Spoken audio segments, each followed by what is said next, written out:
on fuel smuggling with a major interception along the Lagos-Ogun border axis.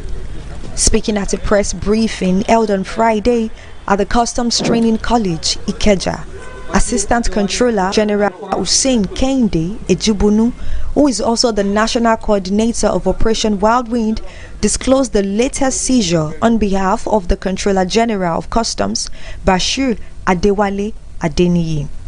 The operation, carried out across notorious smuggling routes including Ilaro, Imeko, Badagry, Owode, and Agilete, led to the confiscation of 1,577 jerrycans of premium motor spirit, each with a 25-liter capacity, totaling 39,425 liters. On the instructions of the CGC, today has been earmarked for another of such exercise, resulting from seizures of premium motor spirit made across various flashpoints in the southwest zone of Lagos and Ogun, with investigations confirming that they were intended to be smuggled to neighboring country, Benin Republic. This latest action comes on the heels of a similar operation in Yola, Adamawa State, where over 46,000 liters of PMS were seized and auctioned the previous week. The recent interception made by our dedicated officers underscores the relentless commitment to grow our economy and protect citizens from untold hardship. These seizures represent concerted efforts to combat smuggling and criminalities, and evidence of increased surveillance at our borders. They reflect the tireless sacrifice and courage of the officers who face risk daily to safeguard our borders. As we speak, we have some suspects under investigation to be tried soon for offenses of illegal dealing in petroleum products.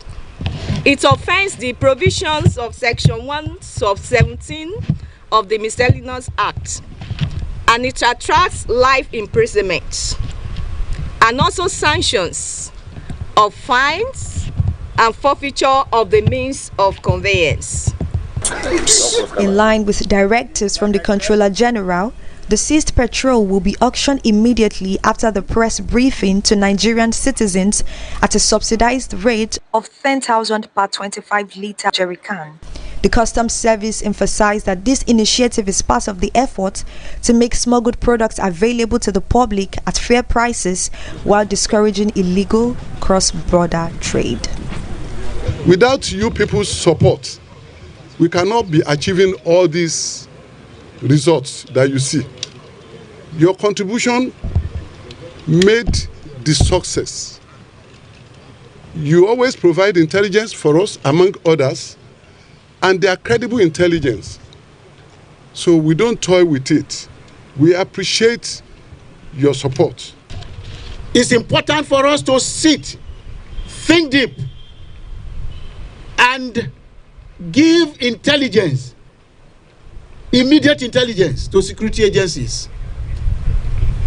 I want to explain to you that it is spurious to learn and to know that some elements are hell-bent in transporting these items to our traducers to enable them to enter the country, to challenge the authority, challenge everybody, and put us at risk.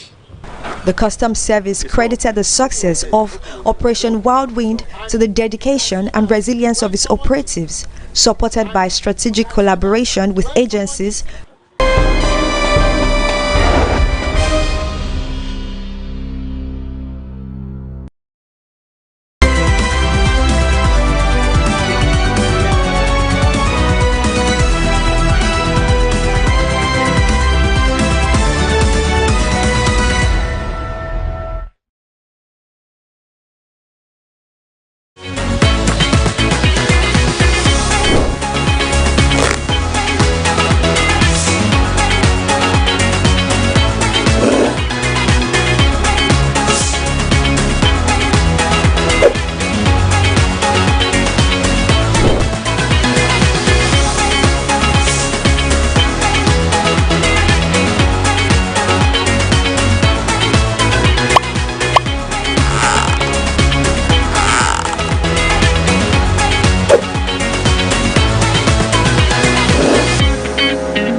Ọlọ́run olóore ọ̀fẹ́ ńlá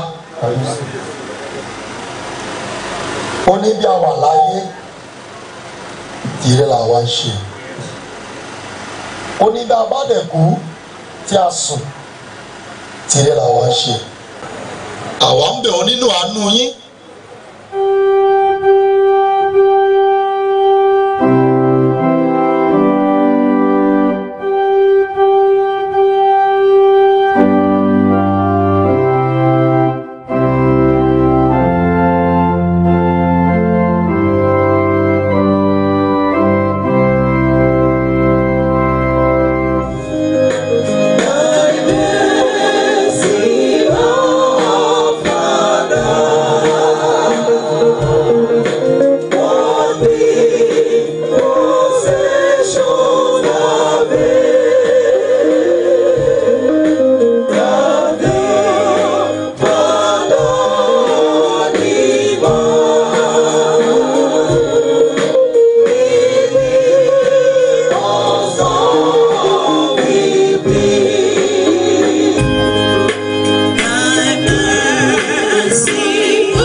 Òsèdèdè ìbàjẹ́ ìwọ́n sì wí pé ẹ padà wá ẹ̀yin ọmọ ìlú.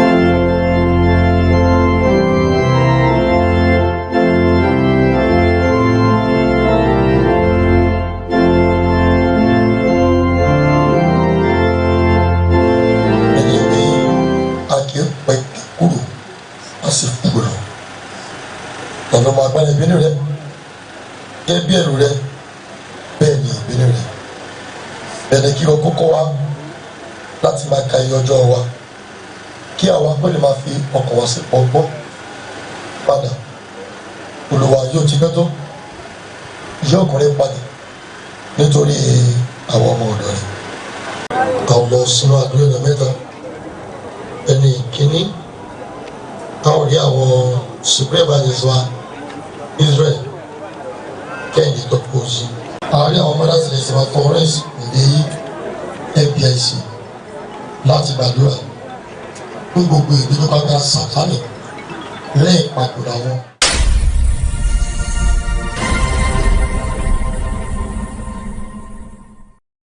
Ọlọ́run gbogbo ẹ̀mí ògo ni forúkọ rẹ̀.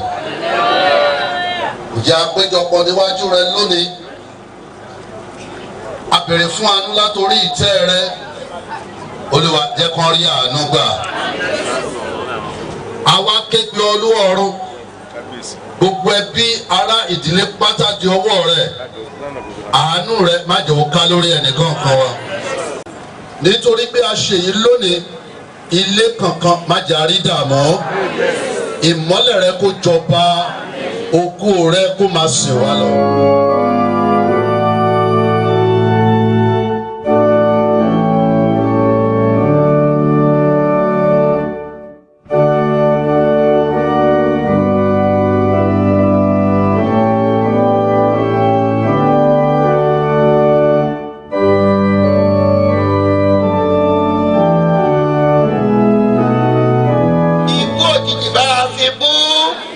àmọ̀dí bá a fi bú lórí àwọn ọmọ agbé agbolé náà síwájú rẹ ní wákàtí ọ̀wọ̀ yóò gún àkúfà Olúwa bá a fi bú agbé bàbá àti àwọn òtúkọ rẹ̀ níwájú rẹ ní wákàtí ọ̀wọ̀ yóò rọ àmọ́ yẹn kó fẹsẹ̀ kọ lẹ́yìn ikú màmá rẹ̀ kọ́ má sọ pé màmá ẹ̀ ti lọ ó kú bó ṣe fẹ́ gbà Ọlọ́run ọ̀ṣọ́fà bàbá ìdílé màmá agbésíwájú rẹ ní wákàtí ọ̀wọ̀ yìí Olúwa wá gbà àdúrà wọn Olúwa wá ṣẹ́gun fún wọn ṣẹ́gun rírí fún wọn ṣẹ́gun àìrí fún àgbébàdàdú ilé ọlọ́wọ́ ní wákàtí ọ̀wọ̀ yìí ogun má jẹ́ kó wọ̀lú wa ogun náà bá a fi bú ogun accident bá a fi bú ogun èmi ò gbọ́ tí èmi ò gbọ́ tiẹ̀ Olúwa bá a fi bú.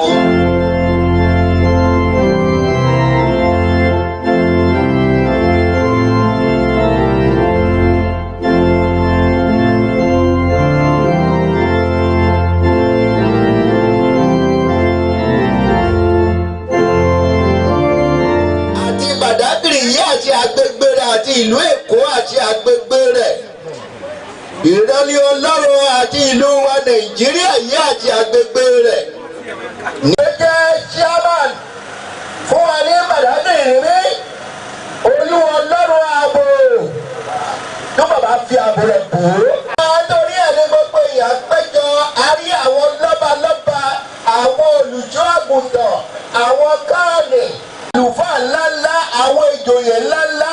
Bàbá ọmọ yẹ o ní orúkọ Jésù bó ṣe yọ ayẹ gbogbo wa bẹ́ẹ̀. Àgòyà ibi Jésù Olúwa wa.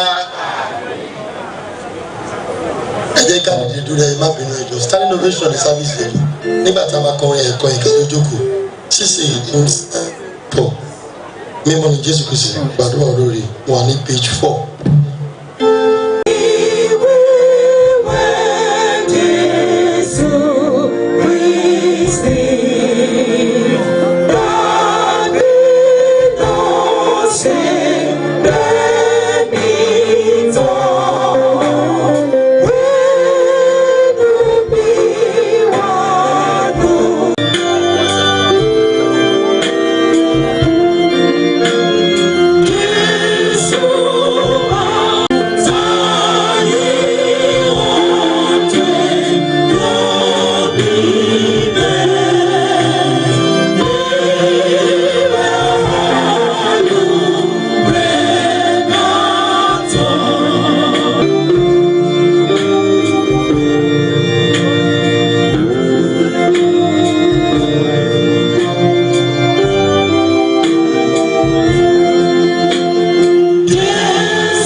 Mo sì gbọ́ ohùn kan láti ọ̀run wá wí fún mi pé kọ̀wé rẹ̀ alábùkún fúnni àwọn òkú àti òkú nípa ti Olúwa láti ìhín lọ bẹ́ẹ̀ ni èmi wí kí wọ́n kí ó lè sinmi kúrò nínú làálàá wọn nítorí iṣẹ́ wọn ń tọ̀ wọ́n lẹ́yìn. Èyí ni òpin ẹ̀kọ́ náà.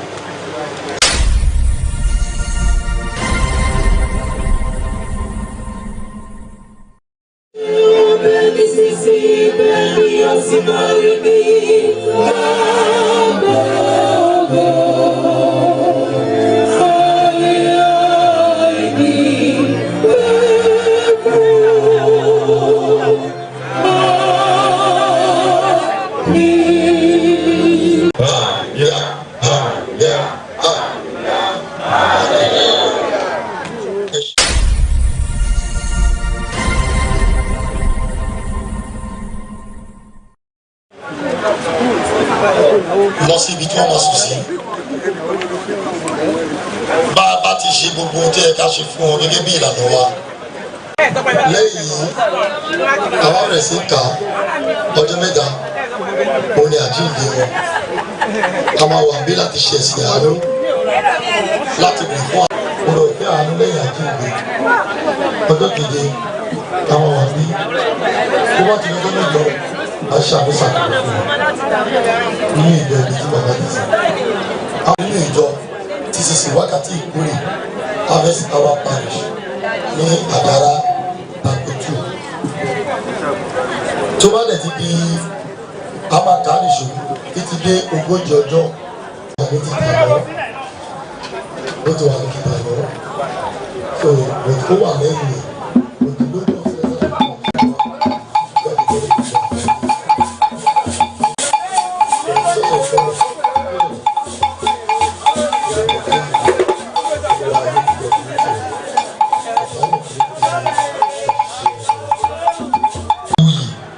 CCM Shaman.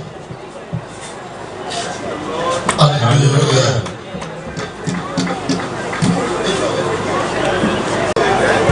bákan náà kó àkókò yìí ṣàfihàn àwọn bàbá wa Honorable Ajose Peter Kumayan.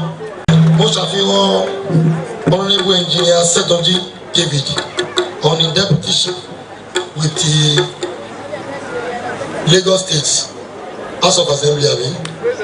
Hallelujah. Ajose. Màmá Arinola Ajose. Ẹ bá mi fọ́ láti ọ̀dọ̀ dáadáa. Bá fọ́ láti ọ̀dọ̀ dáadáa.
wa kò gbọdọ̀ yọwọ́ wọn sẹ́yìn nítorí pé àwọn ló jẹ́ kó máa dùn fún wa lọ.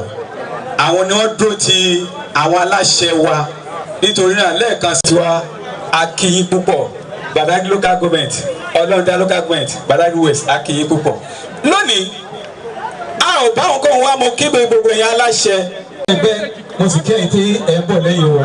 Mo kí gbogbo ẹ̀yin akọni, mo kí ẹ̀yin oníbodè, mo kí gbogbo àwọn orí adé tó ibi àyè àti àṣẹ wa gẹ́gẹ́ bí wọ́n ṣe ti kí wọn tẹ́lẹ̀. Nítorí náà ìlú oníwàásù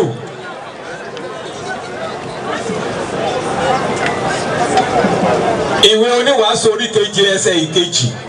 Bá fún Bible reader yẹn ní máìkì bẹ́ẹ̀. Ó ní ó dára fún wa láti lọ sí ilé ọ̀fọ̀. Ju àti lọ sí ilé àsè.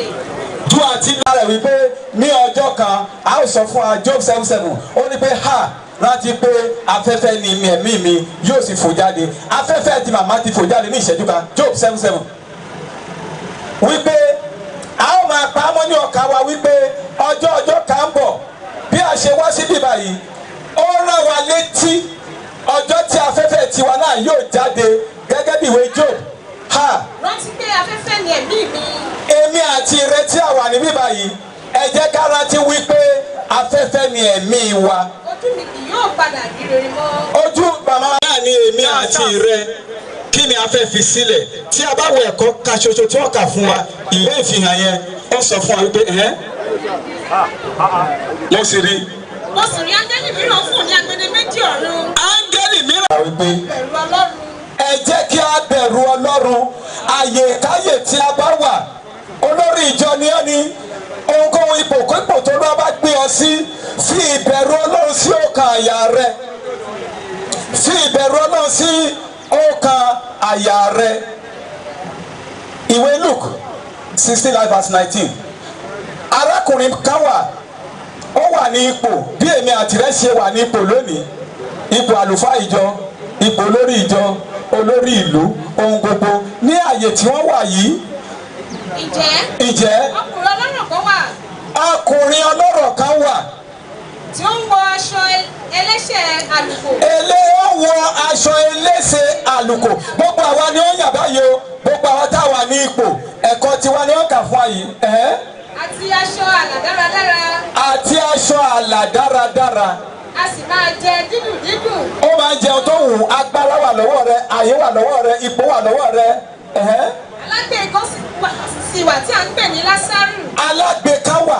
Ìyẹn ni pé ní àdúgbò tá a wà àwọn aláìní kan wà, àwọn kan wà tó jẹ́ pé wọn ò ní agbára láti dé ipò tí a wà, tí wọ́n wà nítòsí wa tí wọ́n sì ń wojú wa fún ìrànlọ́wọ́.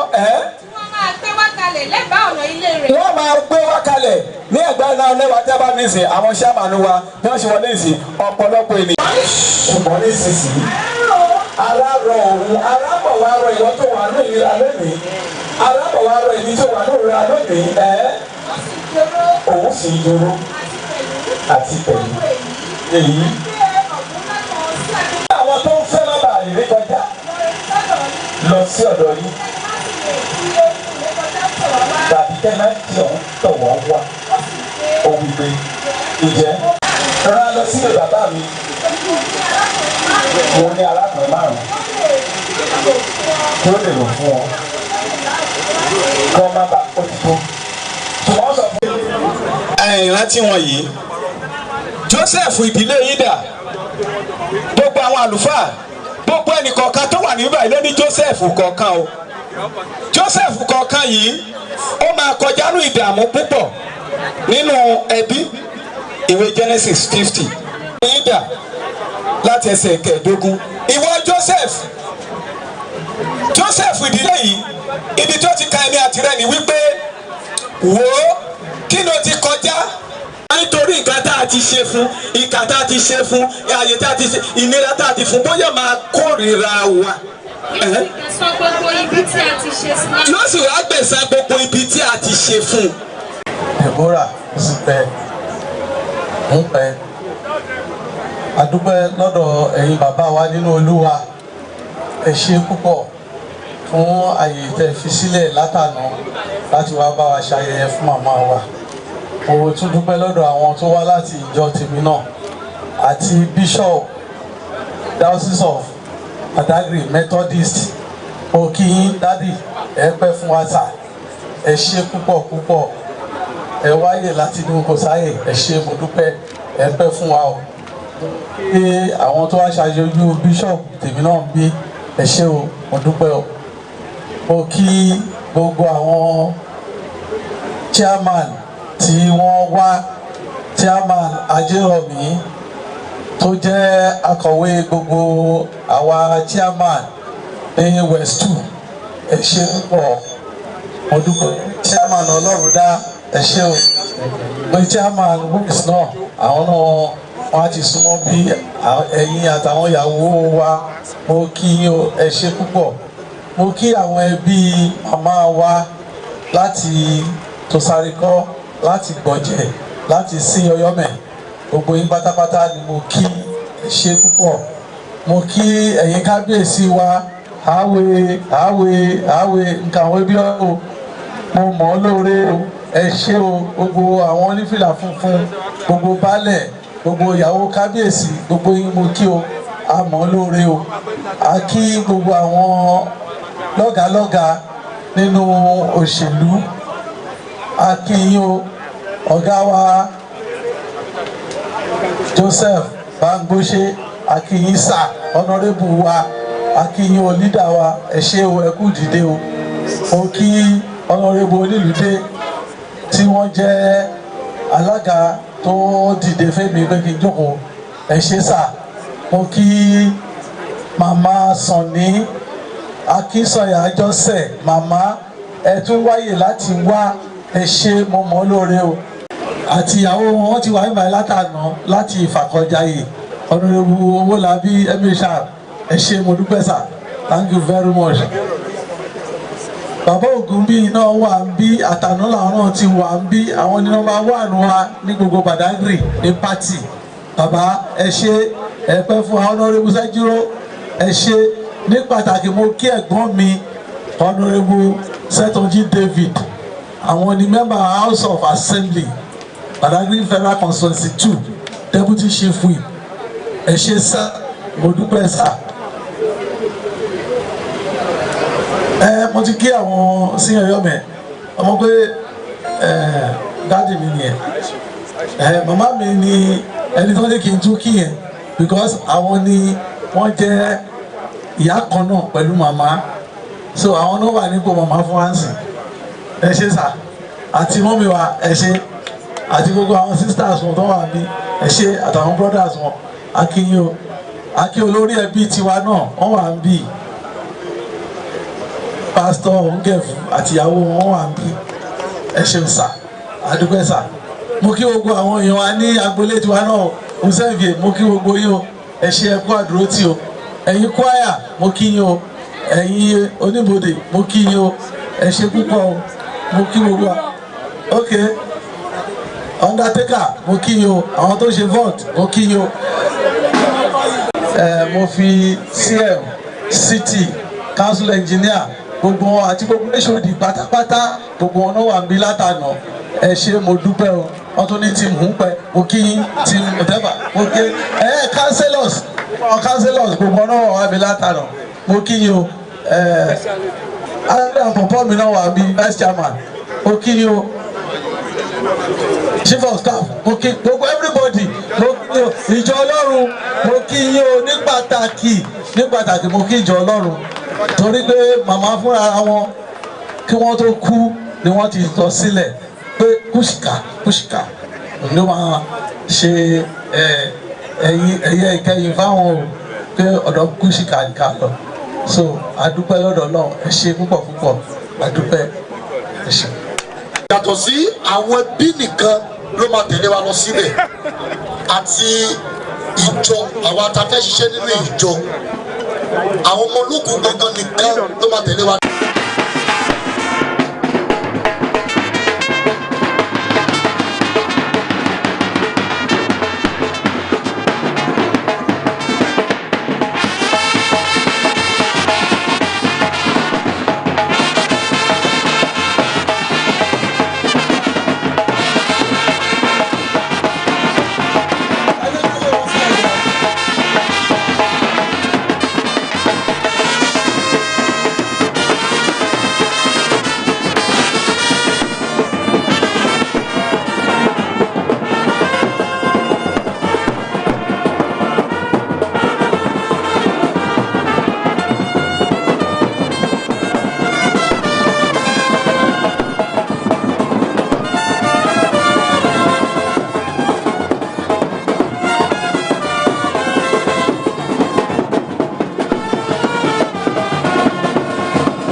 àjíǹde àti ìyè ẹni tó bà mí gbọ́ bó tiẹ̀ kú lóye fún àwájú ẹnikẹ́ni tí bẹ láàyè tí ó sì bà mí gbọ́ kì ó kú láéláé àwájà.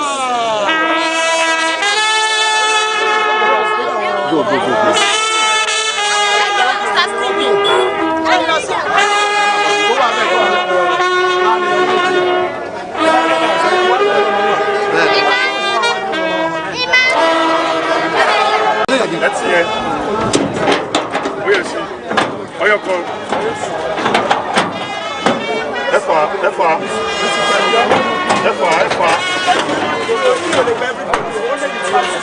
Ẹ má ṣìkè jẹ́, ọyọ́ kan yìí, wọ́n náà fi lẹ́sìn.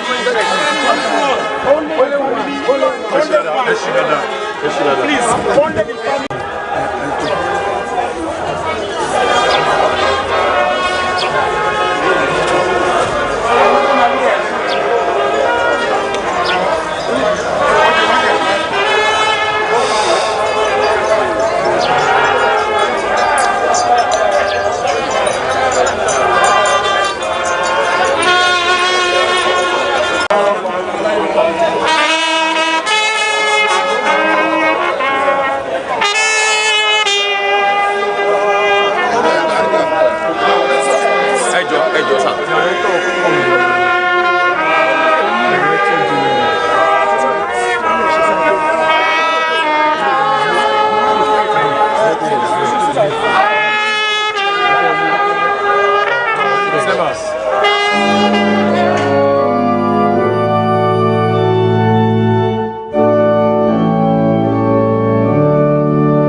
Olúwa.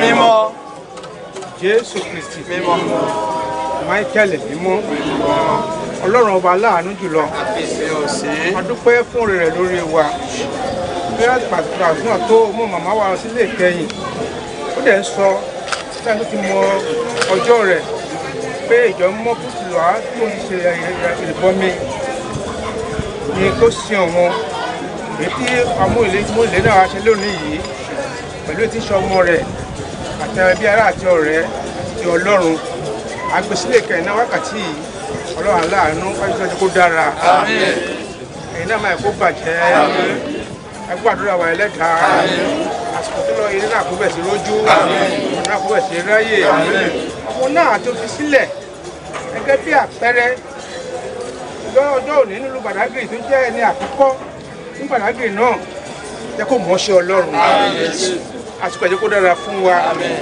gbogbo ẹ̀ ló ń fi etí ṣe ti ìwọ Deborah mo sì pẹ́ mo pẹ́ fi ń tọrọ ó fi gbẹ̀yìn tí wọ́n náà kó dára nígbà yẹn kó dára ẹlẹ́dàá.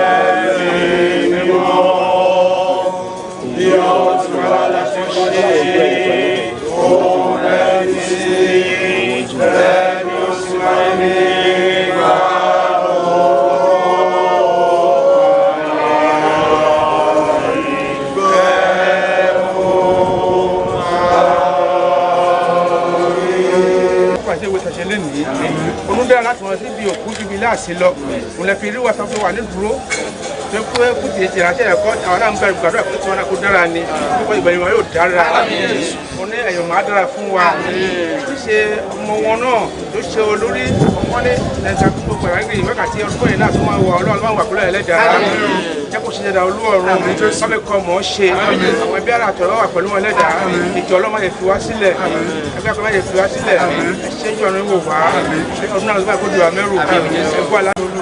Abábẹ̀sí wo ni sọ́lá ẹ̀kọ́ omi ẹ̀ abẹ́bẹ̀rẹ̀ fún ìtura fún ẹ̀mí wọn ni kò jù bẹ́ẹ̀ lọ gbogbo alárò ká ti ṣe.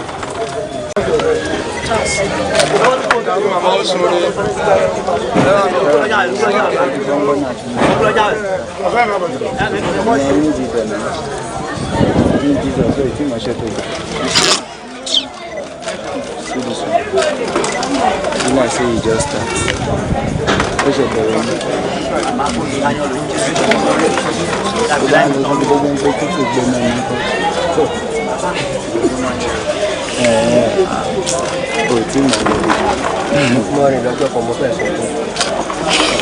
Mo lọ sí Togo lọ́jọ́ kan ọmọ pé ohun ọbẹ̀ yẹn máa ń ṣe kí ni ẹ̀wọ̀ ilẹ̀ ijó mi nípa ọ̀rọ̀ mi ò lè sọ fún mi ò lè sọ ọ̀rọ̀ sí mọ́tò ní ìyẹ̀pẹ̀ tí wọ́n yẹ̀pẹ̀ wo àwọn ìpele tí bẹ́ẹ̀ fi tún yẹ̀pẹ̀ tí wọ́n mọ́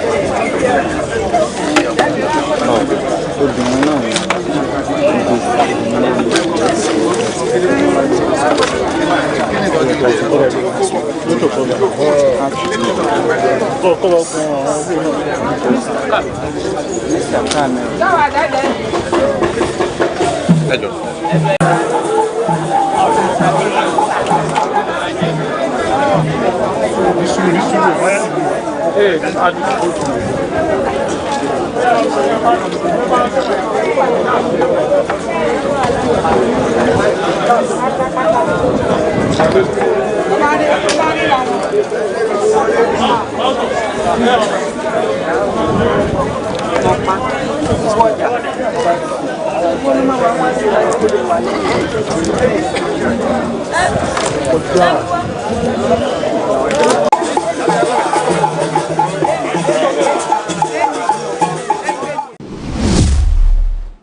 òǹdíje dupò gómìnà ìpínlẹ̀ Èkó lẹ́gbẹ́ òṣèlú Labour nínú sáà òṣèlú ọdún 2023 Gbádébọ̀ Rhodes-Vivour ti yànnàná ọ̀rọ̀ lórí awuyewuye wípé àwọn kan fẹ́ gba ìpínlẹ̀ Èkó mọ́ àwọn ọmọ onílùú lọ́wọ́. Rhodes-Vivour ní irọ́ ńlá àti ẹ̀tànjẹ ẹlẹ́yàmẹ̀yà lásán lọ̀rọ̀ ọ̀hún.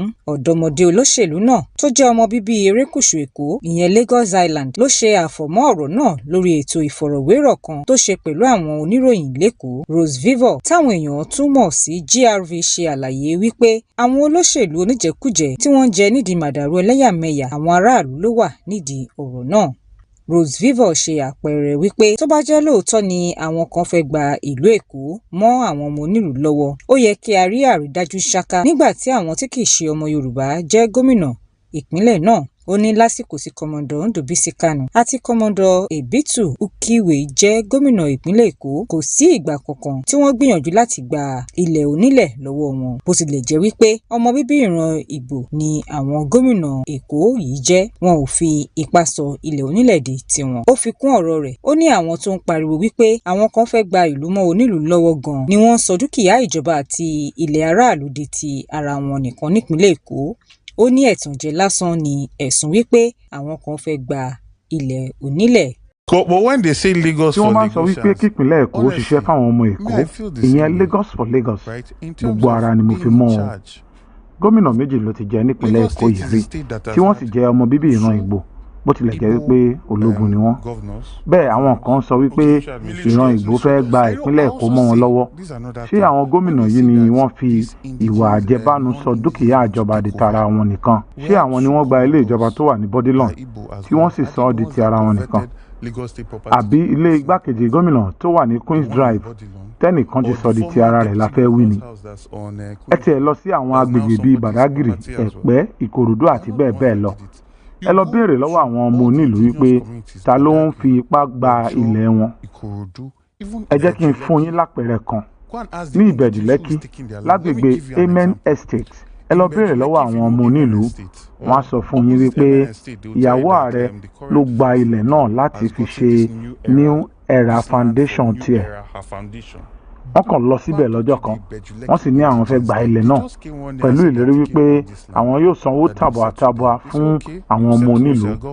Nígbà tó di ọjọ́ tí wọ́n dá, wọ́n bá gbé àpò owó tí wọ́n ti ṣẹ́ sí 50 naira àti ọ̀pọ̀lọpọ̀ obì lọ fún àwọn ọmọ onílẹ̀ yìí. Nígbà tí àwọn yẹn sì fẹ́ bẹ̀rẹ̀ sí sọ̀rọ̀ wípé àwọn ò lè faramọ́, ni àwọn sójà tí wọ́n kó sẹ́yìn bá bẹ̀rẹ̀ sí ní yìnbọn sókè.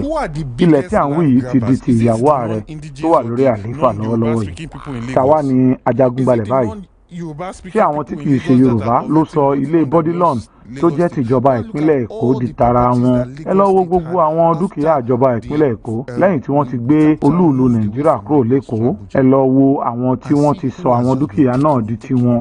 Fún ìdí èyí, àwáwí irọ́ lásán ni wípé àwọn olùgbé ìpínlẹ̀ Èkó tí kìí ṣe ọmọ bíbí Yorùbá fẹ́ gba Èkó lọ́wọ́ àwọn ọmọ onílùú.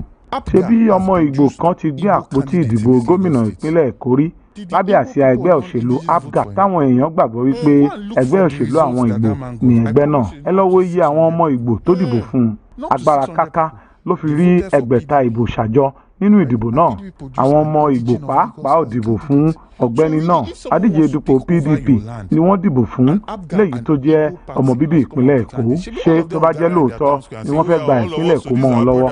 Ṣebí ó yẹ kí àwọn èèyàn kóra wọn jọ kí wọ́n sì fẹnu kò wípé adíje dupò gómìnà tó jẹ́ ọmọ Ìgbò yẹn làwọn yóò dìbò fún. Ṣé wọ́n ṣe bẹ́ẹ̀? Fún ìdí èyí, ẹ ó rí kedere wípé gbogbo àtànkálẹ̀ irọ́ tí wọ́n ń gbé pò yí ẹnu kí wọ́n kàn fẹ́ fi dá ìjà ẹlẹ́yàmẹ̀yà sílẹ̀ lásán ni, kí àwọn èèyàn lè má rí tí wọ́n rò pẹ̀lú bí wọ́n ṣe ń jí nǹkan ìlú kó sápò ara wọn. Nínú ọ̀rọ̀ rẹ̀, GRV tún pe àkíyèsí sí bí nǹkan ṣe ń lọ sí láàrin àwọn ọ̀dọ́. Ó ní àwọn olórí gan-an ló yẹ kí a fi akọ́rọ̀ ọ̀rọ̀ ọ̀hún kọ́ lọ́rùn, nítorí pé àwọn gan ni wọ́n ń ṣe kóríyá fún ìwà ìpáǹle tó gbilẹ̀ kan láàrin àwọn ọ̀dọ́ láwùjọ àti bí wọ́n ṣe ń lo oògùn olóró tó ń ba ayé wọn jẹ́. Síbẹ̀ ẹ̀yin náà rí wípé iye àwọn ọmọ ìta ń pọ̀ sí láwùjọ wa, iye àwọn ọmọ kéékèèké tí wọ́n ń lo oògùn olóró ń pọ̀ sí, nítorí pé kò sẹ́ni tó ń ṣe àmójútó ẹ̀kọ́ àti iṣẹ́ ọwọ́ mọ́. Gbogbo èèyàn ló fẹ́ di MC Olúọmọ. ìwà ìpáǹle là ń gbé lárugẹ nítorí irú ìwà yẹn gan-an lọ̀gá àgbà wa tó wà lókè ń fẹ́. bẹ́ẹ̀ ni Ruth Vivor tún mẹ́nu bà ìdí tí ọmọ Nàìjíríà ṣe gbọ́dọ̀ yan àwọn olórí tuntun tí èròǹgbà wọn yàtọ̀ pátápátá sí tàtẹ̀yìnwá. Ó ní a ò lè máa ṣe nǹkan kan náà bákan náà ní gbogbo ìgbà kí a sì máa retí àbájáde tuntun. If you want to move away from the kò sí bí a ó ṣe máa da ilá sínú odó kan náà kí a sì ní ìrètí wípé nǹkan á yàtọ̀ sí ti tẹ́lẹ̀ kò lè ṣeé ṣe rárá. àwọn ọmọ Nàìjíríà tí wọ́n ti rí bí nǹkan ṣe ń bàjẹ́ lọ láti bí ọdún díẹ̀ sẹ́yìn bí owó náírà bí ò gbé pẹ́ẹ́lí mọ́ àti àìríṣẹ́ṣe àwọn ọ̀dọ́, àwọn tó wà nídìí ọ̀rọ̀ náà ló sì wà níjọba títí dòní. tí a bá wo gbogbo àwọn nǹkan wọ̀nyí a ó rí i pé wọn ò yẹ láti máa jẹ́ adarí wa rárá. See, His Excellency Peter Obi. alàgbà Peter Obi gan-an nírú olórí tí à ń wá. himself as a different politician. wàyí o ọ̀dọ̀ olóṣèlú náà wá rọ gbogbo ọmọ Nàìjíríà wípé wọ́n kú ìfaradà bí nǹkan ṣe ń lọ lórílẹ̀‐èdè yìí. ó ní kí wọ́n má káàárẹ̀ ṣùgbọ́n kí wọ́n gbáradì láti ṣe àtúnṣe nínú ètò ìdìbò ọdún 2027.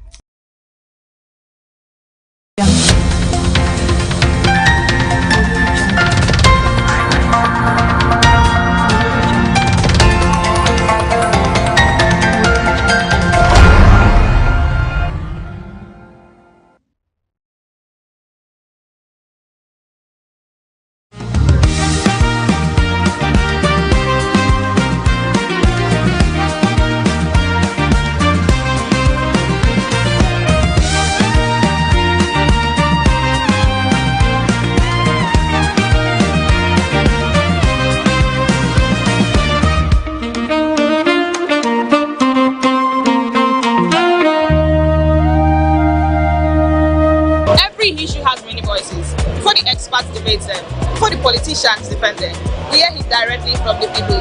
This is Citizens Direct on TVWest. I am Victoria Ogudende, and today we hit the streets to ask citizens about their biggest frustration with public transport in Nigeria and what solutions do they think can address this issue.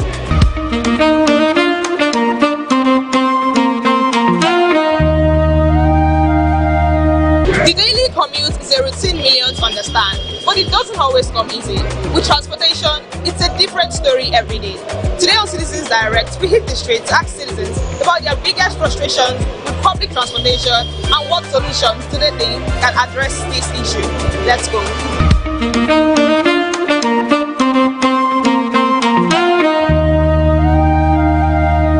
On Monday, I'm going to Ikeja. Now 700 naira Marwa is collect from Agege to Ikeja. The thing I want to do, you reduce the petrol because all the people, and then when the rain is fall, anytime the rain fall, this motor is 100 naira, they do 700, 800. Help me tell the petrol to come down. I pray for you. And then the Nigeria is good. I like the Nigeria is good. My advice for government is that about the transport is that sometimes when rain fall, come and see how people can suffer. My advice is that all those tax they are removed for workers, they should use it to provide transport like from another country.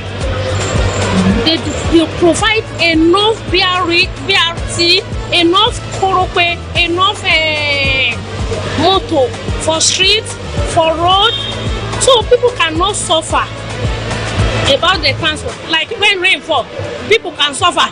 All those transport driver, they will just increase amount of during the midnight. Now, they will just increase. How most people are collecting for salary?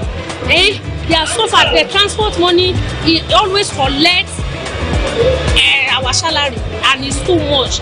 And government they don't care, so it's not good. I advise government all those our tax they should use it to do something because no everybody enter motor, everybody enter by transport, so they should produce some BRT, Korope and other motor. The problems we are facing in Nigeria with the transportation, is it the what's it called, public transport? One is about some of them we know that okay, their vehicle is faulty. For them to repair the vehicle before they start picking passengers on the road, it will be a problem for them. So it's just that they should, maybe if they, how can I put it, maybe their transport, is it NURTW or what they call it, they should always, maybe they should call themselves together and ask them to always check their buses, their cabs before they put it on the road, for them to start picking passengers, because most of these things used to delay passengers for maybe where they are going to, some of them to work, some to maybe one particular what's it called that they're supposed to go to. So let me just say we Nigerians, we are the one that we have to just repair this country, because this country is for all of us, not for just one person. In my own opinion, all drivers in Lagos, especially Nigeria, they should check their vehicle before moving on the road, because when I was coming this morning, my bus parked us unknown area where we did not know, because it's not checked his car before entering the express, and that affects a lot of people so much. It is better to deal with the causes of issue, than dealing with the symptom. You understand now? When the father of a home is not a responsible father, the entire home is as good as useless. That is the truth about the whole thing. In other words, when the government of the day is not living to expectation, every photo, every other thing that is going on, the truth is that we don't want this government. So if we are afraid to say, I don't want anybody to see my face, I don't want people to recognize me, then it's as good as then what is the point of being a Nigerian person in the first place? That is the issue. You understand now? There is corruption, things are not okay. Now you are asking of how the transportation is affecting us. Of course, you know very well now that the person that's supposed to be there is not the right person. You understand now? Because when people think that they can encourage benefits from their fraud, I tell you that the cycle of injustice will continue. Are you getting the story? So the fundamental problem is not about transportation. The fundamental problem is the leadership issue. That is just the truth. When the right person is there, this whole thing will completely change.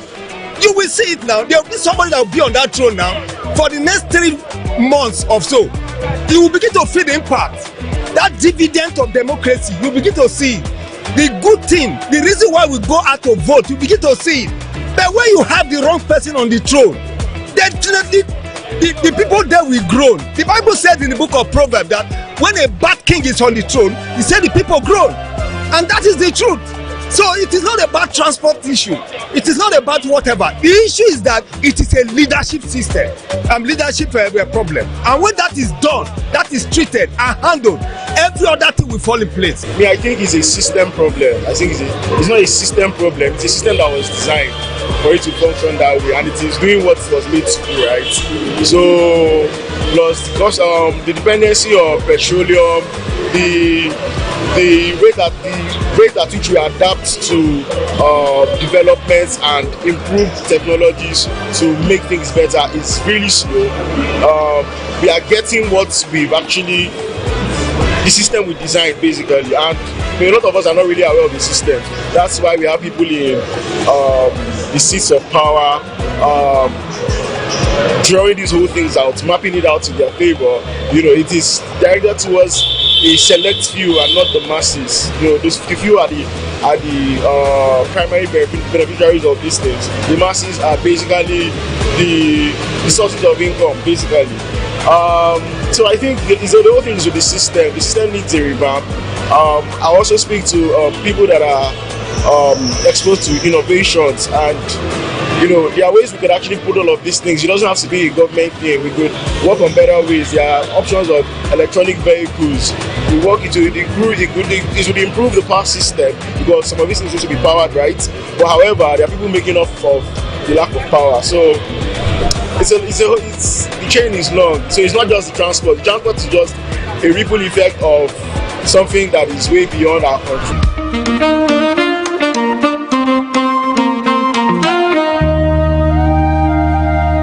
problem with transportation in Lagos State is most especially the agboros.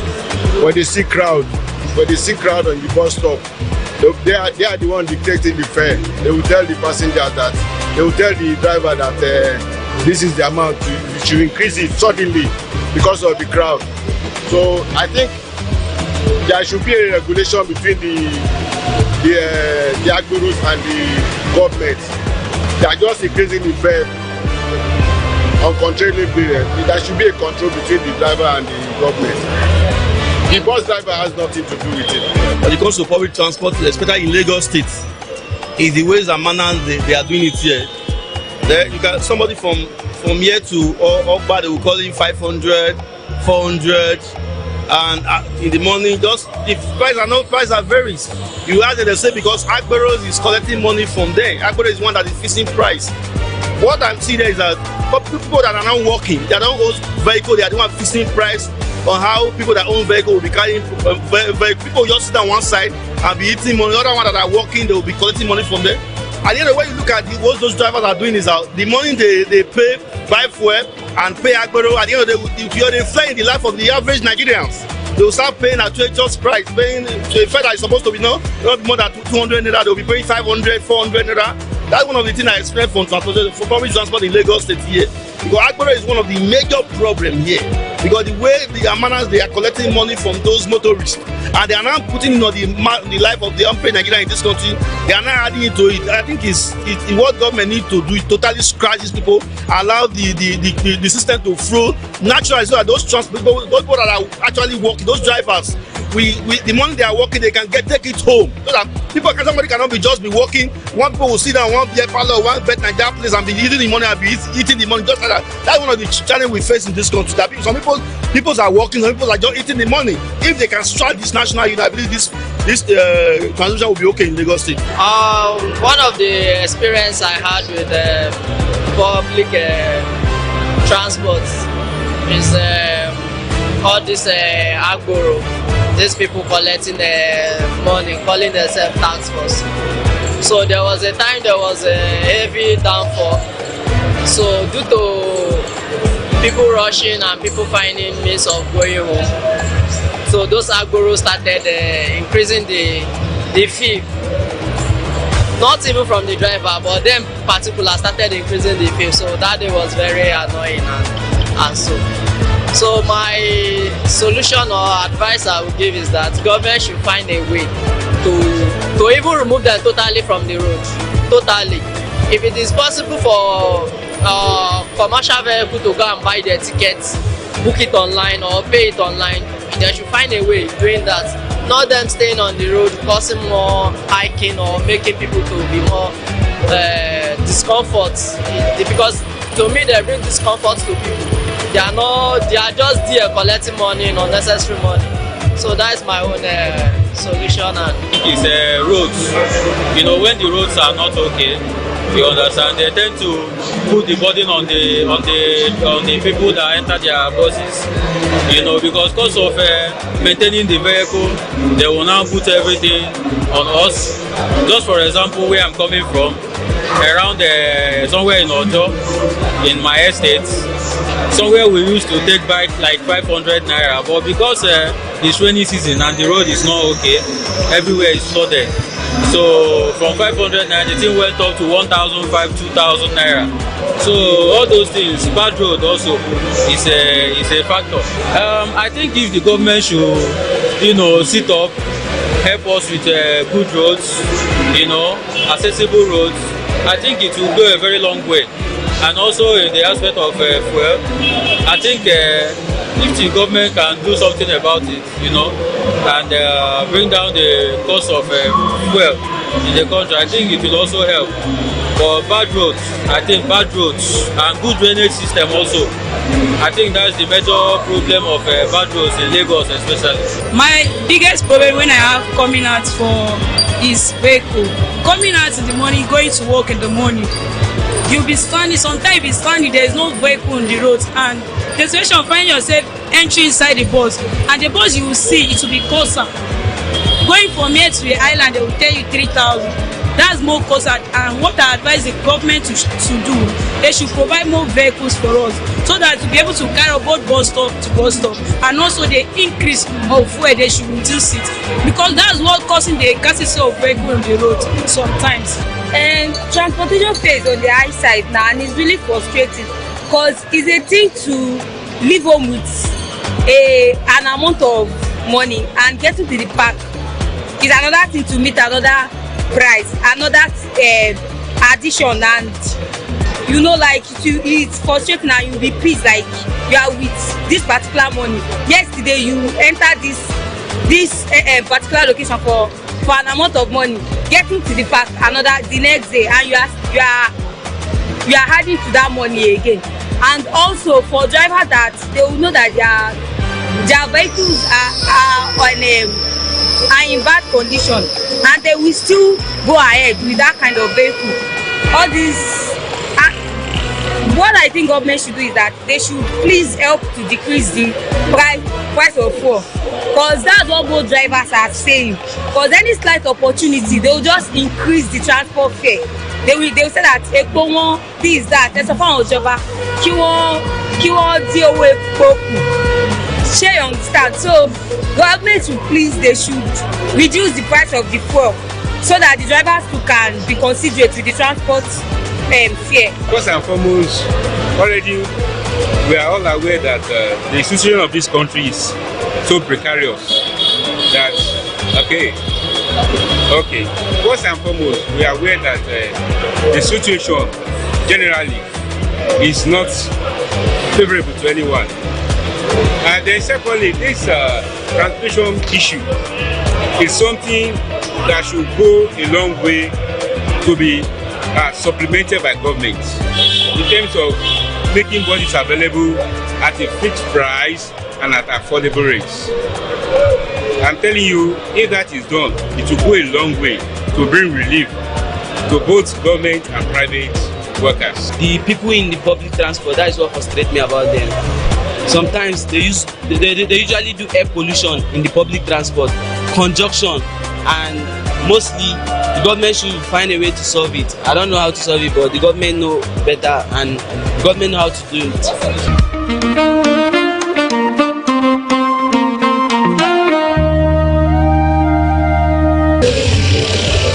Issue has many voices. Before the experts debate them, before the politicians defend them, we hear it directly from the people.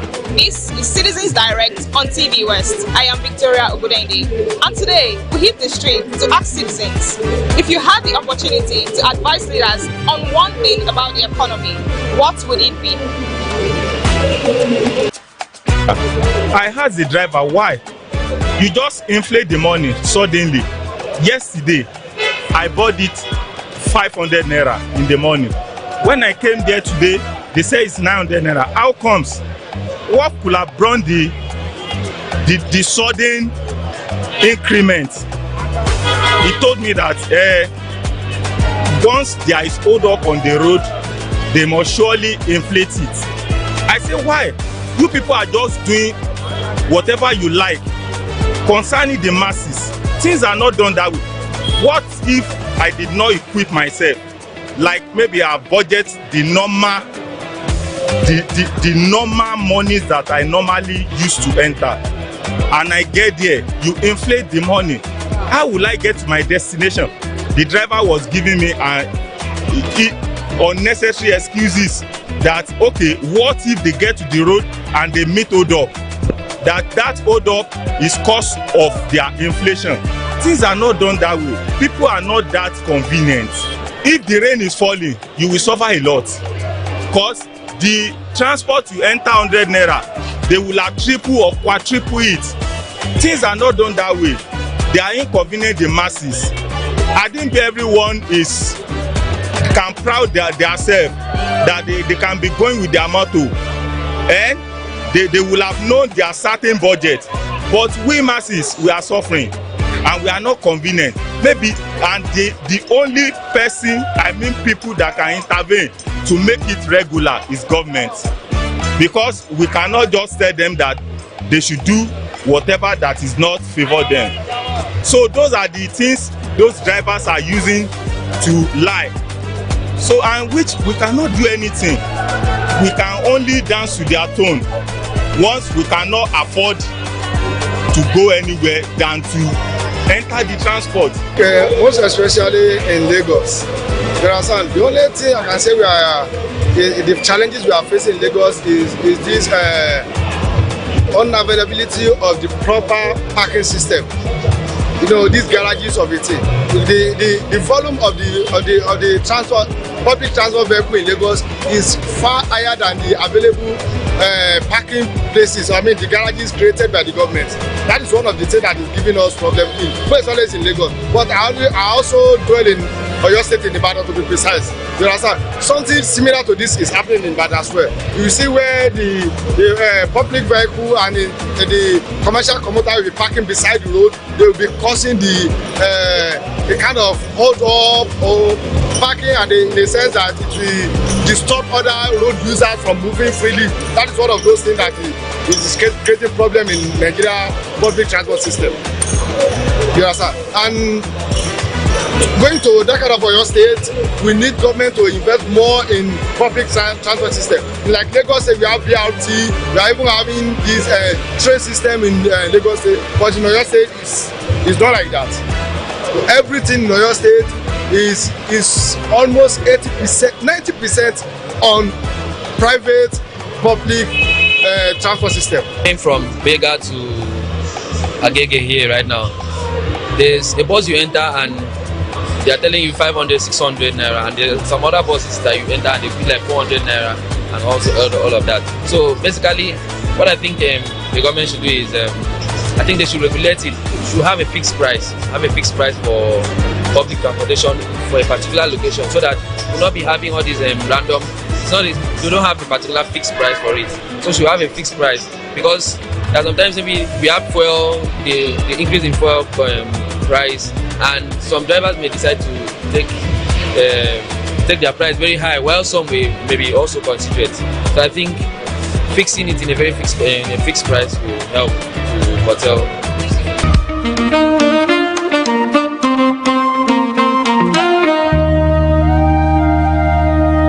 Transportation remains a vital part of our everyday life, but for many Nigerians, it comes with a significant challenge. Citizens are hopeful that meaningful action will lead to a safer, more effective, even more affordable transport systems. I am Victoria Ogudaide. This is Citizens Direct, and thank you for joining us.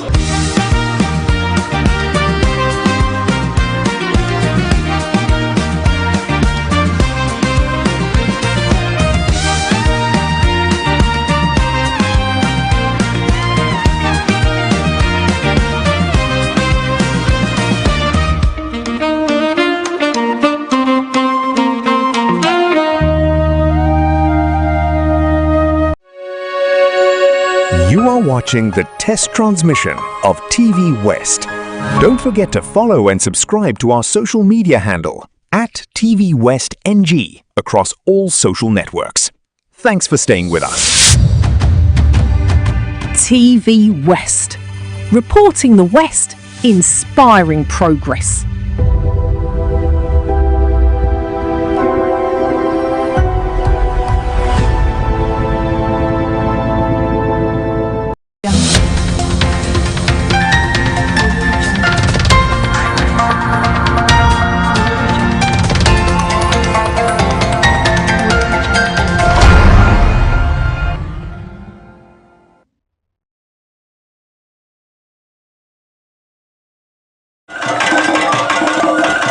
In a vibrant celebration of Nigeria's rich heritage, Rone Comprehensive School hosted its biannual cultural festival themed "The Role of Culture in a Child's Development." The event brought together parents, educators, and cultural experts who emphasized the urgent need to entrench Nigerian cultural values into the minds of school children, especially as globalization continues to blur the lines of cultural identity.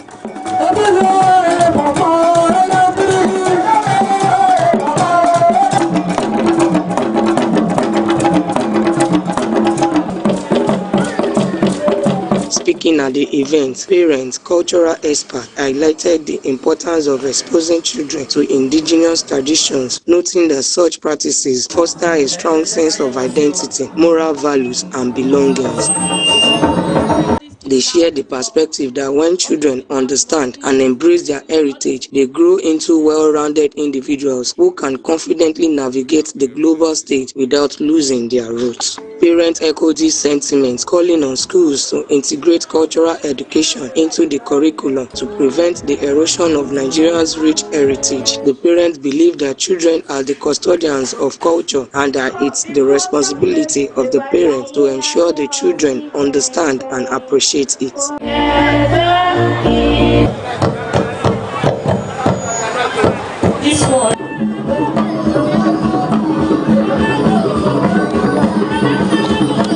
My impression is that of excitement.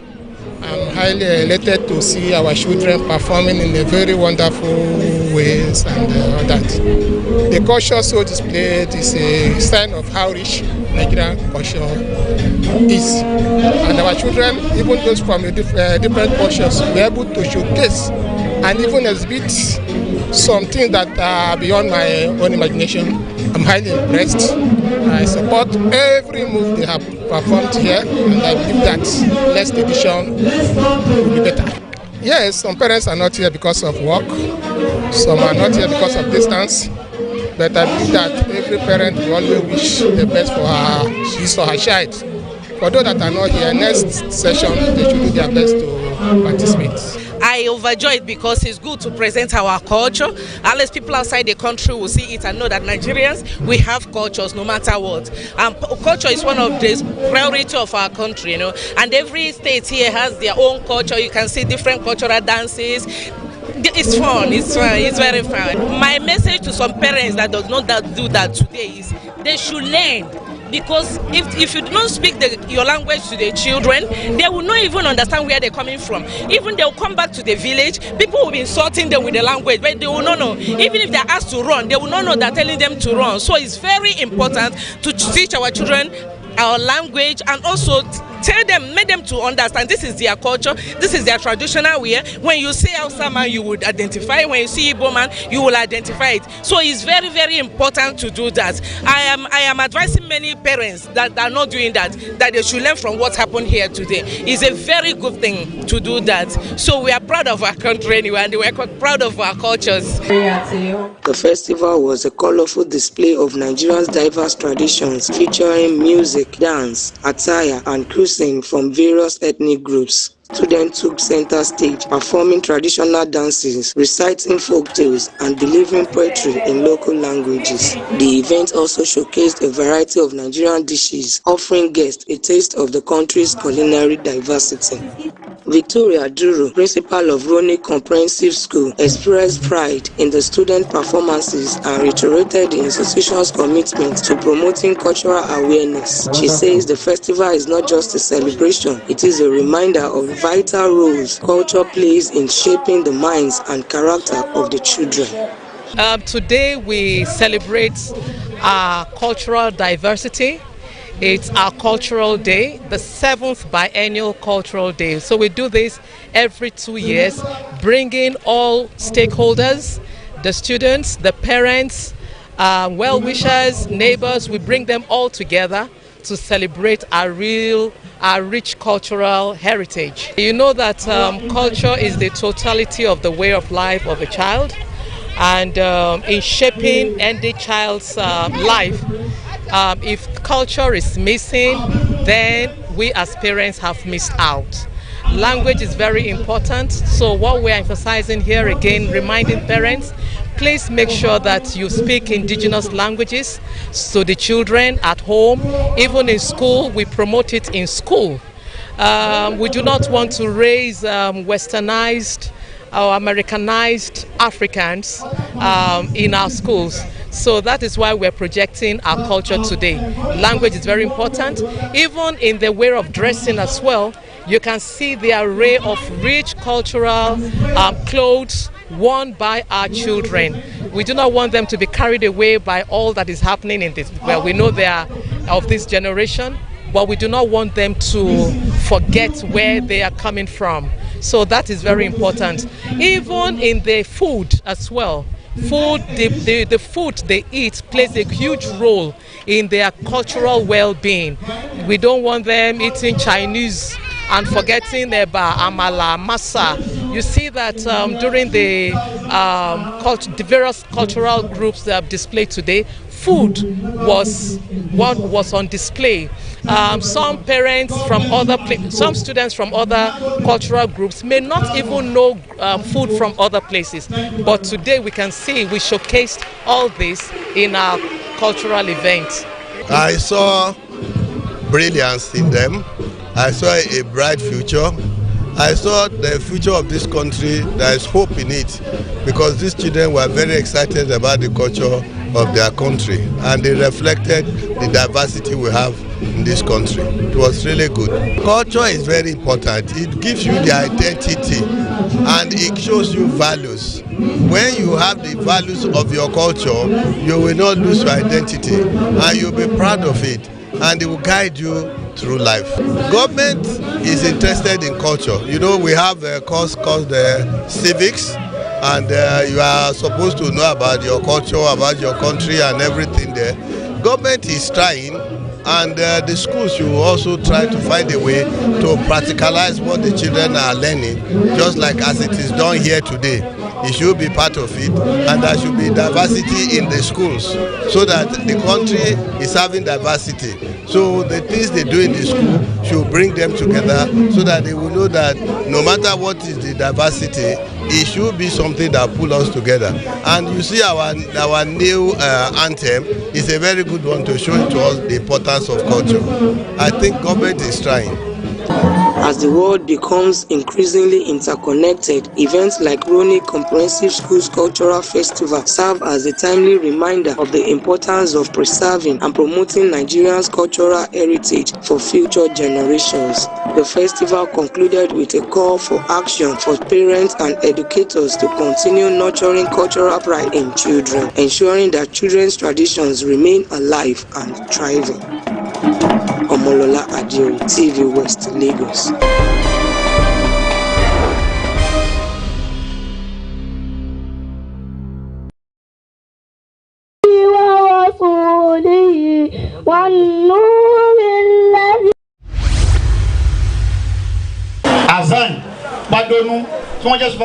Muslim residents of Badagry local government area of Lagos have been urged to be more generous and support the less privileged during Ramadan and beyond as an act of worship to God. Council Chairman Olusegun Onilude dropped this admonition while breaking fast with hundreds of constituents at the local government secretariat in Badagry. Onilude highlighted the significance of kindness and generosity, stressing that the government alone cannot meet the needs of all citizens. He called on well-meaning Nigerians and corporate organizations to extend their corporate social responsibility initiatives to those in need, especially during Ramadan, to receive divine blessings. The lecturer had taught us about things that is expected of us at this critical period in our society.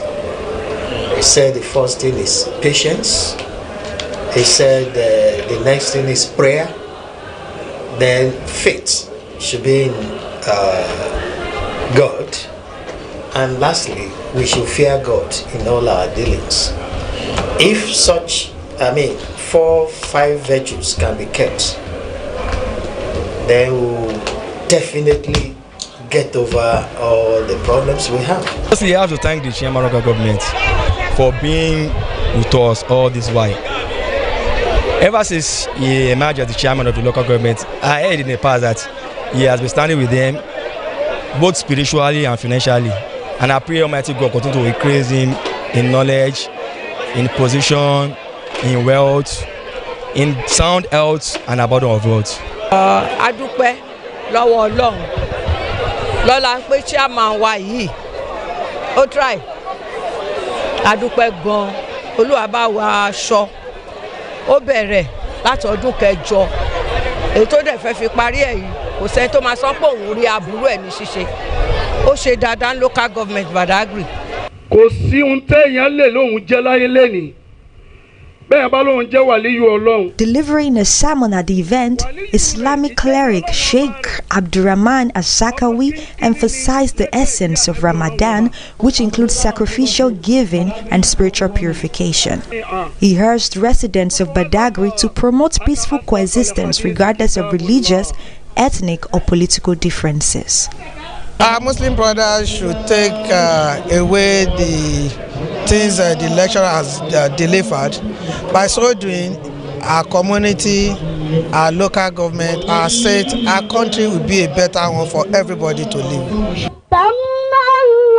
The event featured Quran recitations and special prayers for President Bola Tinubu and his family, Governor Babajide Sanwo-Olu and his family, as well as for Badagry, Lagos State, and Nigeria as a whole.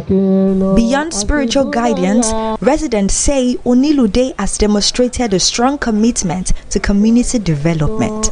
In December 2024, the chairman presented the budget of transitional economy for the year 2025 to the legislative arm, outlining plans for infrastructural improvement and social programs. As the holy month continues, the Badagry community is reminded of the importance of unity, generosity, and peaceful coexistence, values that are essential for the progress and harmony of the society.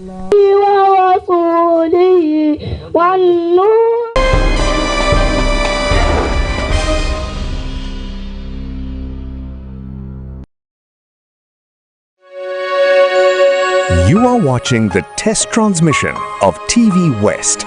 Don't forget to follow and subscribe to our social media handle at TVWestNG across all social networks. Thanks for staying with us. TVWest. Reporting the West, inspiring progress.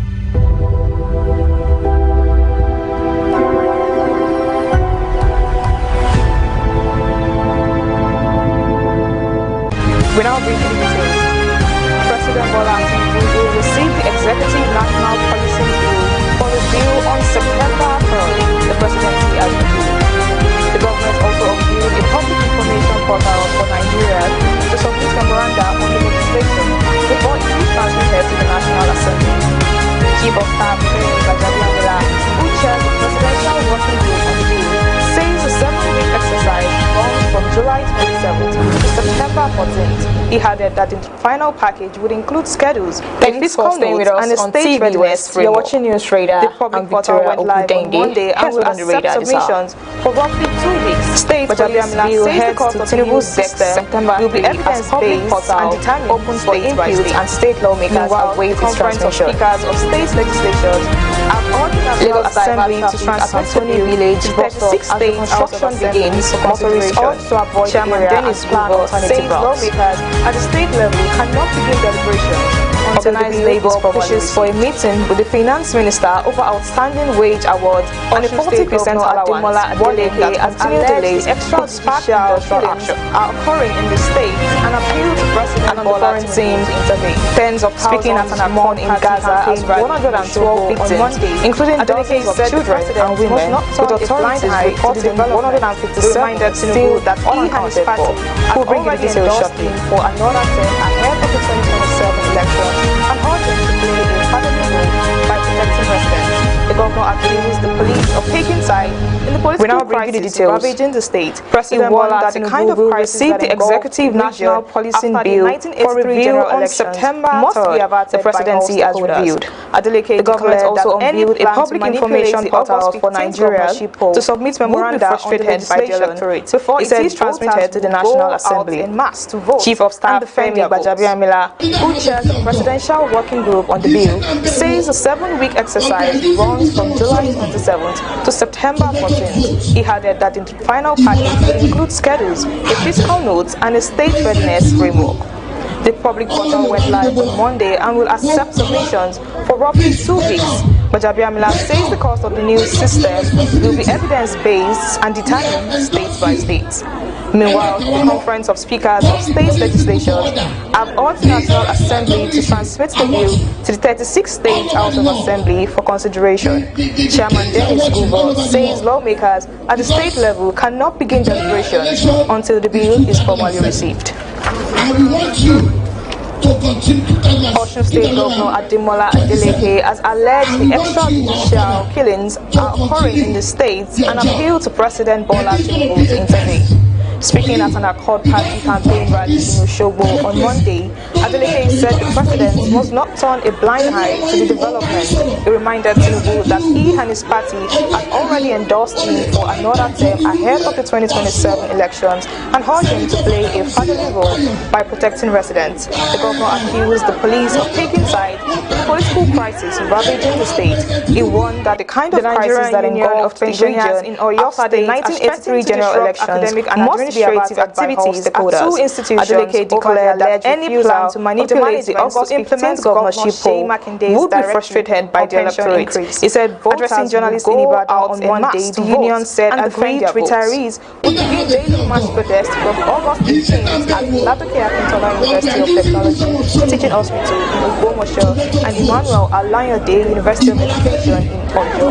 The union has also approached the Nigerian Labour Congress to declare a 3-day warning strike across the two institutions to compel compliance. The pensioners accused the Chief Medical Director of Lawtech Teaching Hospital and the Vice Chancellor of Emmanuel Alayode University of refusing to comply with the state government's directive. According to the union, Governor Makinde directed in January 2025 that the lowest paid pensioner in Oyo State should receive a minimum monthly pension of 25,000 naira.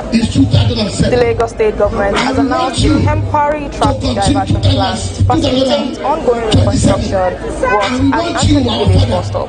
In a statement issued on Monday, the Ministry of Transportation said evacuation had commenced at the bus stop as part of efforts to provide a permanent solution to a section of the road that has suffered repeated damage from heavy rainfall. The affected section will be reconstructed with interlocking paving stones to improve its durability. Motorists traveling from Kaduna and intending to access the Apapa Oshodi Expressway through Anthony Village will not be able to use the route during the construction period. Similarly, the Nigerian Union of Pensioners in Oyo State has threatened to disrupt academic and administrative activities at two institutions over the alleged refusal of the management to implement Governor Seyi Makinde's directive on pension increase. Addressing journalists in Ibadan on Monday, the union said aggrieved retirees would begin daily mass protests from August 18th at Ladoke Akintola University of Technology, Teaching Hospital in Ogbomoso, and Emmanuel Alayode University of Education in Oyo. The union has also approached the Nigerian Labour Congress to declare a 3-day warning strike across the two institutions to compel compliance. The pensioners accuse the Chief Medical Director of Lawtech Teaching Hospital and the Vice Chancellor of Emmanuel Alayode University of refusing to comply with the state government's directive. According to the union, Governor Makinde directed in January 2025 and that the lowest paid pensioner in Oyo State should receive a minimum monthly pension of 25,000 naira. The National Insurance Commission State government has announced a temporary traffic insurance that submitted evidence on compliance shortly before July at the Anthony Village bus stop. In a statement issued on Monday, the Ministry of Transportation said evacuation had commenced at the bus stop as part of efforts to provide a permanent solution to a section of the road that has suffered repeated damage from heavy rainfall. The affected section will be reconstructed with interlocking paving stones to improve its durability. Motorists traveling from Kaduna and intending to access the Apapa Oshodi Expressway through Anthony Village will not be able to use the route during the construction period. Similarly, motorists using the Anthony Village bus stop service lanes to connect Oshodi should avoid the corridor and remain on the expressway instead. The regulators traveling from Oshodi and intending to access the Anthony Corridor Road through Anthony Village should also be aware that there is no road investment at location while construction is in progress. The government appealed to motorists to plan their journeys and use alternative routes to reduce traffic congestion over the delayed payment of 2 months' wage award on TVWest. We'll take a short break now and return with more news. Stay with us.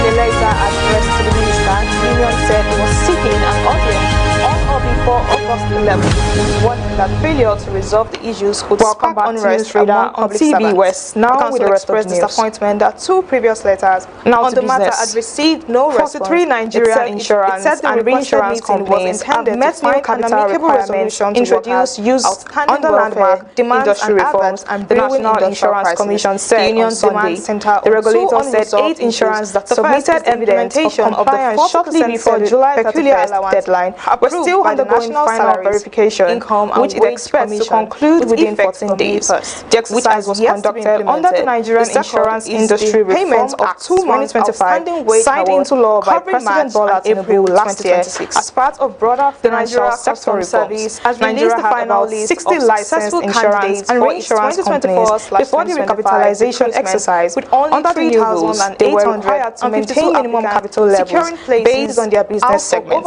with thresholds set at 15 billion naira for life insurance, 25 billion naira for non-life insurance, and 45 billion naira for reinsurance. It said the regulator said higher capital levels would improve insurance ability to in the industry of the service, with obligations absorb emerging risk and support long-term investments across the economy. Successful candidates were selected among the 3 entry negotiating council as 270 finance to convene an urgent meeting over the delayed payment of 2 months' wage award and the implementation of the 40% peculiar allowance for federal workers. In a letter addressed to the minister, the union said it was seeking an audience on or before August 20 months to failure to resolve issues could spark unrest among public servants. The council expressed disappointment that 2 previous letters on the matter had received no response. It said the requested meeting was intended to find an amicable resolution to workers' outstanding welfare, demands and adverts and brewing industrial crisis. The union's demands center on 2 unresolved issues. The first is the implementation of the 40% peculiar allowance approved by the National Salaries, Income and Wage Commission, the incident from May 1st, which has yet to be implemented. The second is the payment of 2 months outstanding wage award covering March for the Nigerian 2026. The Nigerian Customs Service has released the final list of successful candidates for its 2024/2025 recruitment, with only 3,852 applicants, securing places out of over 573,000 who applied. The Comptroller General Adewale Adeni announced the list during a press briefing in Abuja on Tuesday. He said the recruitment recorded one of the highest level of competition in the industry of the service, with just 0.67% of applicants making the final selection. Successful candidates were selected among the 3 entry cadres. 1,275 made the superintendent cadre, 367 for the inspectorate cadre, and 2,210 for the previous sold out performances. Adeni apologized to applicants for the lengthy process, which began in December 2024 and took 20 months to complete. He cited the unprecedented volume of applications, administrative challenges, and the need to ensure a transparent selection process. He said every application had to be verified against the National Identity Database, with candidates passing through application screening, computer-based examination, and multiple layers of scrutiny. Further solidifying his position as one of Africa's most prominent declined to wear the captain's armband during Galatasaray's pre-season friendly against Rennes on Tuesday. The incident occurred on the funeral prayers when Abdulkarim Badaki was substituted in the 74th minute. A pass during Israel's war for the Nigerian forward handed it to Yunus wrapped in Palestinian flag and placed near the rim, was taken aback by Osimhen's choice and tried to convince him to accept members of the former African footballer and here remained steadfast in his refusal. The match ended in a 3-0 draw on November 23rd Sports Complex. Osimhen defense teams retrieved the body leaping highest to at home. Officials from say the victim includes Okon Brook that previously expressed his intention for Osimhen to be one of the club's captains for the upcoming season following the departure of Moro Icardi. Due to the high number of victims, away from the body will be buried at Singer Burna Boy has announced plans to return to London Stadium in in 2027 says 157 bodies are still missing under the rubble. The Afrofusion artist teased the announcement on social media by showcasing a diamond necklace commemorating its previous sold-out performances before officially confirming the 2027 concert. Bonabo remains the only African artist to headline and sell out since the stadium, which has an 80,000 capacity for concerts. He previously achieved the milestone in June 2023 during his Love Dominator and repeated it in June 2024 as part of his I Told Them tour. The announcement follows the artist's recent performance at the inaugural FIFA World Cup final all-time show, further solidifying his position as one of Africa's most prominent musical exports. And on the foreign scene, thousands of Palestinians gathered in Gaza City on Tuesday for funeral prayers. 112 people recovered from under the rubble of homes destroyed during Israel's war on the enclave. The bodies were wrapped in Palestinia's flag and placed near the ruins of destroyed homes in Sabra neighborhood. They belong to members of the Al Essaya and Abu Sharif families who were killed when the Israel army bombed their homes on November 23, 2023. Civil defense teams retrieved the bodies on Saturday. Officials say the victims include 40 children, 38 women, and seven people with disabilities. The funeral is considered one of the largest in Palestinian history due to the high number of victims. The body will be buried at the Baptist Cemetery in the Zilton neighborhood. Civil defense officials say 157 bodies are still missing under the rubble.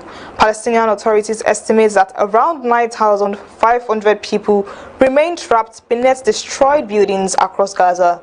Israel has killed more than 73,000 people and injured over 174,000 others since October 2023. That's News Radar for this hour. I'm Victoria Ogudende. Thank you for joining us.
Could cost absolutely nothing. I mean zero. Well, on that note, I welcome you to Opportunity Radio TV on TVWest. My name is Daniel Owoyemi. I'm mighty glad to be here. On this episode, we're unpacking how ordinary Nigerians are taking advantage of opportunities out there. Opportunity Radio TV will connect you to life-changing opportunities. But before I really get into details and unveil who my guest is, so you can get into the depth of this, let's go for this breather. I'll be back after this time out. Stay with us.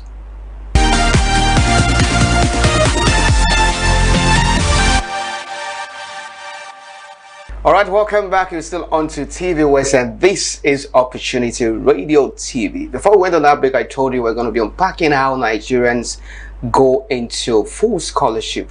What are the opportunities available for them? And I'm being joined this moment by an amazing one who is going to be helping us to unpack this.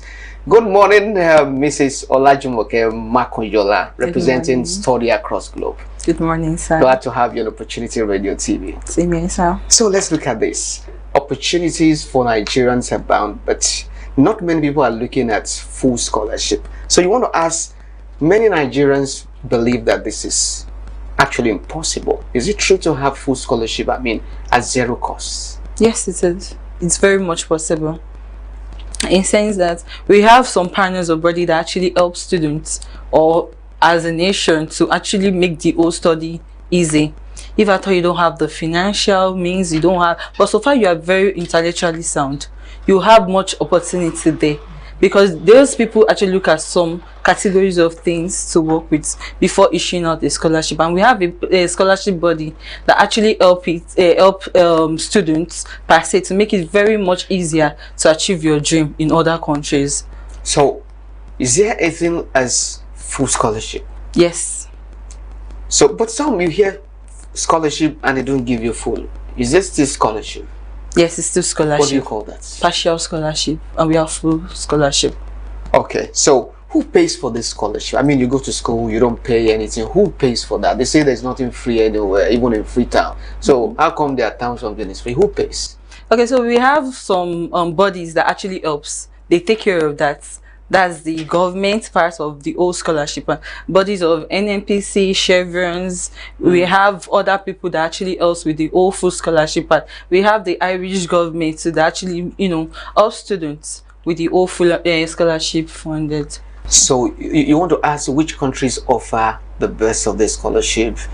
I mean, we have scholarship in Nigeria, but which countries globally offer this scholarship? Like I said, Irish government actually offers full scholarship. We also have what's it called, Chevron, that helps students to, so far you are willing, like I said earlier, so far you are willing to take all this whole process. So we have people that are willing to do everything like that. And the bodies of Chevron, NNPC, Irish, and some of the schools in UK so actually give what's it called, tuition deposit scholarship. That is it. Okay, now let's try to get into details now. Okay. So when you talk about scholarship, like when do applications really begin? This is July now. Yeah, this is July. As application started, or which period? Is it summer, winter? I mean, which period? Okay, so the major process for intake is September. That's the major. We have June. We have January. Some schools have May, June, and majorly September. But the major one is September, that we have mass people going to study. So for that, for majorly the scholarship part is going to be for September intake. Okay, you want to share with us maybe names of some of those scholarships that will be available in September? Okay, so for the scholarships that's going to be available in September, we have the, what's it called, the Chevron, we have the NNPC, we have this Irish government too. Okay. They also give full scholarship to students that are willing. So interested people should start looking out for September. They should start looking out for September to apply. So they will definitely apply before September because they are working towards September intake. So we're looking at the likes of May, April. So the scholarship should be ahead of the September intake. So when you say scholarship, what are the reviewers? What are they looking out for?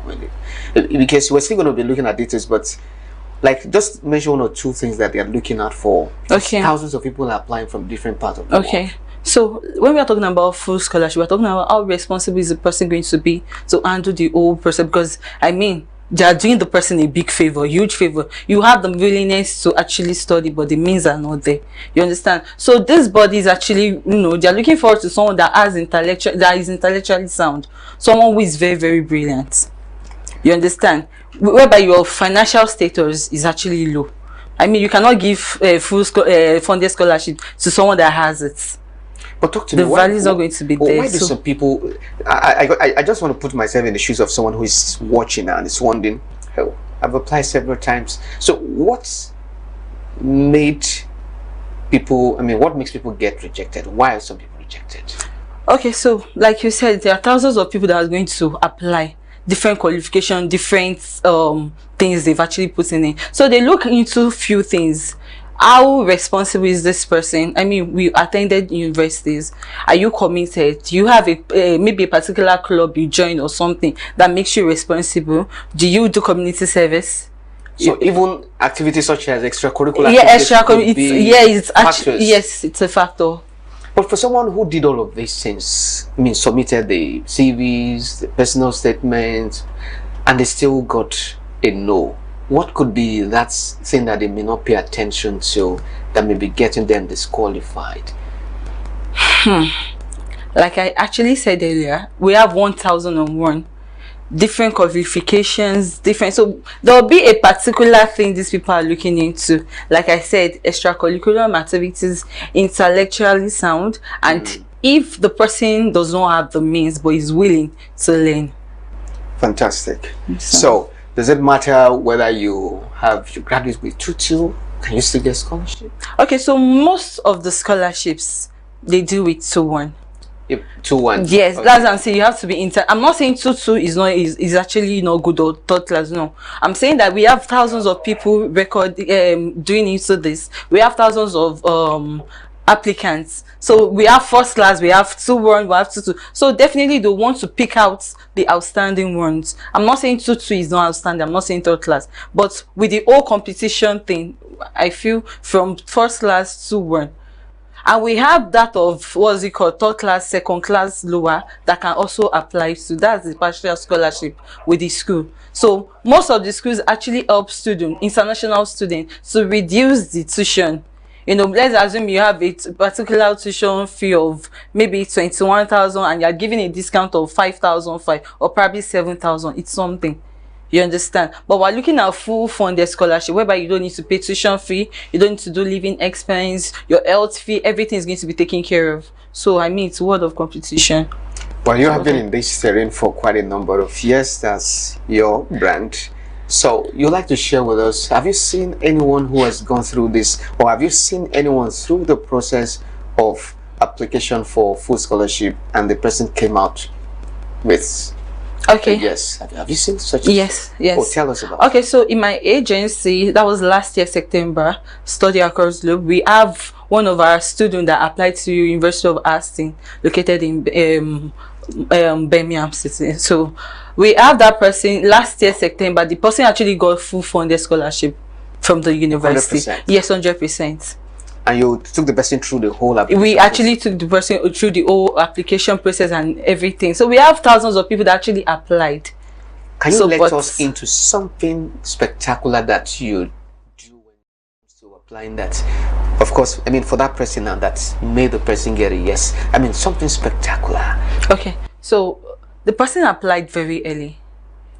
Early application, right? Yes, it matters a lot. Matters a lot. Yes, person applied very early, and the person actually put the whole process, did the CV, did everything, the extracurricular, whatever she was doing, into the community service she was doing, and then she actually attached everything. So it's not like proofs, she, right? yes, it's not like she lied or anything. Everything was genuine, and she had a good result. Okay, well, in case you're just joining us, you're still on to Opportunity Radio TV, reaching you from TVWest, and I've been speaking with my guest, none other than Mrs. Olajumoke Makonjola, joining us from Study Across Globe. We'll go for a break now, and when we return, the team may get bigger than this. Do not be surprised. We're just unpacking opportunities, particularly as Nigerians leave this money on table, full scholarship for study abroad. We'll be back after this time out.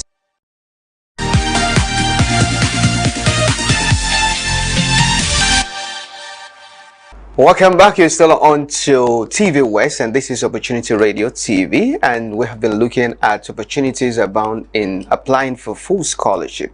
My guest has been Miss Olajumoke Makonjola, and this time around we're having the larger team as King David joins us. Hello, King David. Welcome. Yeah, well, thank you. You're sitting like you are the king now, right? So you come and take. All right, so good afternoon. You're welcome. So Mr. Olajumoke has done a bit of this, so we just want to take it a little higher now. We want to look at the toolbox of applying for full scholarship. What are the things that should be in that toolbox? Some get yes, some get no. But for those who get yes, which we are aware that you've been part of, so what are those things? For instance, which country should one target? Which country offers more scholarship? Okay, in terms of countries that offer more scholarship, I don't think we'll be placing overemphasis on just one country, but countries like the UK offer scholarship, the US, Germany, Australia. There are so many countries that offer a whole lot or a wider range of scholarship, so we cannot just streamline it down to a particular country. That makes it even more interesting. You can cast your nets as wide as you can. You can explore. Okay, so what are the courses? Is it STEM courses, the social science? What are the courses that offer more that people can really leverage? Well, I think that at the larger scale of it, there are some scholarships that are course specific. Like the scholarship was designed to attend to a particular industry within a particular economy. Okay. So there are so many, like when you talk about the NMPC scholarship, for example, we already know where it is channeled towards, and some scholarship are also channeled. It's just depending on, I feel like at the core of it, it's depending on the aspect of the economy that body of scholarship has decided to attend to. Absolutely. So that's why we do not have any particular scholarship that is designed solely for you. You just need to typically explore. When the scholarship come out, you tend to see the range of courses that it has been designed to attend to, and if it does suit your checklist, you can put in application. Okay, you shared a success story the other time, and it gladdens heart to hear that you were part of such from A to Z. Yeah. But it's important to also ask, for some of the scholarship people do interview, right? So is it for all of them to do interview? Or some are interview phobia. I mean, interview phobic. They hear of interview, they're afraid. They want to go, they apply for visa, they say interview, they're afraid. So is it all of this scholarship application that people have to appear for interview? Yeah, but mostly you have to take an exam. Like I said, for them to streamline or sieve some some entries, yes. So they need to, out of thousands or millions of people that is going to apply, definitely they'll write an exam. So after the exam, some people will pass, and it's beyond whatever you've budgeted for. So I feel your interview is going to sieve some other people. Yes. So I'll come back to you, King David. Like when you do your CV now, let's look at the toolbox. I want us to unpack the toolbox now. Your CV, what should your CV look like when you're applying for? I mean, for sponsorship, for scholarship, what should your CV look like?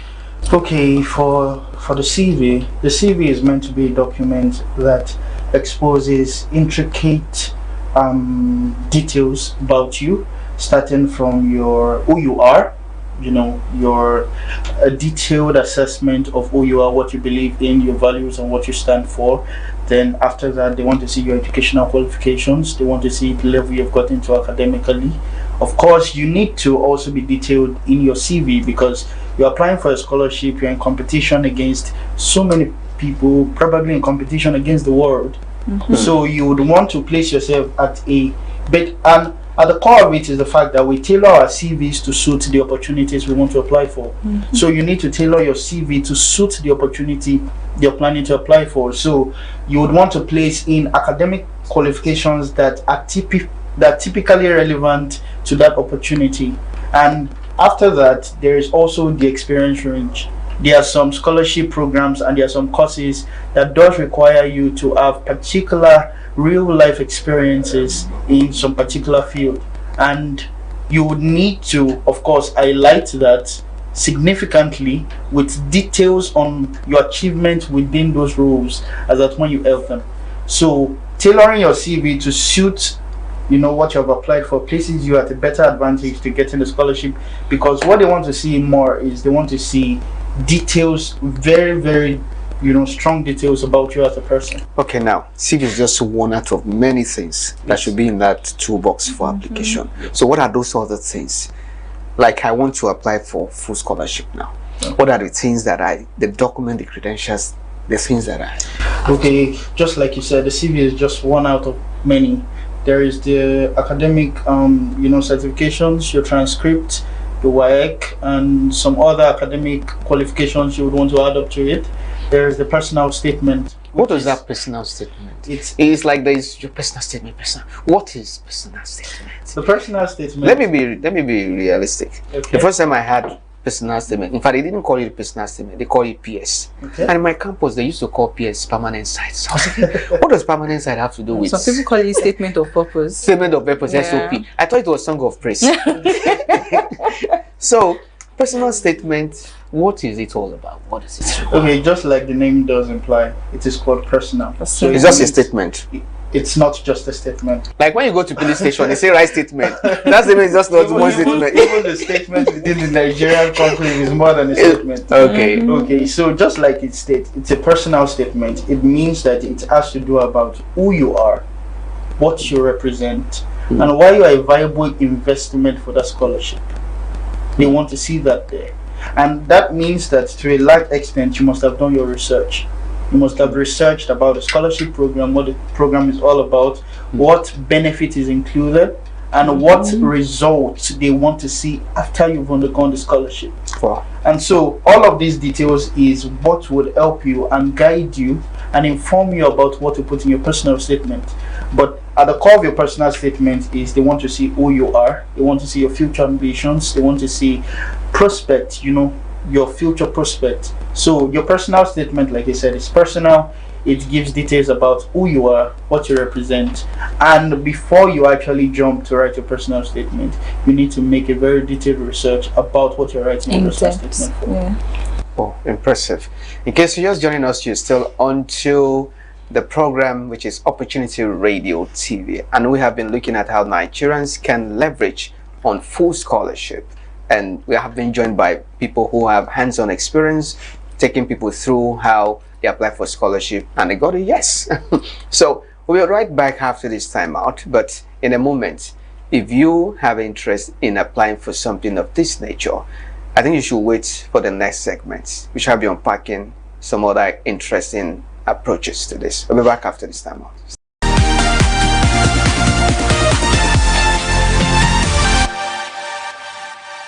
All right, welcome back. You're still on to Opportunity Radio TV, reaching you live and direct, reaching you from TVWest. So I'm being joined, as usual, by the representatives from Study Across Globe, Mrs. Olajumoke Makonjola and King David. So just some rapid questions that I'm just going to be asking you.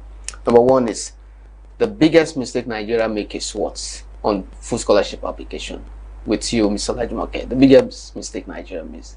The biggest mistake Nigeria makes when it comes to full scholarship is the fact that I feel they've actually, you don't know what, they know what they want, but they actually don't know what it all entails. They don't know the documents you get. So okay, that's the biggest mistake they make when it comes to scholarship application. The non-awareness, they are not aware of what the scholarship entails is all about. Okay. You just hear scholarship like. Okay, I'll come to King David. If I had 200,000, can that take me to putting things together to apply for full scholarship as a Nigerian?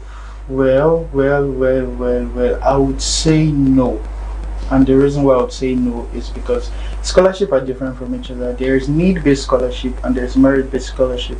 They're different from each other. The needs-based scholarship requires quite some, and even before we even dive into the difference between this okay, say no, I just want to get a yes or no. Okay.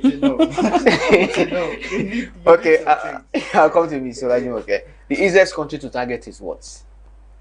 The easiest country to target based on scholarship, right? Yes. Okay, like David has said earlier, we have different countries. So there's no easiest country. There's like everything, you have your merit, you have your dismerit. So we have some factors to put into it. So does not exist. There's no easiest country. We have. I will not. Don't put me on that spot, please. What I'm saying is we have some conditions that actually merit it. So I will not want us to use easiest. Okay. So it's just. Okay. Since there is no easiest, the hardest country to target is which? King David. The hardest countries to target based on scholarship. Yes. I don't think there is an hard country to target. I just feel like you need to have a merit. Okay. So what should applicants stop doing and what should applicants start doing? What should applicants start doing? They should connect to the right source when it comes to the scholarship base. So what should applicants stop doing? They should stop just dreaming and start putting together the right documents necessary for the applications. All right, I think on that note, we have been able to touch on vital areas of what it requires for you to apply for full scholarship. I've been joined by very amazing people from Study Across Globe. That is Mrs. Olajumoke Makonjola. Thank you so much for coming to Opportunity Radio TV. I hope next time we'll invite you. You'll be more than willing to join us. And also by King David, the IT of Study Across Globe. Thank you so much for coming to Opportunity Radio TV. Until next edition of Opportunity Radio TV, I remain yours sincerely, Daniel Oweyemi. Ensure that when you see opportunities, you grab it not only with one hand, with two hands, because the major difference between the rich and the poor is just about opportunities that they hear of and they take advantage of timely. Thank you so much, executive producer and everyone behind the camera, and we hope that next time you will join us. Thank you, and keep watching TV West. Have a great day. Bye.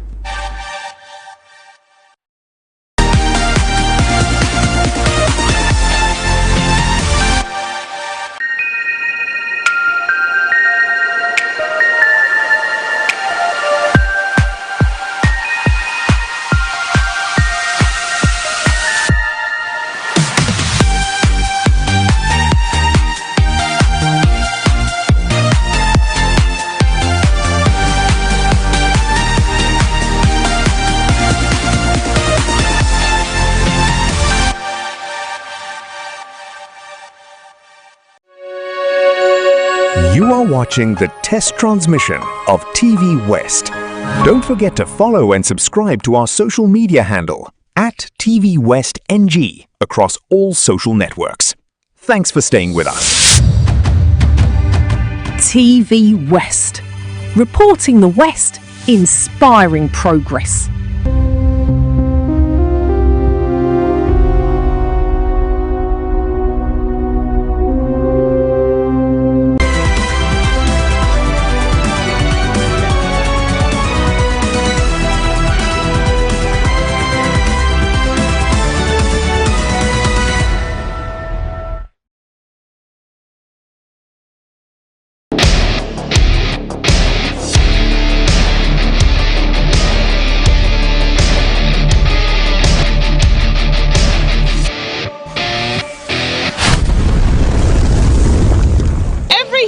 Many voices. Before the experts debate them, before the politicians defend them, we hear it directly from the people.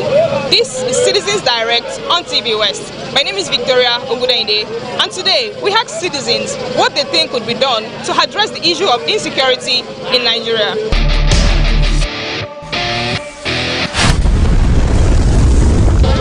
For many Nigerians, the issue of insecurity goes beyond the headlines. It affects how people do business, travel, and go about their daily life. Today on Citizens Direct, we meet with citizens to ask them what they think could be done to address the issue of insecurity in Nigeria, and what role should individuals play to have a safer society. When we talk of insecurity in this country now, it's affecting everybody, both local and international and everything. You see, what we should do is we should go back to our regional system security in the olden days. Like local government everywhere, they're supposed to have their own local security, state, everything. Join with federal government. We need to assist federal government too, because this thing is affecting everybody in this country. We should try. Every local government chairman and all this thing, they should form security that will protect all the local ones and all this thing, all our farmers and everything. If you see now, because of insecurity in this country now, the food something now, everything is raising. No food, nothing, everything, because nobody to go to farm to do anything. We should try to assist ourselves. Everybody now, this insecurity affecting everybody. All of us should be a security together. And when we hear any information, we give to police or you give to any local vigilante and all this, so that they can take action about it. That's what we're supposed to. That's what my own idea about it. Okay, I think insecurity in Nigeria is more of a political issue rather than the natural issue. We have seen the likes of things that are happening in Nigeria in the present day is presently happening in other African countries, which are not taken lightly. I haven't really seen any evidence or convincing evidence where the government is actively fighting the present state of insecurity in Nigeria. So I think the government has a bigger role to play. Even though citizens also has roles to play, but they are rather minor than what the government has to do in Nigeria. When it comes to our defense, I think the government has to do more. You have to actually support the military rather than the way it has been done on paper. There are instances where we see military personnel complaining that they are having to go to battles without proper equipment, machineries. But on a daily basis, we see what these bandits are doing online. They have TikTok accounts. Security has gone beyond just carrying guns. It is now technology. So it's not just about carrying guns and rifles about. These people are in the bush there. They can be easily tracked. So we need to evolve tech more into our security system rather than just the regular way we have been doing it. So I think that is the major thing we need to focus on. My advice is that before the issue of insecurity, like all these banditry, kidnapping and all that stuff, back then there was, before each state there was a border, there was toll gates. So and then for every toll gate, like a kind of checkpoint before the toll gate, and after the toll gate there is also checkpoint. And for every checkpoint, there are soldiers, there are policemen, there are custom officers, there are NDLEAs. So you get what I'm saying. So my advice is that government should build for every state, within the border of every state, government should build toll gates. So if there are toll gates in every border of every state, and even within the states, it will be difficult it will not be easy for all this kidnapping and bandit to cause. For example, when you kidnap a child and you are trying to take the child through to another state, or you know what I'm saying, there will be soldiers, there will be policemen. So it will not be easy for them to it will not be easy for kidnappers to pass through the toll gate. So that's my own listing, that government should build toll gate at every boundary of every state. So it will not be easy for them. What actually happened is that I think the best approach to tackle insecurity in this country is probably the federal government should be able to, to implement the aspect of the camera aspect, input it in most important places. Because when you look at the most advanced countries, they have camera in most places, and then there's always this kind of way of whereby we have people that are in charge of the camera, that are always ready to take actions of everything.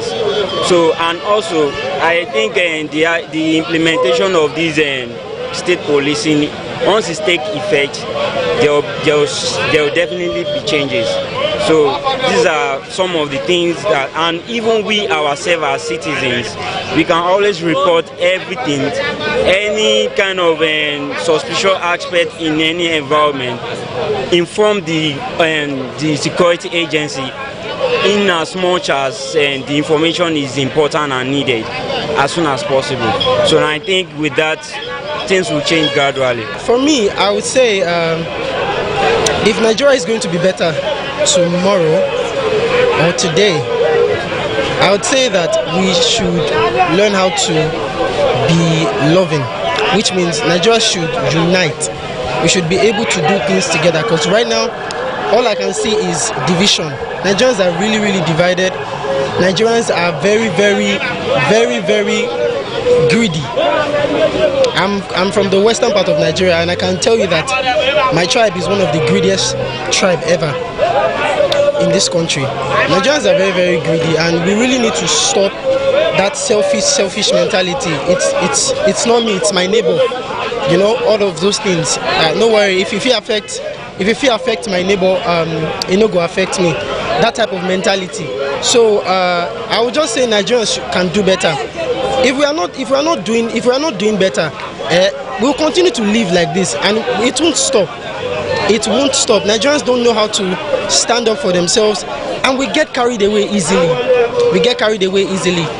Few weeks ago, we were still talking about the children that were kidnapped, and all of a sudden, the first lady of the country, she talked about empowering older women with helping them with funds for akara and corn. And the next thing, everyone turned it into comedy skits and all of that. And look at where it has gotten us. Those children are still in the bush and we've all forgotten about them. But yeah, we are all here trending. We are all using everything in this country to trend. For me, I'll say it is really, really bad. It is really, really bad because if we actually love ourselves and we really, really live in unity, things like this won't happen. We will still be able to talk about this matter. Man, it's over a month now that these children are in the bush, and we've not said any, we've not known anything, we've not heard anything about it. Nothing has happened, and everybody is just moving on as usual. My point is, Nigerians should stop. We should stop this selfish mentality. Well, as for the government, they need to focus on the less civilized area, and as for the citizens, like we need to focus on our curfew, because there are times that parents say like small children should stay outside till 10 p.m. 9 p.m. and we know that all these kidnappers, they are always outside in the night to do their bad things. So we need to focus more on our curfews, and parents should monitor their children, while the government need to like raid all those less civilized area to protect them well, because those bandits can't come to a place like this because it's well open. But places like the forest, bushes and all sort of that is where they stay, that's where they dwell. So the government needs to focus like their securities on that place. We need more tightened securities. I think that's what should be done for now. Do you know what about the security? As in, they should, like, all these children that they are kidnapping. You know, once they kidnap some children in Ibadan, those students in Ibadan, that is very bad. As government or President Tinubu should help us about this insecurity in Nigeria, and we citizens also should, I don't even know how to say it, as in we citizens in Nigeria too should play our role as a Nigeria person. So, and then I want to even say something.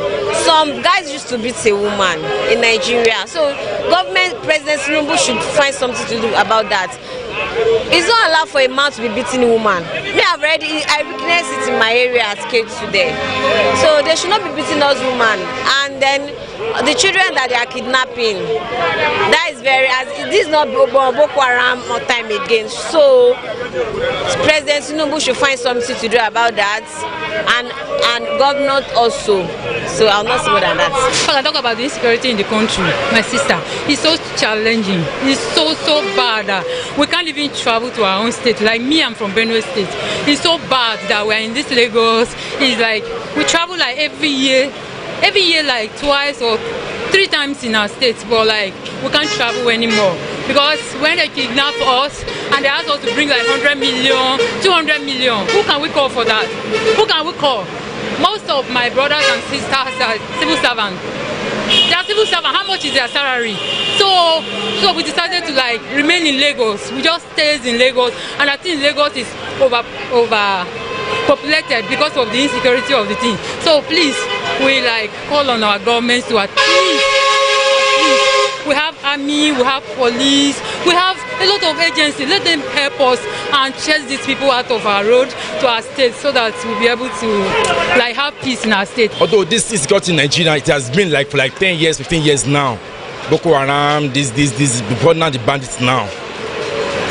And secondly, I think we ourselves, our citizens, we should be our brother keeper.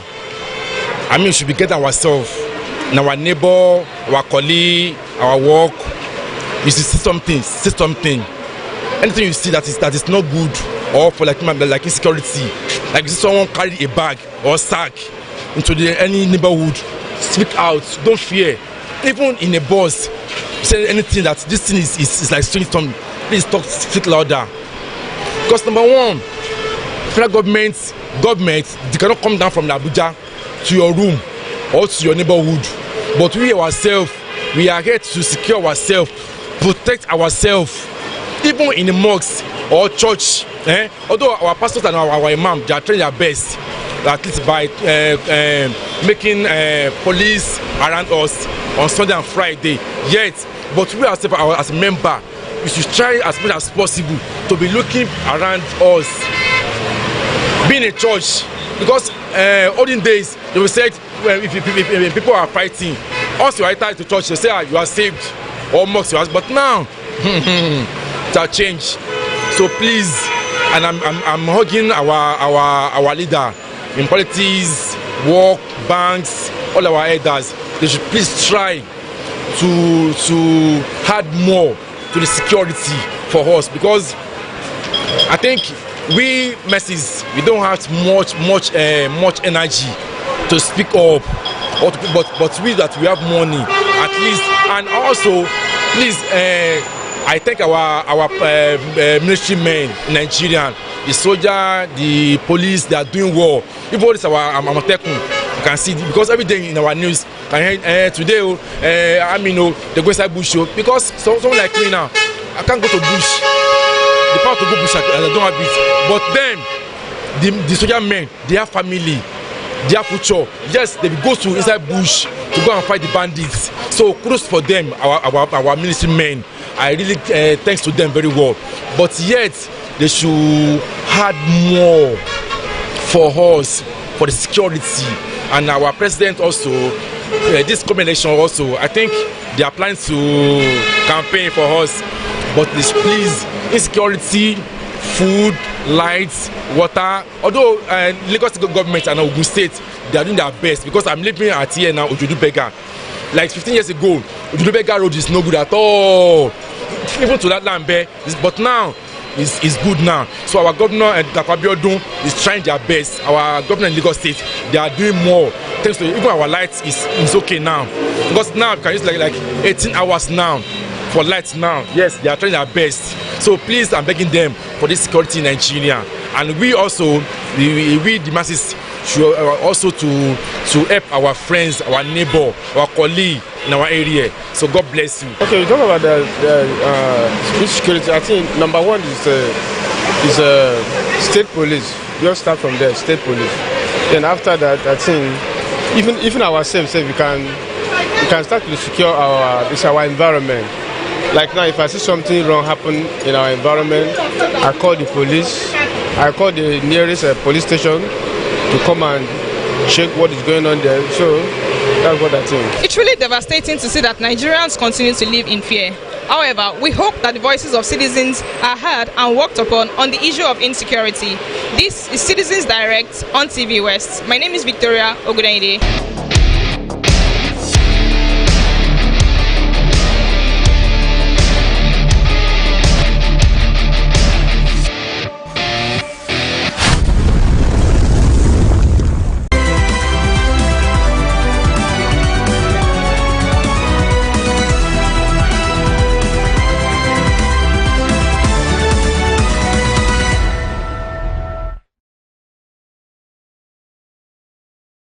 Yeah.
We now bring to the details.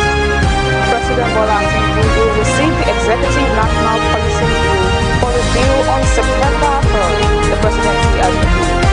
The government also unveiled a public information portal for Nigerians to submit memoranda on the legislation before it is transmitted to the National Assembly. Chief of Staff Bajabiamila, who chairs the Presidential Working Group on the bill, says the 7-week exercise runs from July 27th to September 14th. He added that the final package would include schedules, a fiscal note, and a state readiness framework. You're watching News Radar. The public portal went live on Monday and will accept submissions for roughly 2 weeks. State Bajabiamila says the cost of Tinubu's system will be evidence-based and determined open for input, and state lawmakers await its transmission. Speakers of state legislatures have ordered the National Assembly to transmit to the village to 36 states. Construction begins. Motorists also avoid Chairman Dennis Google says lawmakers at the state level cannot begin deliberations until Organized Labour pushes for a meeting with the Finance Minister over outstanding wage awards on a 40% allowance. Warning that continued delays could spark industrial action are occurring in the state and appeal to President Bola Tinubu to intervene. Tens of speaking at an accord in Gaza as 112 victims, including dozens of children and women, with authorities reporting 157 still that unaccounted for. We'll bring you the details shortly. For another term ahead of the 2027 elections and urging to play a fatherly role by protecting residents. The governor accused the police of taking side in the political crisis ravaging the state. President Bola Tinubu received the Executive National Policing Bill for review on September 3rd. The presidency has reviewed. The government also unveiled a public information portal for Nigerians to submit memoranda on the legislation before it is transmitted to the National Assembly. Chief of Staff Femi Bajabiamila, who chairs the Presidential Working Group on the bill, says the 7-week exercise runs from July 27th to September 14th. He added that the final package will include schedules, a fiscal note, and a state readiness framework. The public portal went live on Monday and will accept submissions for roughly 2 weeks. Bajabiamila says the cost of the new system will be evidence-based and determined state by state. Meanwhile, the Conference of Speakers of State Legislatures have urged the National Assembly to transmit the bill to the 36 State House of Assembly for consideration. Chairman Dennis Google says lawmakers at the state level cannot begin deliberations until the bill is formally received. Osun State Governor Ademola Adeleke has alleged the extrajudicial killings are occurring in the state and appealed to President Bola Tinubu to intervene. Speaking at an Accord Party campaign rally in Osogbo on Monday, Adeleke said the president must not turn a blind eye to the development. He reminded Tinubu that he and his party had already endorsed him for another term ahead of the 2027 elections and urged him to play a fatherly role by protecting residents. The governor accused the police of taking side in the political crisis ravaging the state. He warned that the kind of crisis that engulfed the region in Oyo State the 1983 general elections must administrative activities at two institutions. Adeleke declared that any plan to manipulate the August 15th governorship poll would be frustrated by the electorate. He said addressing journalists in Ibadan on Monday, the union said agreed retirees would begin daily mass protest from August 15th at Ladoke Akintola University of Technology, Teaching Hospital in Ogbomoso, and Emmanuel Alayode University of Education in Oyo. The union has also approached the Nigerian Labour Congress to declare a 3-day warning strike across the two institutions to compel compliance. The pensioners accused the Chief Medical Director of Lawtech Teaching Hospital and the Vice Chancellor of Emmanuel Alayode University of refusing to comply with the state government's directive. According to the union, Governor Makinde directed in January 2025 that the lowest paid pensioner in Oyo State should receive a minimum monthly pension of 25,000 naira. The Lagos State government has announced a temporary traffic diversion plan to facilitate ongoing reconstruction work at Anthony Village bus stop. In a statement issued on Monday, the Ministry of Transportation said evacuation had commenced at the bus stop as part of efforts to provide a permanent solution to a section of the road that has suffered repeated damage from heavy rainfall. The affected section will be reconstructed with interlocking paving stones to improve its durability.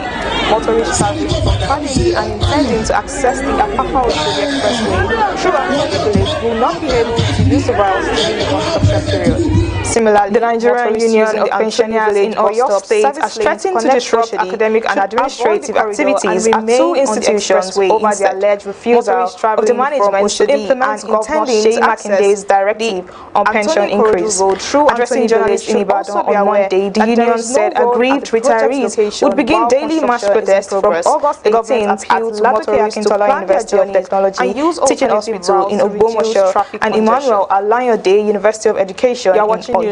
The union has also approached the Nigerian Labour Congress to declare a 3-day warning strike across the two institutions to compel compliance. The pensioners accused the Chief Medical Director of Lawtech Teaching Hospital and the Vice Chancellor of Emmanuel Alayode University of refusing to comply with the state government's directive. According to the union, Governor Makinde directed in January 2025 that the lowest paid pensioner in Oyo State should receive a minimum monthly pension of 25,000 naira. The National Insurance Commission said has announced a temporary traffic insurance that submitted evidence ongoing reconstruction before July at the Anthony Village bus stop. We're still in a statement issued on Monday, the Ministry of Transportation said evacuation had commenced at the bus stop as part of efforts to provide a permanent solution to a section of the road that has suffered repeated damage from heavy rainfall. The affected section will be reconstructed with interlocking paving stones to improve its durability. Motorists traveling from Fadili and intending to access the Apapa-Oshodi Expressway through Anthony Village will not be able to use the route during the construction period. Similarly, motorists using the Anthony Village bus stop service lanes connect Oshodi should avoid the corridor and remain on the expressway instead. The regulators traveling from Oshodi and intending to access the Anthony Corridor Road through Anthony Village should also be aware that there is no road investment application while construction is in progress. The government appealed to motorists to cancel their journeys and use alternative routes to reduce traffic congestion over the delayed payment of 2 months wage trader on TVWest. We'll take a short break now and return with more news. Stay with us. In a letter addressed to the minister, the union said it was seeking an audience on or before August 11th, warning that failure to resolve the issues could spark unrest among public servants. Now with the rest of the news. Disappointment that 2 previous letters on the matter had received no response. 43 Nigerian insurance and reinsurance companies have met new capital requirements introduced used under landmark demands and reforms, and the National Insurance Commission said on Sunday. The regulator said 8 insurance that submitted evidence of compliance shortly before July 31st deadline were still undergoing final verification, which it expects to conclude within 14 days. The exercise was conducted under the Nigerian Insurance Industry Reform Act 2025, signed into law by President Bola Tinubu last year as part of broader financial sector reforms. Nigeria had about 60 licensed insurance and reinsurance companies before the recapitalization exercise. With only 3,800 they were required to maintain minimum capital levels based on their business segments, with thresholds set at 15 billion naira for life insurance, 25 billion naira for non-life insurance, and 45 billion naira for reinsurance. It said the regulator said higher capital levels would improve insurance ability to in the industry of disorder, with obligations absorb emerging risk and support long-term investments across the economy. Successful candidates were selected among the three entry negotiating council as whole Minister of Finance to convene an urgent meeting over the delayed payment of 2 months' wage award and the implementation of the 40% peculiar allowance for federal workers. In a letter addressed to the minister, the union said it was seeking an audience on or before August 20 months failure to resolve issues could spark unrest among public servants. The council expressed disappointment that to ensure a transparent selection the matter had received no response. It said the requested meeting was intended to find an amicable resolution to workers' outstanding welfare, demands and adverts and brewing industrial crisis. The union's demands center on 2 unresolved issues. The first is the implementation of the 40% peculiar allowance approved by the National Salaries, Income and Wage Commission, the incident of May 1st, which has yet to be implemented. The second is the payment of 2 months outstanding wage award covering March and April 2026. The Nigeria Customs Service has released the final list of successful candidates for its 2024/2025 recruitment, with only 3,852 applicants, securing places out of over 573,000 who applied. The Comptroller General Adewale Adeni announced the list during a press briefing in Abuja on Tuesday. He said the recruitment recorded one of the highest level of competition in the industry of the service, with just 0.67% of applicants making the final selection. Successful candidates were selected among the 3 entry cadres. 1,275 made the superintendent cadre, 367 went on social media by showcasing a diamond necklace commemorating for the previous sold-out performances. Adeni apologized to applicants for the lengthy process, which began in December 2024 and took 20 months to complete. Which has cited the unprecedented volume of applications, administrative challenges, and the need to ensure a transparent selection process. He said every application had to be verified against the National Identity Database, with candidates passing through application screening, computer-based examination, and multiple layers of scrutiny. Further solidifying his position as one of Africa's most prominent declined to wear the captain's armband during the necessary pre-season friendly against gathered on Tuesday. The incident occurred on the second half when Abdulkarim Badaki was substituted in the 74th minute.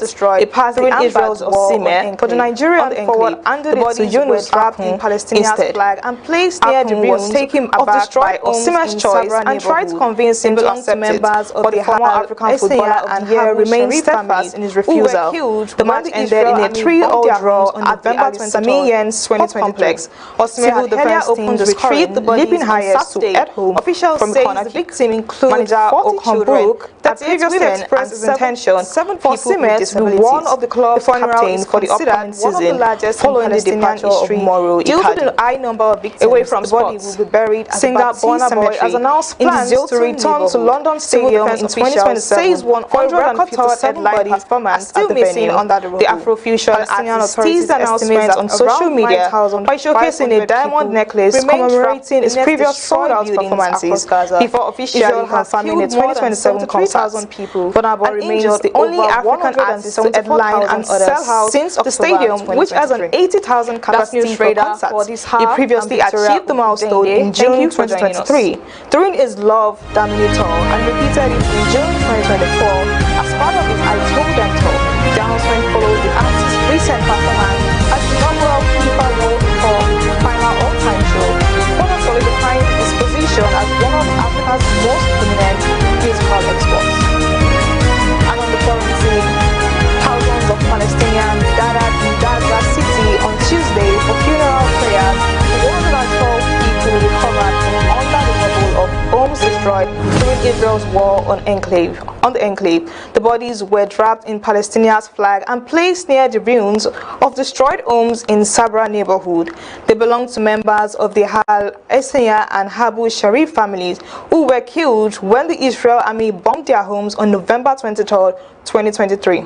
Civil defense teams retrieved the bodies on Saturday. Officials say the victims include 40 children, 38 women, and seven people with disabilities.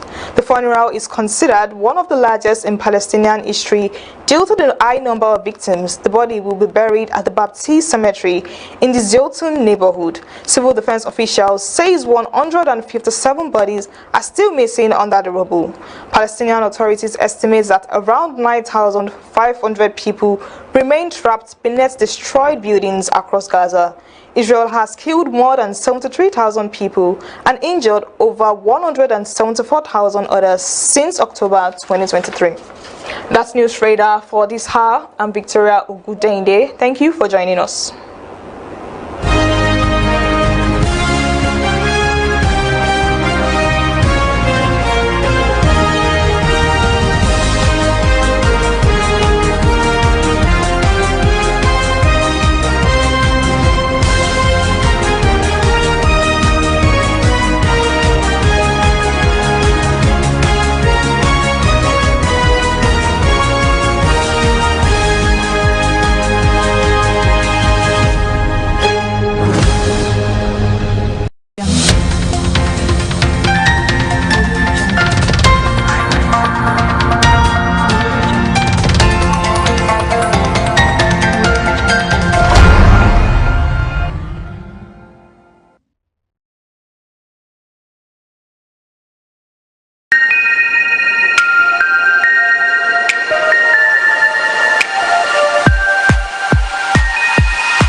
The total market value of real estate in Nigeria as of today is $2.6 trillion. But can you enter the real estate business with zero in your account and grow wealth to harness opportunities available in the industry? Well, that's a question we are trying to unravel on Opportunities Radio TV today. My name is Daniel Oweyemi. Today's edition is focusing on how everyday Nigerians can build wealth in real estate in Nigeria. I mean, without spending or breaking the bank. All right, so I'm going to be revealing my guests shortly after this timeout. It's Opportunity Radio TV. We'll be back after this timeout. Stay back.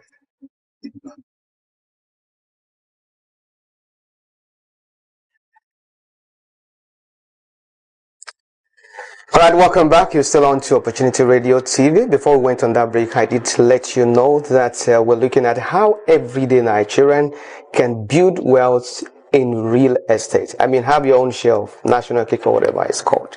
So I'm being joined this edition by an expert, a consultant in real estate. He's also the CEO of Mayola Properties. Is none other than Mr. Olumiwa Olainka. Good morning, sir. Good morning, Mr. Daniel. Glad to have you join us on Opportunity Radio TV. Good to see you today. So, can you get into real estate with zero? I mean, let's say someone is a 9-to-5 person or is looking for side hustle, is an artisan, a young professional. A direct question: can you get into real estate with zero in your account? Thank you, Mr. Daniel, and thank you, our viewer. Real estate in Nigeria present enormous opportunity for us in this area of business. It gives a lot of opportunities with a zero naira, without having any 1 naira in your account. You can start with the little of what you have, whether you're an artisan, whether you're a young graduate or you unemployed individual. There are inherent opportunity for everybody. For instance, in real estate, we don't need millions, you don't need billions. With your communication skill, with your ability to talk to people within your environment, you can start a real estate from there. You by communicating with people that have a need. Once you have a solutions-oriented mindset, you can start from anywhere.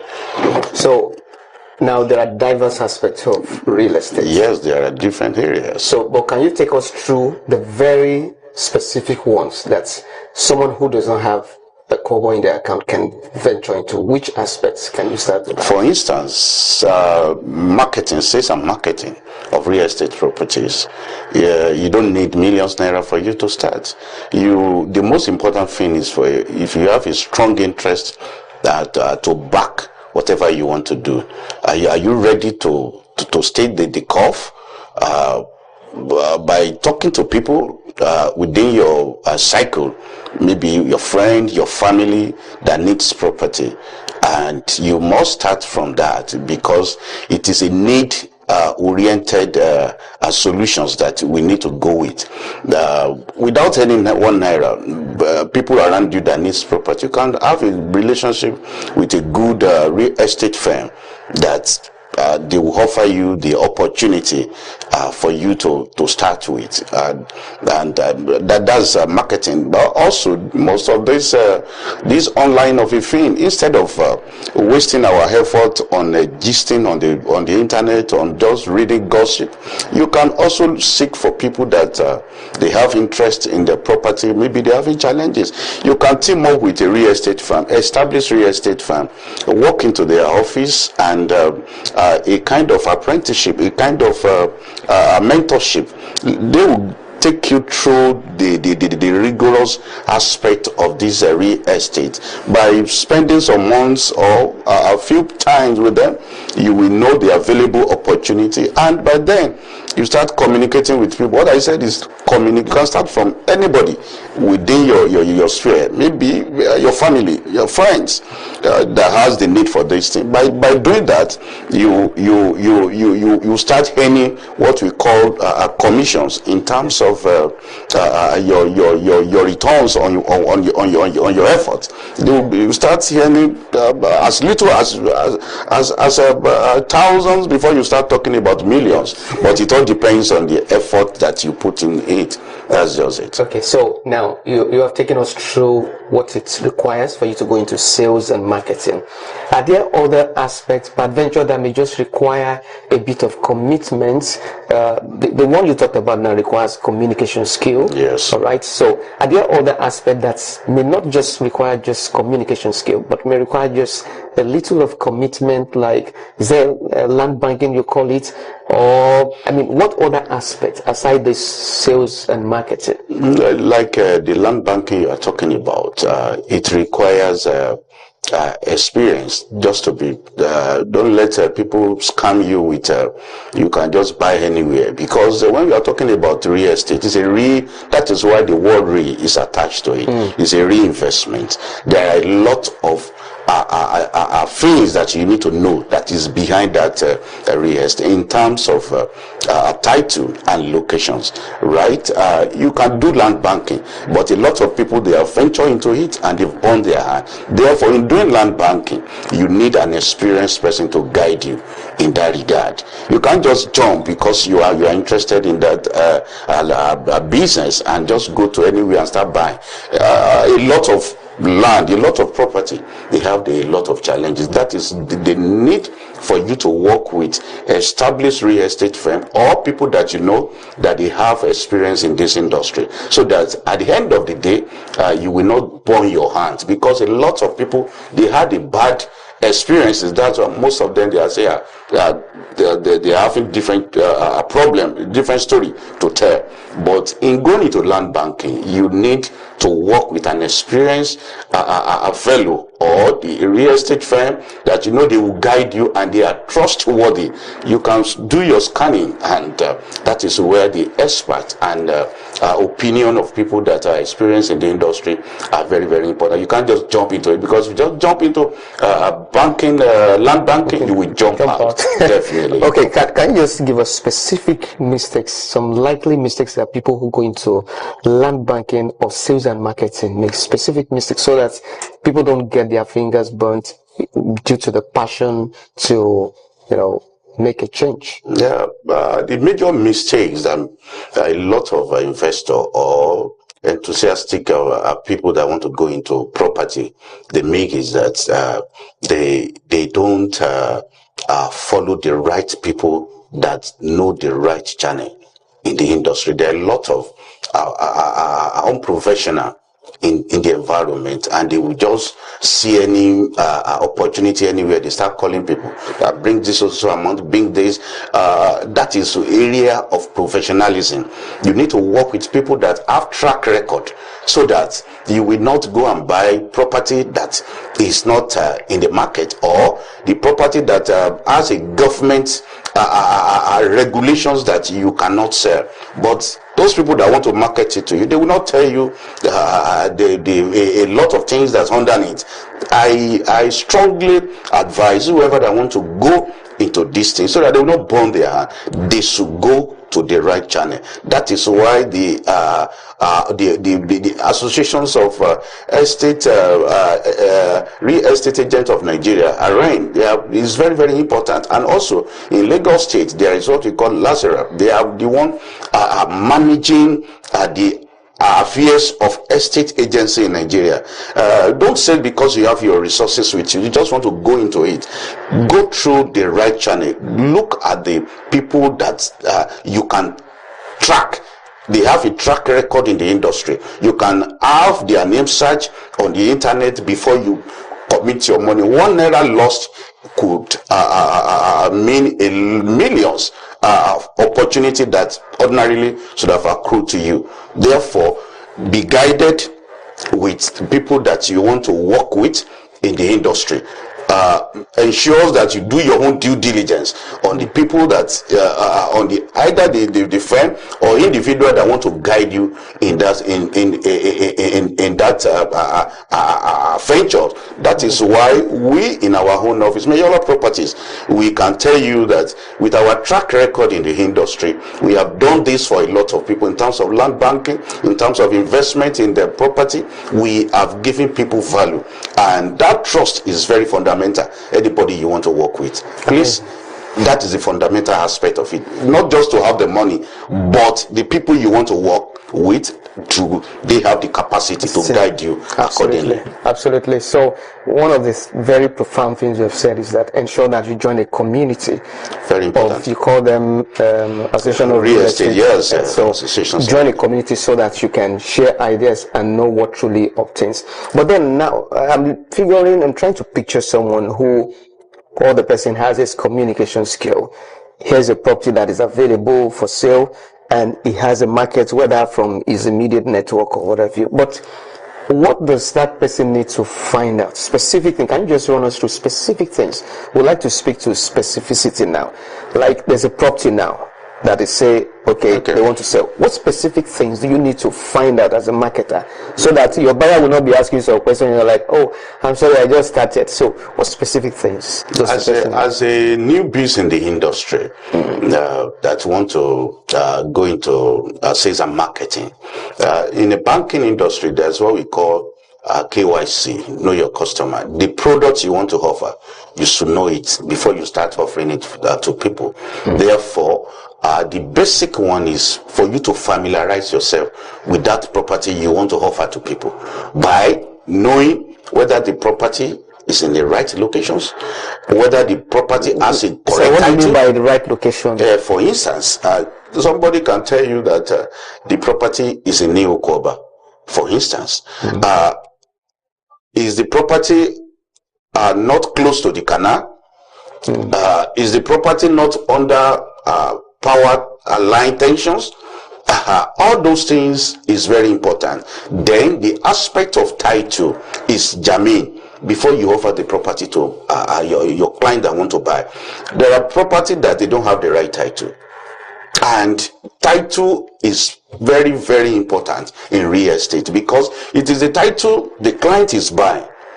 Because if you don't get the right title, forget about it. Whatever you buy is zero. Because it's that title that confers ownership, that confers the transferring of the ownership from the previous person to whoever they want to buy. Does that person has that title also? Is the land not in dispute? Is the property not in dispute? All these things, you need to get it sorted out by you asking those questions from the owners of the property or whoever that enlisted the property to you. You also need to do your own due diligence by going ahead, confirming from government by land bureau. Like in Lagos State, we have land bureau in Lagos State. You go there, you verify the title that they said they have. Also, if they said the title is registered with the Lagos State, is there no any encumbrance on the title? If there is an encumbrance, is this something that you can resolve? If you will be guided accordingly with whatever you find out from land ministry. Not only that, there is also need for you to also go through the courts and see whether the property you are talking about, the land you are talking about, is not, there is only litigation. Fantastic. Just all these things. You just took it from my mouth. I was going to ask that, is family receipts tenderable in courts? There are instances where there are litigations surrounding a land and someone said, I bought from the family and this is the receipt that was issued. Is this something that can be tendered in court? Is it? Your receipt can be tendered in court, but it also depends on the real owner of the property. One property can have 2 or 3 receipts. From the same family? From the same, it could be from the same family or from another family. Others, the root of, that's what we call the root of title. Before you embark on it, that is why you need to work with professionals. The professional will guide you properly by giving you the insight into the ownership of that environment. Look at the document you have, receipt that you have on it. If it is receipt, if it is CFO, because receipt alone is not enough. There is also other documents like survey, and the most germane of them all is having CFO, because all the lands belongs to government. All right, I think in the moment we'd like to go on a break. You're still watching Opportunity Radio TV, and we've been speaking with Mr. Olumiwa Olayinka from Mayola Properties. In a moment we'll be back with other conversations on opportunities available in real estate. Stay with us, we'll be right back. Thank you.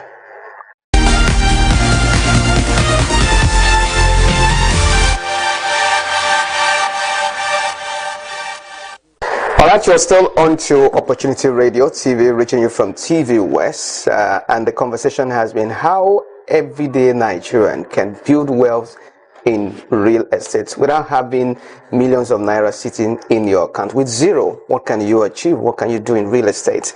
And I've been speaking with the CEO of Mayola Properties, Mr. Olumayowa Olayinka, and the conversation has been so insightful. So we'll just take it a little further as we look at success stories. He talked so much about the things that you should watch out for, how you have to be careful in the documentation. But then, I would like us to benefit more from your wealth of experience. If you had your way, you've been into real estate for how many years now? Into 11 years now. 11 years. That's more than a decade. So, if you had your way, what would you do differently? If you're to flash back, reverse the hand of time and do something, what would you do differently? Thank you, moderator. Do it differently. Now, I would just say that more training before venturing into the real estate. I would have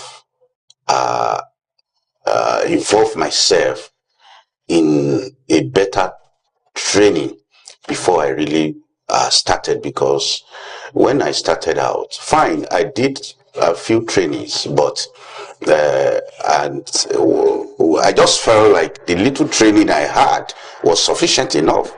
That one, it took me almost about 5 years before I realized that ordinarily we need to update our skill every day for you to remain relevant in the industry and to be successful at what you do. Therefore, venturing into real estate, I would advise that once you take the training, very, very important, because it took me a lot of years before I realized this. And if you don't do that, it will affect your growth. It will affect how you want to scale up.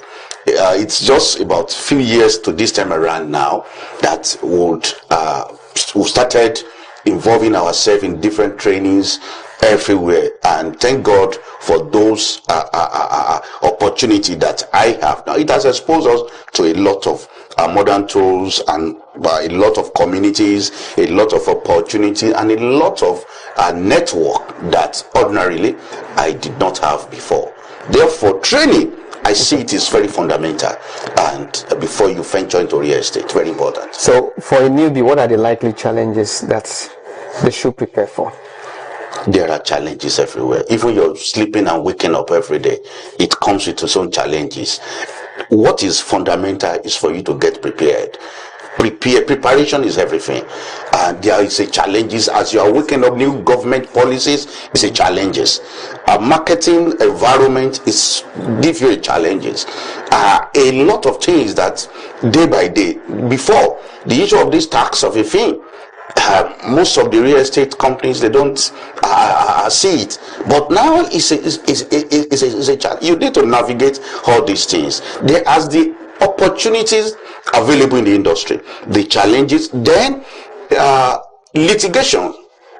litigation is also another challenges in this industry, and we are having a lot of legal problem because most of our cases stay longer years in the court before they are adjudicated upon. Therefore, court processes is another challenges. Then fundamentally also the funding for the real estate is another challenges. It is now that we are hearing more of mortgage, unlike before. You find it difficult for most of our commercial bank to entrust their fund in the hand of a property consultant or real estate firm. But because of new government policies, we are seeing emerging opportunity in that aspect. Now, most of the commercial bank, they are partnering with a federal mortgage bank now. They are encouraging people to invest, but it's still very, very little. It's a challenges on its own. Another area I would say is in terms of the professional in the industry. It's because different quacks, people that don't even know anything about property, they're advising clients, taking them to burn their hand. There are different challenges, but if you are resolute, if you are determined, and you follow the right people, the right channel, forget about it. It is sweet. It is very sweet. The industry is very sweet, provided you can burn your candle. Okay, you like to talk about environmental related challenges, particularly as you see some realtors take you to a property where it's, to a flood prone area, and only for people to start building and they realize that the building is sinking. So that is the area of where I said due diligence and working with professionals, so working with experts. A lot of people are going to Aja, going to Lekki without doing proper thing, because there are buildings that they don't have building approval. Some people, because they have money, they just venture into the building. At the end of the day, they will not get all the necessary regulation. By the time they build, and people that don't know anything about, they subscribe to such project, they will transfer that problem to whoever that eventually buy the property, and that is where the problem. That is, you cannot run away from working with professionals, and also do your own due diligence. Be close to your lawyer. When you want to buy the property, your lawyer will advise you. They will also help you to also do some area apart from what your agent will also help you to do. It is fundamental. Those are the challenges that people are facing every day. Okay, now let's just begin to bring this to a close gradually. For someone who wants to go into real estate now, we may have to talk about the tools that they need. Do you need to register your business? If you're getting into this, or have ID card, letterhead? I mean, for starters, is it compulsory? Do you advise they should go through that route? Whatever that is worth doing at all is worth doing well. For you to have a good footing, you need to register your company. For someone who is going to just sales and marketing, that can be pardonable, right? The structure is very, very important. And you can start with little that you have, but setting out a structure, proper structure, it helps you to scale. It helps a lot. There's nothing you want to do that you don't need to put structure in place. Very, very fundamental. So that this basic structuring will help you to have a plan. You have a feasibility study of where you are going. You put the structure in place, register with the necessary organs of the government. You need to register the necessary association, like in Nigeria, Association of Real Estate Agents in Nigeria. That is very fundamental. You'll be part of the system. You will be exposed to a lot of training. And when it comes to government regulations, you back it up with necessary paperwork, and it will help you to scale up. The opportunity will be there, but it is people that have the structure that they will be the one that will leverage on opportunity that come in every day. If you are not registered, people these days, they don't want to deal with people that don't have a face. The structure you put in place will be what people will see, not only you. The structure is very important. People trust in that structure even more than only you. It's very important. All right, you're just still watching the show, which is Opportunity Radio TV, and have been speaking with the CEO of Mayola Properties, Mr. Olu Mayowa Olayinka. In a moment, we'll just run you through some other opportunities available out there, but that will be after this break. It's still Opportunity Radio TV. We'll be back after this time out. Stay with us.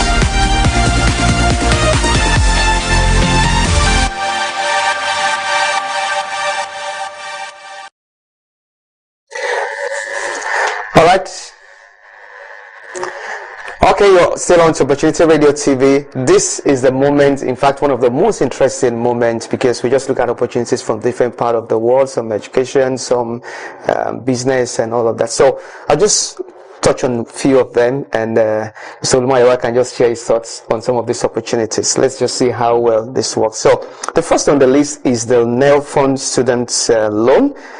This NELFund Student Loan is one opportunity that allows students of eligible competence to have access to loans. Okay, so admission into eligible institution and compliance with NELFund requirements is so key. It's for Nigerians, and interested fee, tuition and upkeep loans is what comes with it. To register, you have to visit www.nelf.gov.ng. It is free, so just ensure that your institution is integrated into the NELFund program. Then the website again is nelf.gov.ng, nelf.gov.ng. So this is for students who are looking for opportunities of getting loan to finance their study. It comes with tuition support as well as living expenses. So what do you think about that? I think that's one of the laudable program of this present government, and the young students that are in school that are having challenges with their school fees and upkeep. This is a good opportunity for them, so that issue of dropout will be eliminated in our tertiary institution. This is a fantastic program. Okay, another one opportunity is 3MTT. That's the 3 million technical talents, which is also for Nigerians. If you're interested in updating your skill when it comes to tech. Nigerians interested in digital careers. It's just important that you take advantage of opportunity like this, because if you're skilled, you are open to more opportunities. For you to apply for this opportunity, you go to 3mtt.nitda.gov.ng. Again, 3mtt.nitda.gov.ng. Application, to the best of our knowledge, is free, and what is also important is you choose a learning track that aligns with your career goals, and that gives you access to more opportunities. It's a free training, free mentorship, and I think it's something that you may want to give a trial. So what do you think about this one? This is equally good for at least anything that will enable young Nigerians to scale up. Training, you cannot underestimate it in whoever that want to grow. And all these opportunities are there for a serious individual to take. And don't say because it is free. Most of the people would think because it's free, they won't do that. Please afford yourself this opportunity and be better off with your life. Okay, let's take another one. This is PTDF for those who are into the line of oil and gas. This opportunity is for Nigerian undergraduates, for those who want to do their masters or even PhD. So if you afford yourself with this opportunity, you have the privilege to free tuition, as well as I don't know whether living. I think it's often covers it. You may have to confirm yourself, but for you to go through the website and check out the whole details, just visit www.scholarship.ptdf.gov.ng, scholarship.ptdf.gov.ng. Application is free, so go through the eligibility criteria and the guidelines before beginning your application. And maybe we just, what do you think about this? Is for those who are in the oil and gas for tech. It's equally a laudable program for people in oil and gas. And this opportunity don't just come always. And whoever that has the opportunity now, my advice is that make sure you take this opportunity. Once you are in that industry, in that ecosystem, make sure you take this opportunity to better your luck. Okay, and finally, we just look at which one now? Okay, the Commonwealth Master Scholarship. This one is a very popular one. Citizens of Commonwealth nations, which Nigeria is inclusive, can apply for this for your masters, and there's no age limit. It's full tuition. It's a free living allowance and other approved expenses. So to apply for this, you visit cscuk.fcdo.gov.uk. I'll take that again. cscuk.fcdo.gov.uk. This is always open annually. Prepare your academic documents and all required credentials that may be required, but go through that site and check out details of what is available. So this is something that we are no longer new to. That's the Commonwealth Master Scholarship. This is equally good, and whoever that has the access to information, they always go ahead of others. And for you to have this opportunity to listen to this program, I will encourage you to make use of this opportunity, because it is for you to take, and the opportunity is there, and I believe your life will be better off after this all this opportunity. And thank you, sir. And very importantly, I need to add this one. If you think that you need access to laptops or other devices that may be important for your work, you may want to give a trial to the Click the device credit scheme. That's for Nigerians who may be willing to take advantage of this. So the age range for you to apply to be eligible is 18 years plus. And for you to apply for this, just visit www.creditscorp. Credit Corp is spelled as CREDICORP. Again, CREDICORP.ng/ click D /CLICKD. Let me take it again. www.credcorp.ng/CLICKD So it's open for eligible beneficiaries and it's free to apply. Read and understand the payment terms before accepting this offer. Okay, all right, I think that's the size of it all on the show today. I must say huge thanks to the CEO of Mayola Properties, Mr. Olumayo Olayinka. Your parting shots for the newbies that are going into real estate, because I presume that someone is inspired now to get into real estate. So what should they do now? What I will tell whoever that intends to go into real estate, you can start from anywhere you are. The most important thing that you also need, that I need to add to this, is your dedication to any course that you choose. Either with zero naira, with millions, with billions, you can enter into real estate, depending on your determinations and what you want to achieve. So are you coming in for a short term? Are you coming in for medium term? Are you coming in for long term? The opportunity are inherent, but require your dedications and be ready to go through the basic of the industry for you to be able to scale up. Thank you. I mean, an industry of $2.6 trillion value. You can have your own share, and as you have heard, you can start from wherever you are, from zero, whether you're going short-term, full-time, or long-term, regardless. So thank you so much for being part of this episode of Opportunity Radio TV.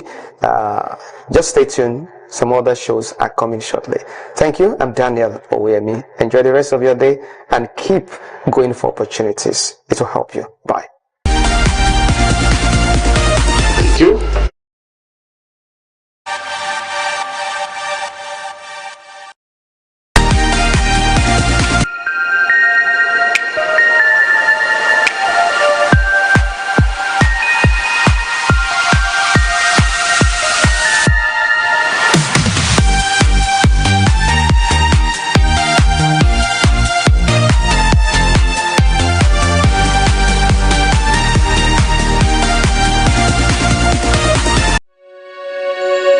You are watching the test transmission of TVWest.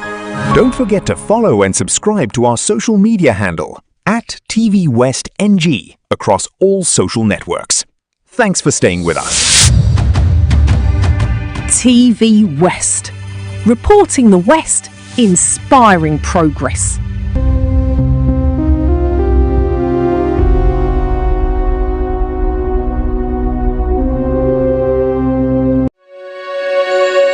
You are watching the test transmission of TVWest. Don't forget to follow and subscribe to our social media handle at TVWestNG across all social networks. Thanks for staying with us. TV West. Reporting the West, inspiring progress.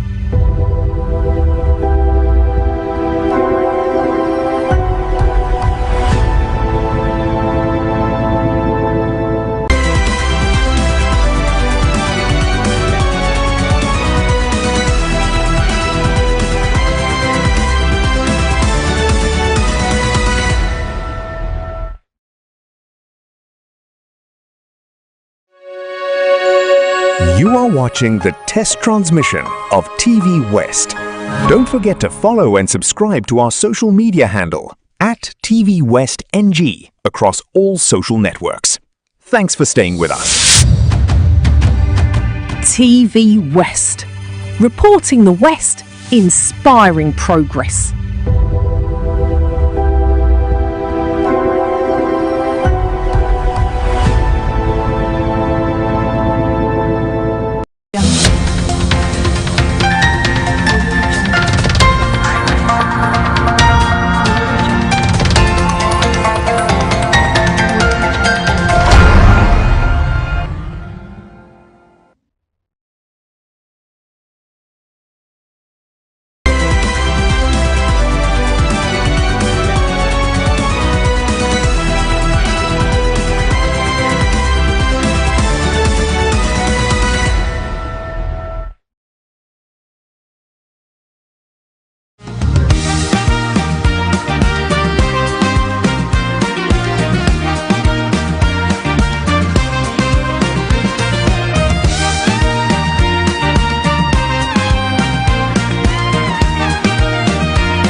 before the politicians defend them. We hear it directly from the people.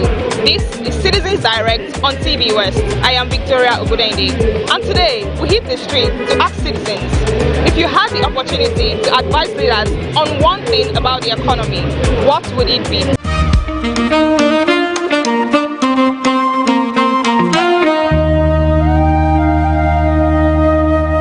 Nigerians, the rising cost of living has changed how they spend, save, and even plan for the future. From food prices to transportation and other daily essentials, many households are really feeling the pressure. But beyond the challenges, how are Nigerians really adapting? And what solutions do they think can make life more affordable? Let's go.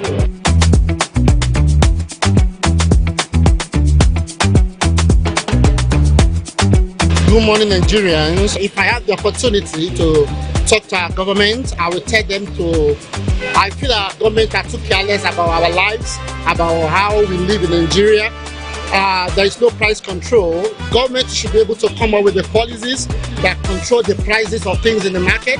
I think everybody just do their own things. Nobody really care. The government don't really pay attention to those things. One, I will have to advise the leaders to get an advisor first.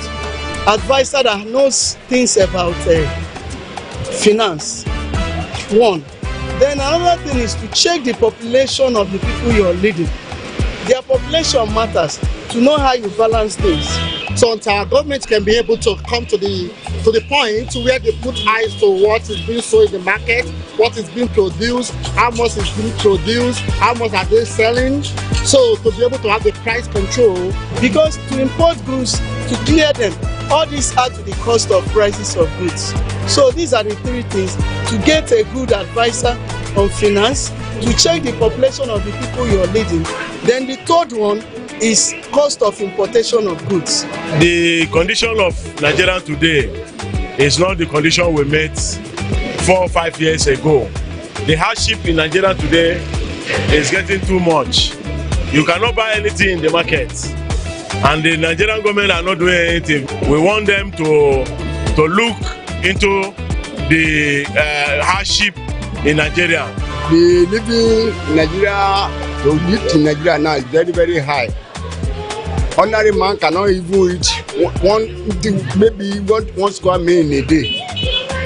If you drink garri in the morning, in the afternoon, no food. In the evening, you don't even know what to eat. So everything, both work, everything is too high. We don't have leaders. That is the problem we have. You know, they will go to abroad and see how they are doing abroad, how people are living in abroad.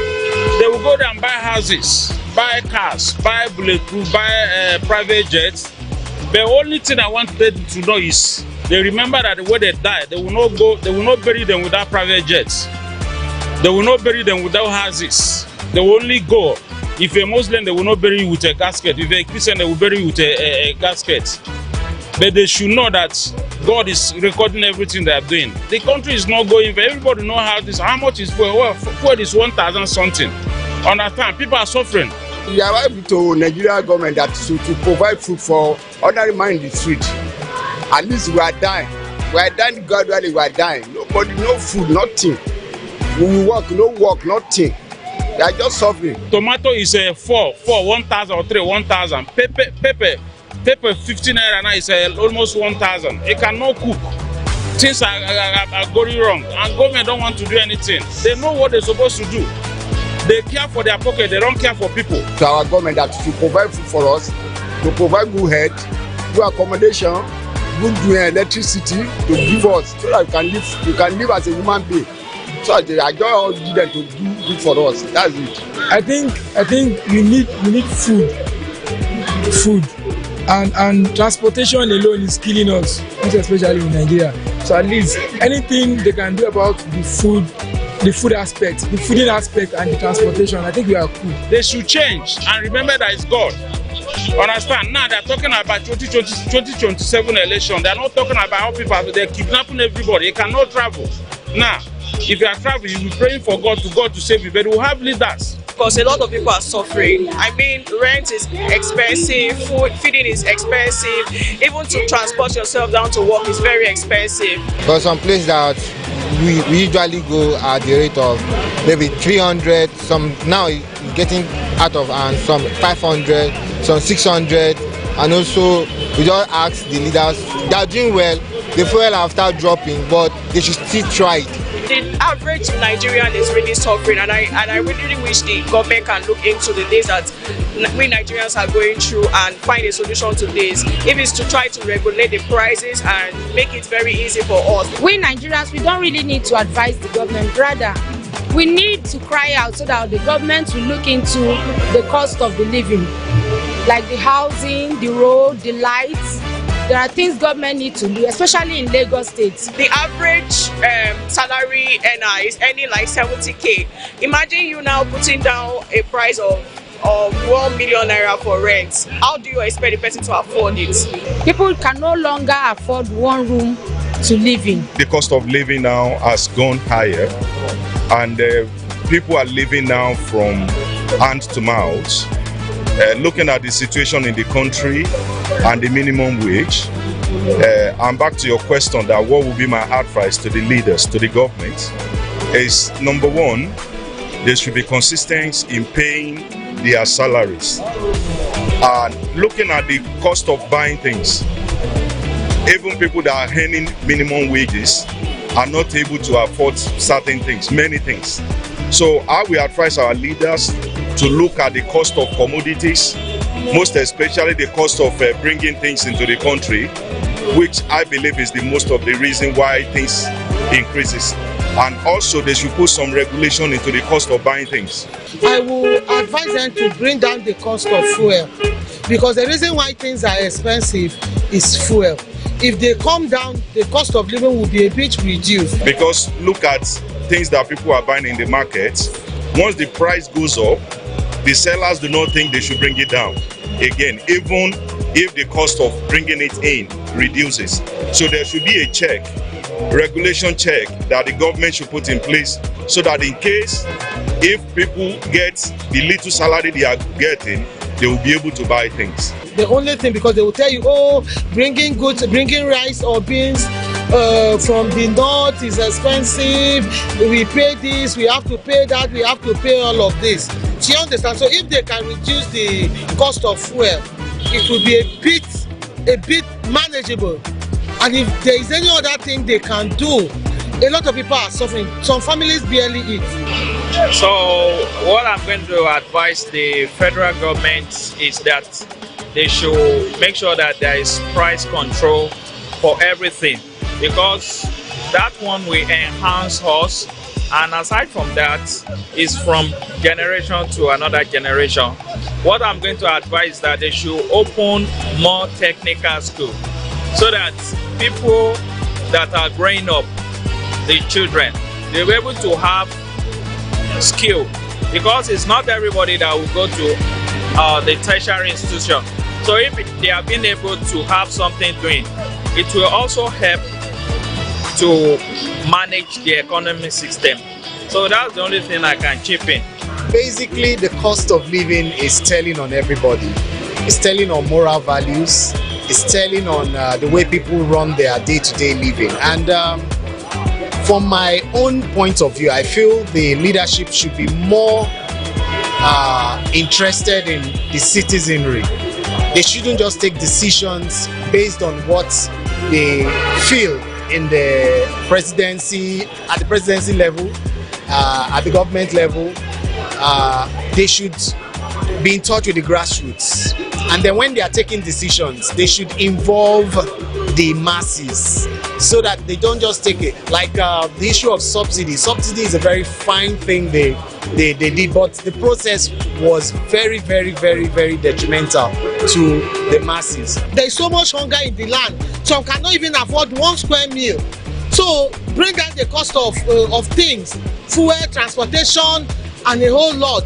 And I tell you, okay, just look at just 2 days ago, they were about increasing WAEC and NECO fee to 50,000 naira. And these are people who cannot even afford the 27,000 naira. Now it's on suspension. Who knows if they will come up tomorrow and continue with the 50,000 naira. Now what will now happen to poor families that cannot afford it? Children will be dropped out from school. increasing more suffering to the people of Nigeria. The number one issue facing causing cost of living in Nigeria, I would say, is insecurity. Number one, when there is insecurity in some other places, you see that people will start moving to a particular place, like in Lagos, and everywhere will become congested with population. And if everybody is congested, if everywhere is congested like that, you see that number one cost of living is housing. Once everybody is congested in a particular place like that, you see that landlord will start exaggerating the price of housing. So in that case, I think government should make economic state more than Lagos. Like there should be different economic states than Lagos, and everybody coming into one place, and not like only Lagos, not everybody. So I believe that they should consider the masses, engage them in the process of policy making, and I feel it would make things better. And then with the re-election issue, you don't need to campaign if you are doing the right thing. If you are doing the right thing, people would naturally want to vote for you to come back. But when you are not doing what the masses want, or they are not feeling you in the right way, then you have to go and do it by hook or crook. So if you want to get re-elected seamlessly, put the masses into consideration. That is, you voted, you swore to secure our lives and our properties. That is your main priority. Secondly is food market. Insecurity have made farmers and other farmers and haters clashes. So in this, there's a short of food in the market. So if government can look into price regulation, because if you go into market to go and buy something now, you see that everybody are giving their price in a different rate. So there should be an agency that will be regulating price of things in the market, so that anybody can go into the market and get whatever he or she wants at affordable price. Because I might go now to go and buy something from a particular person, that person will sell at different price rate. If you go there to get your own from another person, it will be a different price rate. So that is not bringing like a stable competition in our market sphere in terms of food commodity. So if government have anything to do concerning cost of living in housing, there should be decongestion of population. Then there should be price regulation in the marketplace, so that things will come down. And if price of things come down like that, truly cost of living will be easy for citizens.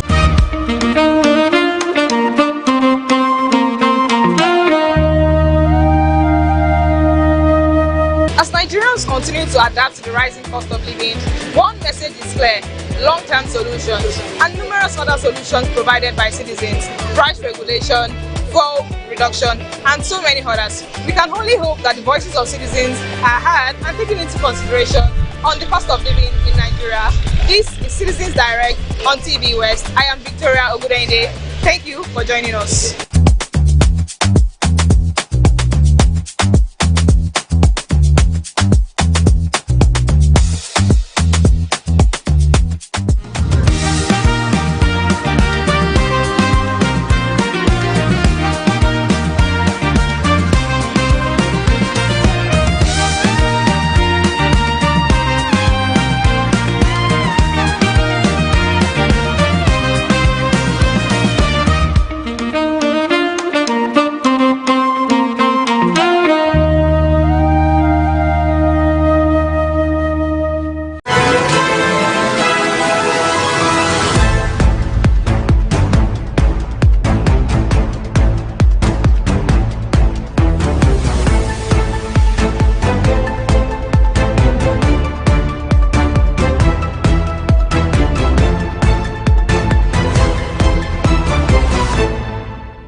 You are watching the test transmission of TVWest. Don't forget to follow and subscribe to our social media handle at TVWestNG across all social networks. Thanks for staying with us. TV West. Reporting the West, inspiring progress.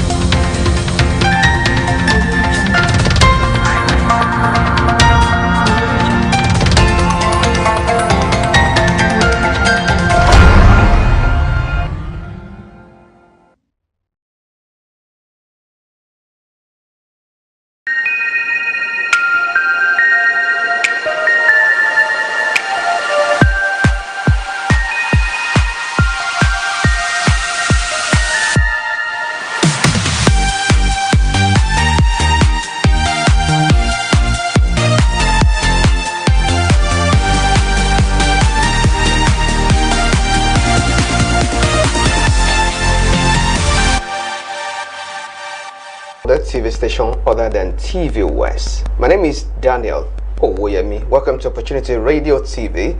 This is where we avail Nigerians with practical opportunities available out there. You may complain, oh, the country is this, there are no opportunities here or there, but on Opportunity Radio TV, we avail you with those opportunities, and we bring experts that help you walk through that journey of rising from that zero to that level that you may want to be, harnessing those opportunities. So today promises to be a very interesting and very insightful one, as I'm being joined on the show by an expert, a specialist in digital marketing, Mr.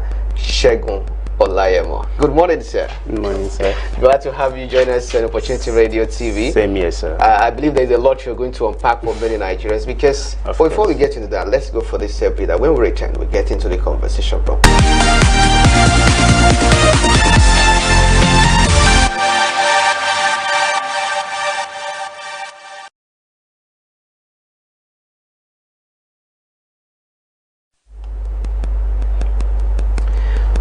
Alright, welcome back. You're still on Opportunity Radio TV, and before we went on that break, I did let you know that we're looking at opportunities in digital marketing for every Nigerian, regardless of where you find yourself.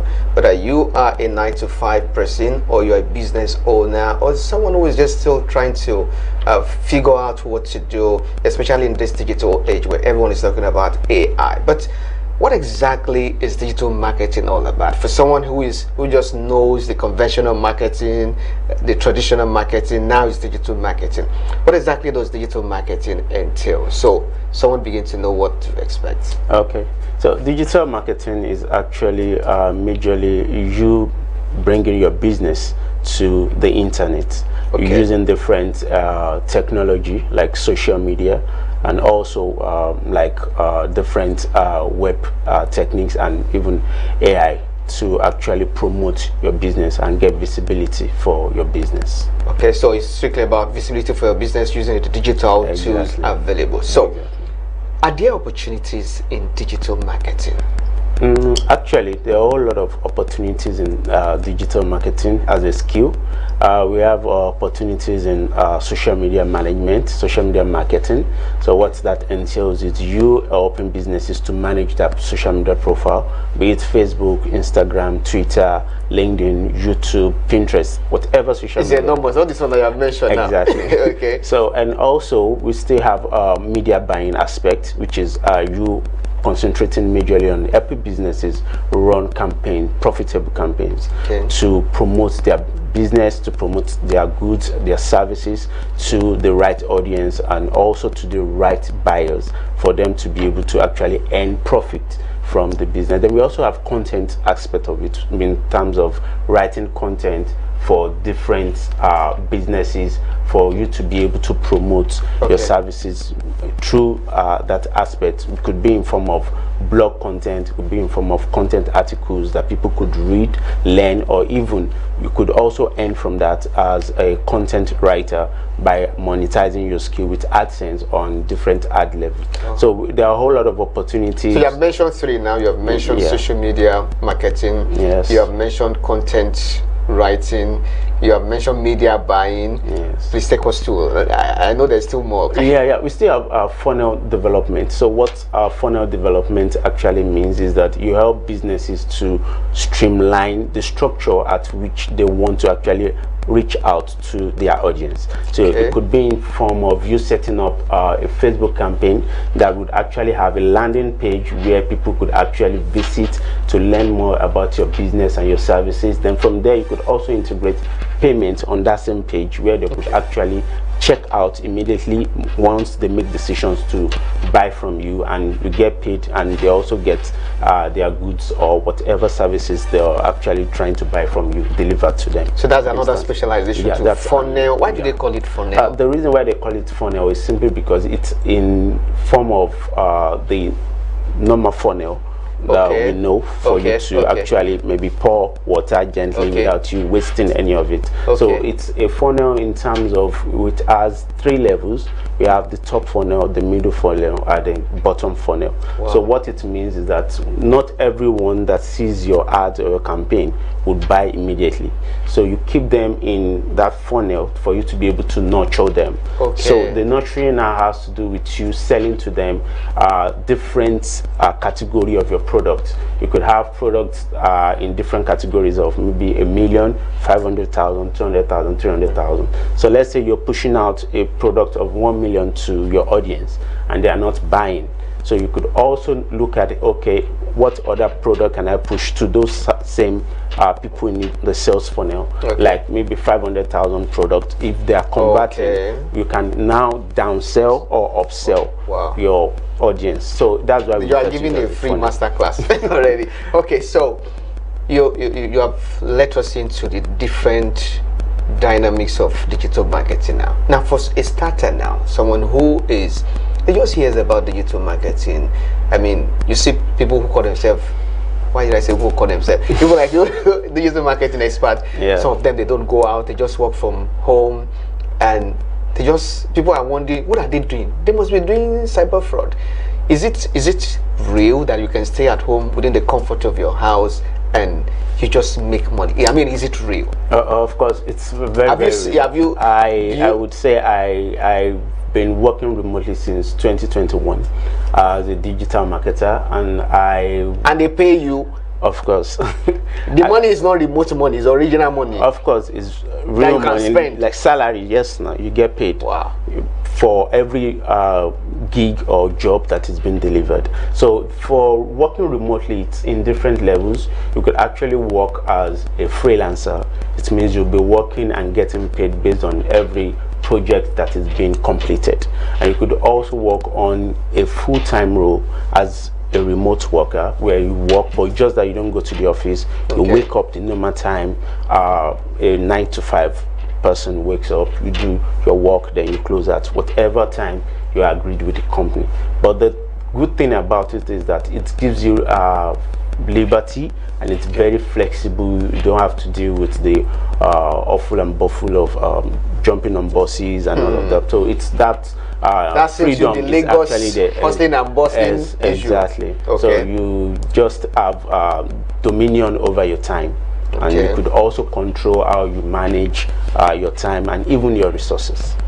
Wow. So now, in fact, it's like you're winning me. I don't know whether I should stop doing media and join and hear you. No problem. That's why I do it. You're so welcome. Where can someone start from? As in level, which level can one start from? Okay, so first, if you're looking at heading into digital marketing, like I said, it's just digital marketing is just like an umbrella that actually houses a whole lot of other area of specialization when it comes to online marketing.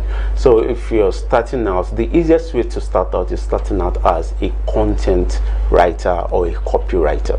So the reason why I said that is the easiest way is simply because it's easy for you to sit down, write content for companies. It's not so technical. It's just as if you're writing a letter, you're writing an essay. So you write that for businesses, for them to be able to promote their products, their services. Then you have it published online, and you still get paid handsomely for doing that. Okay, so for starters, you can consider content writing. Yeah. So what about which other one can? Also, you can also still consider social media marketing, just that it could now be a little bit technical, because nowadays most social media managers or marketers are being required to also understand some level of content creation and also social media graphics design and maybe video editing skills, although it's not even supposed to be one of the skills that should actually be in their portfolio. But based on job requirements for most cases, that's why I said social media management may not be so easy like the way it was before, that all you have to do is just manage posts for businesses, respond to comments, replies, and also DMs. Okay, now I'm beginning to think that social media management is like taking the front role in digital market. So when people hear digital marketing now, they think everything is social media management. Of course not. No. Digital marketing, like I said, it houses a whole lot of other skills. So under digital marketing, we have social media management, we have email marketers, we have content writers. Email marketing is also part of digital marketing. Exactly. Wow. We have content writing, we have copywriting, and copywriting is actually an act of writing to sell. So it's still different from being a content writer. So for someone who has a passion, I mean, when it comes to writing now, who writes books, who writes articles here and there, does that person still need some level of training to be able to write to sell now, because he's writing to sell now?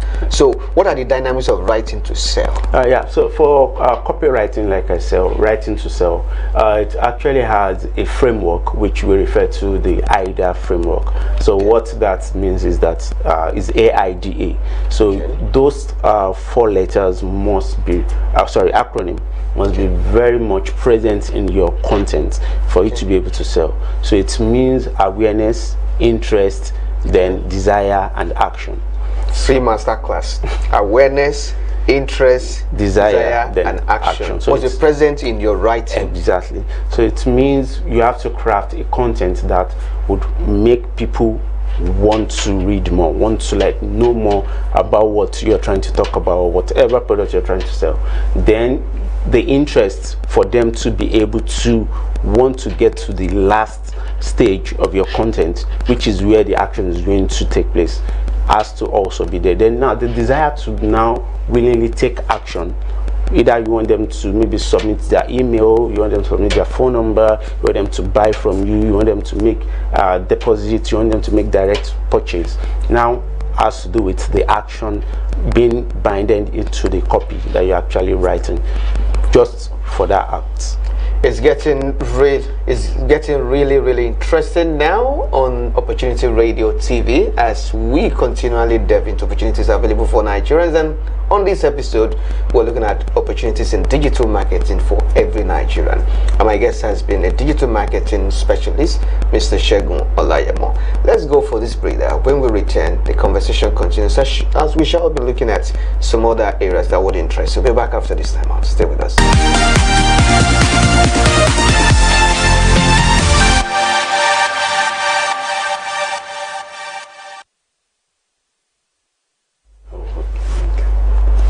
Alright, welcome back. It's still Opportunity Radio TV, and the conversation has been opportunities in digital marketing for every Nigerian, regardless of the age that you find yourself, the profession, the business that you do. So my guest has been Mr. Segun Olayemo, a digital marketing specialist. And earlier, before we went on that break, you did let us know that there are different dynamics of digital marketing. You took us through a masterclass of someone who is going to content writing, of awareness, interest, desire, and action. So now let's throw some light. Let's spotlight some areas now. So which digital marketing skills are currently most valuable?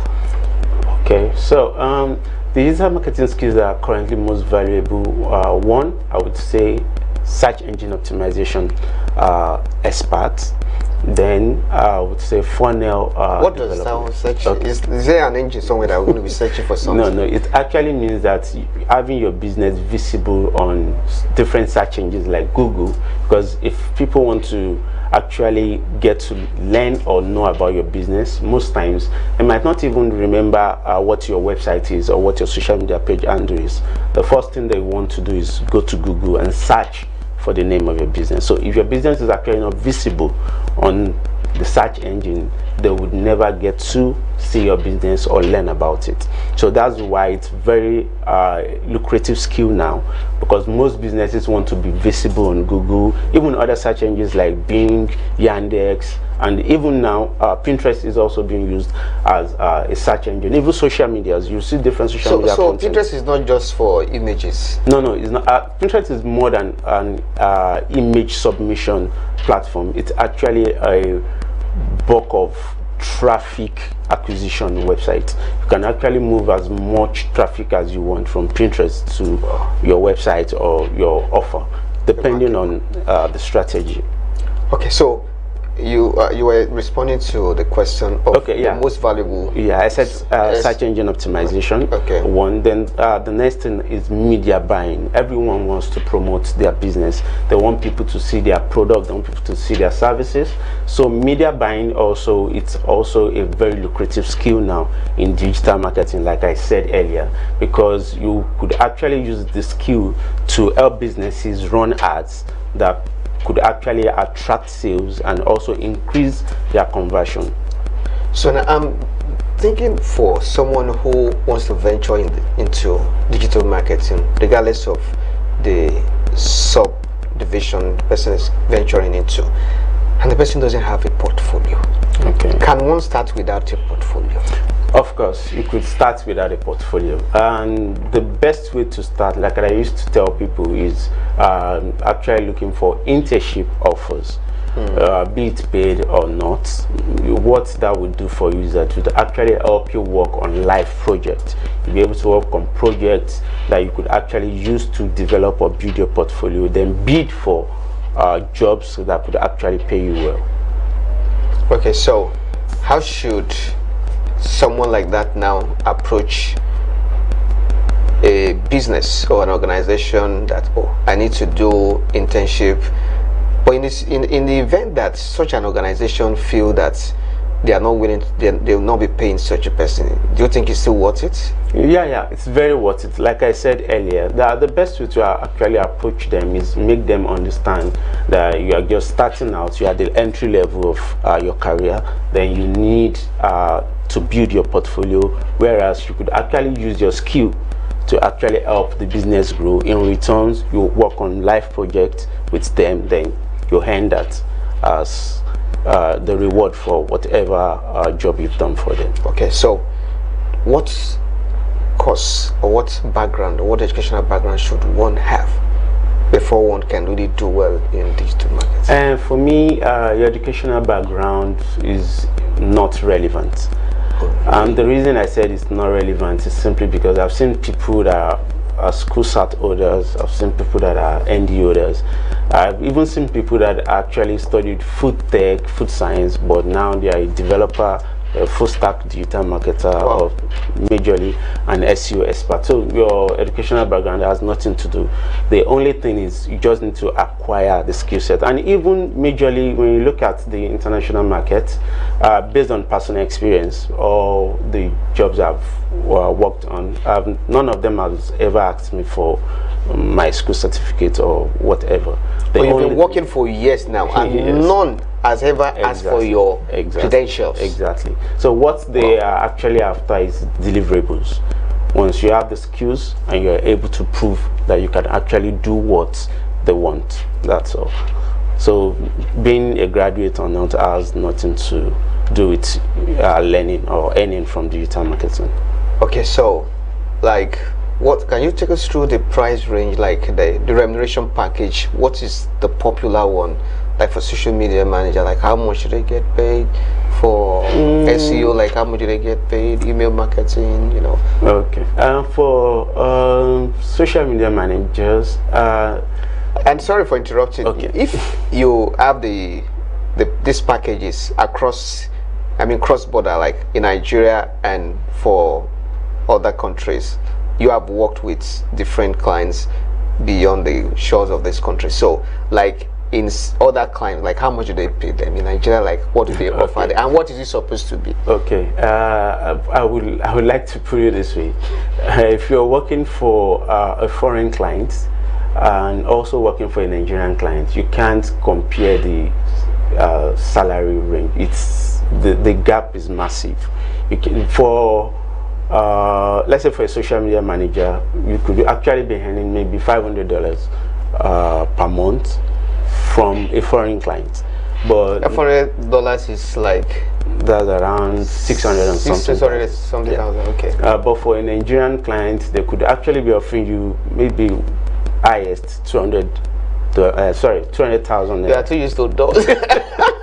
Sorry, Okay, 200,000 naira. Naira. So you can even see the margin between the two. So that's why most people that actually learn the skill sets, they actually want to go to different freelancing platforms like Upwork, Fiverr, Freelancer. Please mention those platforms. Yeah, we work remotely. Also, we have Remotive, then we have WellFund to actually get clients, and the reason is simply because of the power in the exchange rate. So even if they are going to be getting, let's say, minimum of, let's say, $300 per project, and we are able to handle maybe 2, 3, 4 projects at the same time, that's $300 times 4. You know what that means? That's over $8,000. You can compare it to even working for 3 clients as a local brand here in Nigeria. The max they would want to pay maybe like $350 max, except if you're going to be doing beyond your portfolio. Maybe you'll be hired as a social media manager, but at the same time you'll be working as a content creator, working as an email marketer, still doing SEO and all of that. But the truth is, working for a foreign client is actually one of the best thing that could actually happen to your career as a digital marketer. Wow. So that tells me that the difference is clear. Yeah, very, very. So now, how do you position yourself to work for a foreign client? What are the things that they look out for? Okay, so one of the things they actually look out for is majorly the portfolio, which I used to tell people that is the most vital part of your career. You have to have a very robust portfolio. Even if you don't have a client, you could actually go online, search for businesses that don't have, maybe for instance, that doesn't have a Google My Business profile. You could actually offer to do it for them for free, manage it, make sure the page is up to standards, is getting local visibility, they're actually getting reviews being posted, being responded to. You could actually use that to position yourself as a local SEO expert. Then after that, you can start sourcing for clients. Then another very important part is your LinkedIn resume. It's very, very important. You have to set up a LinkedIn resume, because that would actually make them see you as a professional in that field. So your LinkedIn resume, your bio, your header, your picture, your headshots, because they want to see you. So you have to use a picture that actually shows your face, that position you as an authority in that niche. So all of this, they are determined, and there are major factors that you have to consider. You're targeting foreign clients. Exactly. So now, when you're working with foreign clients, and you're also working with local clients, we've seen cases of people who are able to. Is it possible to juggle the two anyway? Of course, it's very, very much possible to actually juggle the two. But the thing is, it now depends on your desire, depends on the willingness for you to actually earn more or work more. So it depends on what your goal is as regards to that. Okay, I actually would have loved that you take us through success stories of people who have traveled this path, including your own success story too. Okay. But let's maybe we should take that first before we go on this page. Okay. Would you like to share your success stories of how you started the journey? Okay. Yeah, my story actually was, I started as a network system engineer, because after school, even before school, I had done some certifications in network system configuration. So I did MCSE for Microsoft, I did CCNA for Cisco. Then also I ventured into learning ethical hacking for cyber security, and also protection for different network infrastructures. So later on, I did not feel fulfilled in that area. So I was actually given an opportunity to work with a business here in Lagos. It's a photography business. So I started with them as a content creator for their blog website for the photography business. So I was actually in charge of content for them. Then also I was doing a little bit of SEO then. SEO wasn't so as popular as the way it is now then. So that was where I started off as a professional in my career. So after that, it got to a stage I got tired of going to the office. It was stressful, so I started combing the web. So I was looking every site, every blog, every forum for opportunities. Then I stumbled on a lady's post on LinkedIn. She actually needed an SEO for a real estate company in North Carolina, USA. So I actually submitted my CV. So after the interview, they felt I'm actually a good fit for the role, so I got hired. So after then, I've actually been different job opportunity over another job opportunity. But the thing I just saw in terms of my career progress was that the first international offer that I had actually opened doors to a whole lot of other opportunities for me. Because for the fact that I said I was able to work with a real estate company in North Carolina, I was also offered a SEO role with a company in Australia, not just one company. I worked with Cool Eats in Australia, I worked with O'Brien Electric and Solar.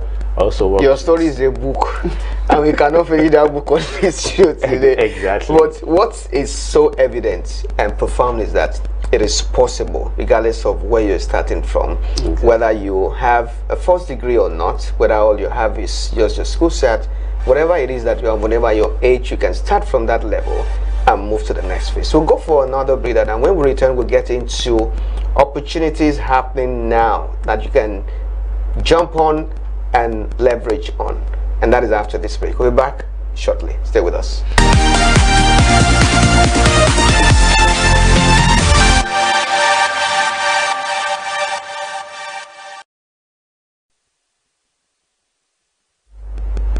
Alright, welcome back. You're still on to Opportunity Radio TV, reaching you from TVWest, Nigeria.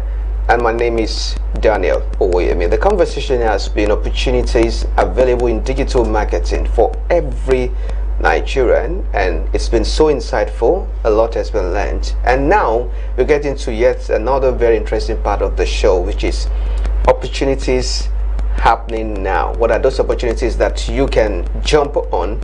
So because we have looked at digital marketing, we'll kickstart with opportunities in digital marketing, and this one it's for those who are much more interested in the social media and digital marketing space. So this I also believe that you can see this on the screen. The control room can help me project this on the screen for you. But so this for social media and digital marketing specialists. It's actually at Prime Life Limited. So but then this is also an opportunity for us to look at this role. So this is what it contains. It's for the role of social media and digital marketing, and the salary there is between 200 and 300,000 per month. So but let's just look at what it entails that the person coming into that role has to do. A part of what the person has to do is experience. Qualification is BSc, HND in mass communication or digital media, minimum of 1 year experience in social media management. Also the responsibilities, digital marketing strategies. You'll be able to work with LinkedIn, Facebook, TikTok, YouTube, WhatsApp. This is it not too much? Create, design and publish engaging content, including graphics. Develop and manage content calendars. Execute, monitor and optimize digital marketing. Utilize AI-powered tools. This what it's like. So talk to us about this. Actually, this is more like a job that is meant for 4 different people, because I could actually see from the job role, I could actually see AI, ChatGPT, and all of that. So that is majorly for even for a 1-year experienced person. There's no way you'll be able to deliver on that. That because you actually need to know how to prompt LLMs, write different LLM.txt file, then also understand robot.txt, how crawlers actually work, how does AI get content to refer your business or mention your business. So for this job role, this is more than just a social media manager's job, although it's said that social media and digital marketer, but with the job description, I think they'll need more than just a digital marketer to do that, because it also includes content creation and video editors. So okay, so let's move to another opportunity. This one is for those who are interested in opportunities such as what foundations offer. So we'll go to Ford Foundation. Ford Foundation is opening opportunity for Nigerians and other interested people who are willing to take on this social justice and inequality focused institutional grants. So for eligibility, eligible domestic or foreign organizations are welcome. Then age range, there's no age range limit. This is open to Nigerians, even home and abroad. The benefit is that it gives you access to grants, it gives you access to funds and other information that you may need for career growth. So how to apply? You can go to the website, which is www.fundsforngos.org, fundsforngo.org, and application is free based on the information available on the website. Okay, so it's a legit. The website again is fundsforngo.org, fundsforngo.org, fundsforngo.org. So you can go to the website and apply and also read some other information on the website. Okay, so the next to that is another opportunity, which is in NIH grants. So this is for those who are into biomedical related field. So for you to be eligible, the details of eligibility is not quite clearly stated, but it's open. You can give it a try, check the website. Okay, so another information is that for you to apply, you can go to grants.nih.gov, grants.nih.gov. so you have access to NIH funding. Okay, so for those who are interested, you can also seize that opportunity. All right, so this is always published every year. It's free to apply, and Nigerian institutions have to take advantage of this. Okay, so what do you think about grants like this? Yeah, for grants like this, I think it's actually a good thing that people could actually have access to facilities like this to actually help them increase or even create business or generate revenue for their businesses. And it's, for me, I've seen people that actually benefited from different grants and that are still actually doing very well even with their business after the grant support. So it's a very good thing. Okay, so let's go to another one, which is Grant Watch. Grant Watch is also giving opportunities for those who are willing to leverage on it. So it's a non-profit, those who can apply, NGOs can apply, small businesses can apply, schools can apply, agencies can apply, individuals and other applicants can also apply. For you to be eligible, you have to be any of those things that we mentioned. I mean, your organizations have to be into any of those things that we mentioned. For you to apply, you can visit the website grantwatch.com. Grantwatch excuse me, grantwatch.com is a website to visit and read other information about how you can benefit from that opportunity. The deadline is not clearly stated, but maybe when you go through the website, you can also see other details. And let's go straight to this other opportunity, which I feel that a lot of Nigerians will be really interested in. Okay, this is what is called the Nifemi, what do you call it now? Nifemi Brown Foundation. Let's check Nifemi Brown Foundation. Let's check Nifemi Brown Foundation. The Nifemi Brown Foundation is what we're looking at. So the Nifemi Brown Foundation is for undergraduates who are looking for scholarship, and they are asking for those people who are willing to turn in their application, and the deadline is August 24 this year. August 24 this year. So it's open to all Nigerian students currently enrolled in a higher institution of learning. So there's an essay that you are expected to write. It's about AI and how it's changing how people learn and work. So what do you think about this opportunity? Anyway, you can apply for that or get more information about this offer. Visit the website www.nbfafrica.org. www.nbfafrica.org. You can get more details. So what do you think about the NBF Yeah, I think it's a good initiative, because if you look at it now, AI is like the future of everything, be it commerce, be it education, business, and even now we even have AI automated websites that actually help you search for job. They apply for you, and once you are being invited for invites, they also still send you a notification for you to then even prep you. Oh, hold on. There's an AI that will apply for job. Exactly. For me. Yes.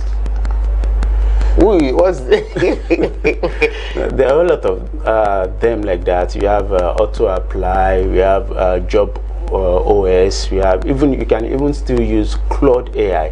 You set it up for it to actually scrape the web, look for different offers in your niche, then help you apply, then also still give you an interview prep on likely questions that they could actually ask you.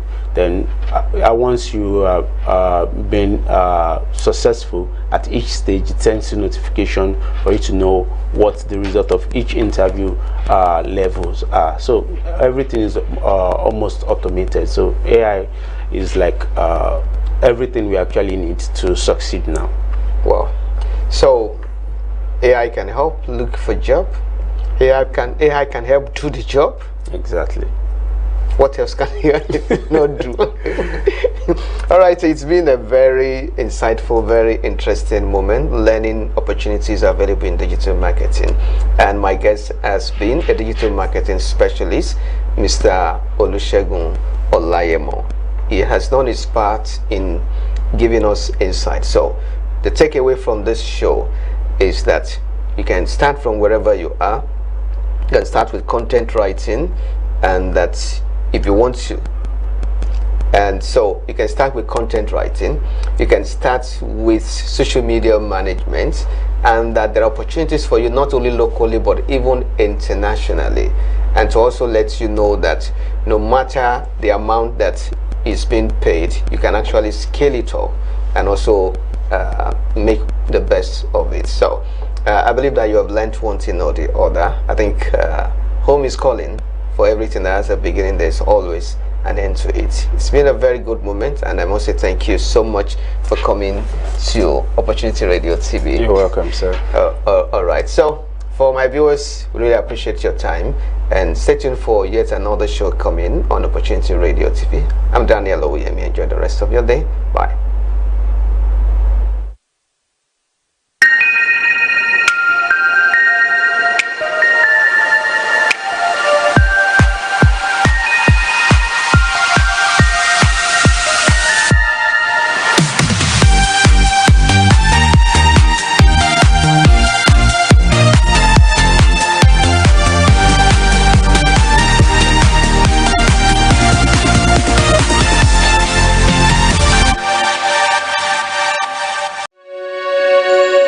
You are watching the test transmission of TVWest. Don't forget to follow and subscribe to our social media handle at TVWestNG across all social networks. Thanks for staying with us. TV West. Reporting the West, inspiring progress.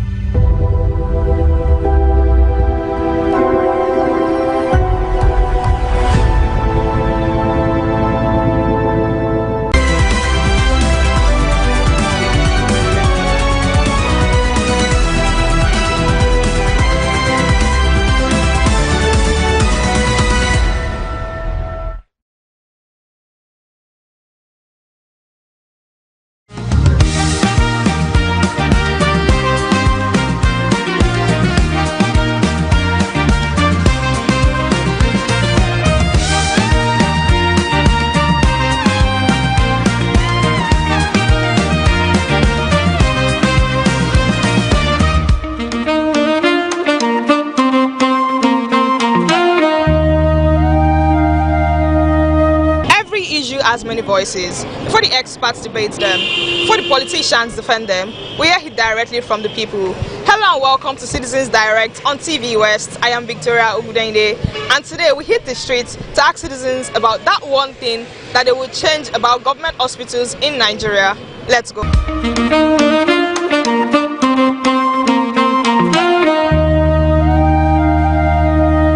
Quality healthcare remains a major concern for many Nigerians, with challenges ranging from affordability to availability of medical services. Today on Citizens Direct, I'm hitting the street to ask citizens about that one thing that they will change about government hospitals in Nigeria. Let's go. What I see that can improve Nigeria government hospital? I mean, the whole 30 states of Nigeria, they try and increase our facilities. We are lacking facilities. They try, they're not like government, doctors and nurses are going on strikes. They are sad, they try and pay them on time because they have family to feed on. They try and bring down the level of this thing, the lab fee, the drugs fee. They can even provide free drugs because some that people can even afford. These are not equal. So I came from a racial background that they need to attend to. They need medical attendance. I pray God will help our government. It's not easy. We are praying for them. May God help them. Well, to the best of my knowledge, from what I know, like I said, everything about government healthcare in Nigeria is in shambles. Because when you go to the hospital, first of all, doctors and nurses are not well taken care of. They are not well paid. Their allowance, in fact, everything, they are not well taken care of. Then secondly, there are no drugs in the hospital. You go to the hospital, they will refer you to a private laboratory for tests. They will refer you to a private pharmacy for you to get your drugs. So, okay, thank you. So to that extent, everything, I would like to change everything about government healthcare in Nigeria. So I think one of the most fundamental aspects of the nation is the health sector of Nigeria, because that's where our lives are saved. The very importance of the doctors, the nurses. So I think one of the most important problems are the infrastructure. So if I'm in the position of the government, I think one of the most important aspects I work on are the infrastructure. Health facilities. Because that's where things are provided to support the needs of the people, the injured, because all lives cannot be vulnerable. The government needs to protect the very needs and the health of the citizen, which is the most important aspect of life, the health security of the... One thing I will change about government hospitals in Nigeria is I will ensure that government hospitals are properly funded and equipped so patients can get their quality health care. The only way to approach the issue is to put things in order. One, from one perspective, is for them to make everything easy for the masses. Because if, for example, like I went to this general hospital, I stand on the queue less than 3 hours for me to get a drug to my mom. Okay, if I way that they quickly equip well, I can easily go somewhere inside the hospital and get it very easily and very small money for affordable. But everything is very expensive. I would say the infrastructure, the equipment, and the salary. Okay. So what they need to do is work on their infrastructure, because I think they lack many infrastructures, one, and they lack many instruments for it. And I think if they pay their workers well, everybody will, because I think in Nigeria now, the pay moves people to do their work perfectly well, because you can't come to work and they're paying you almost less than what you should get, and you're attending to somebody, you get frustrated when you are kind of working. So I think they should increase the pay, infrastructure, and the equipment. Government hospital is all about the workers' attitude. The first thing I will change if I have the power with me is the workers' attitude. Because health staffs, health workers are supposed to be humanitarian, but most of them are definitely not. I'm not trying to point a few accusing fingers of them. It is in our blood, especially being Nigerians. We don't have that spirit of care towards one another. So the first thing I will change is the attitude of workers, health workers, by introducing training programs that can sanitize, that make them become more of humanitarians than just health workers, ordinary health workers, because many of them are working just for the salary. But they're supposed to remember first that they are humanitarians before the salary aspect comes into it. Then government have to think about increasing the health workers' remuneration, because that added incentive will go a long way to ginger them to work more, give more of that humanitarian aspect of them towards the patients. The government workers should have a fear of God, in the sense that the way they interact with their what's it called? Is it the clients or the patients? Yes. So they should have a fear of God and how to interact with them. Most of them they are evil. They don't have a fear of God. Like one day, for instance, one day I went to this general hospital. I go there I have a stomach running. I have a stomach pain. So I went down there. I explained my situation to them. So they said because they did not carry me come, or I did not took a motor or vehicle come, that I'm not emergency, that I should go and set back. I said I'm having stomach pain, that they should attend to me. They said no, they will not attend to me. So ever since then, I've not entered there. So may God help us. First of all, we have to be practical here. We have 24 or 20 local governments in Lagos State, and each local government is being one general hospital man the entire local government. Let us be practical. Can, God forbid, let's assume there's an emergency, can that local government manage 20 streets? Let's assume there's a casualty that affected the entire 20 streets in the local government, which I believe is less than 10% of the entire street in that local government. So the issue here is this: we are not being practical. What we have is not sufficient to the number of people they ought to have attended to. If you look at the total number of this doctor here, they are not up to. I mean, let's say the total surgeon here, they are not up to 100. Because I'm not in medical line, we have surgeon, we have opticians. If you look at each and every one of them, they are not up to 100 in numbers, and they have thousands of persons to attend to. They're also human beings like us. But the issue here is there's no transparency between the citizen and the government.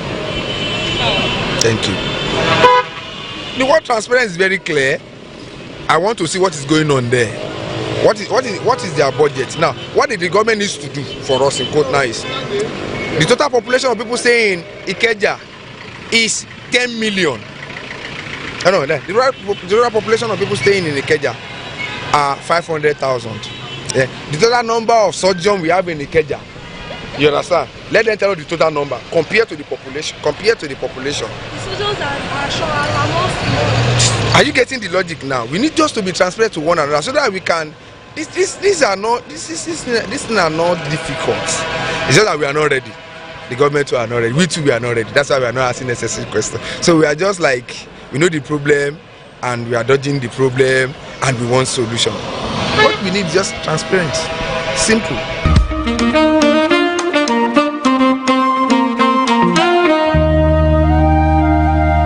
From affordability to the quality of care, citizens are calling for a healthcare system that actually works, the one that truly meets their needs. This is Citizens Direct on TVWest. I am Victoria Ogudende, and thank you for joining us.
watching the test transmission of TVWest. Don't forget to follow and subscribe to our social media handle at TVWestNG across all social networks. Thanks for staying with us. TV West. Reporting the West, inspiring progress.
lọ́wọ́ Ọlọ́run ọba dániwáyé ọba ṣẹ̀dá ọba tó ka èmi àti ẹ̀yin sí ní àkókò tí ẹ̀ ń wo ìkànnì TVWest yìí a mú ètò kan pàtàkì kí la pè ètò náà kí ni Bíbélì sọ lórí ètò yìí la ó ti máa jíròrò la ó ti pe àwọn akọni ẹ̀dá àwọn tó mọ̀ ti fún tẹ̀dọ̀ inú Bíbélì ìyẹn àwọn àlùfáà àwọn pásítọ̀ tí wọ́n mọ ibi tí wọ́n dojú ọ̀rọ̀ Ọlọ́run kọ nínú Bíbélì ibi tí a ó ti máa jíròrò àwọn ọ̀rọ̀ tó ta kókó lónìí àlùfáà wà nínú ilé agodo níbí báyìí ìyẹn àlùfáà wo ni mò ń perí the Venerable Simeon Ajayi láti inú ìjọ the African Church Emmanuel Parish Ọgbà àwọn ni a ó jìjọ máa gbé àkórí ọ̀rọ̀ tòní ni pé kí ni Bíbélì sọ lórí ìdámẹ́wàá àti ọrẹ orúkọ mi ò yí padà Àbọ̀sẹ̀dé Adégbóyèga lórúkọ mi ẹ máa bá wa.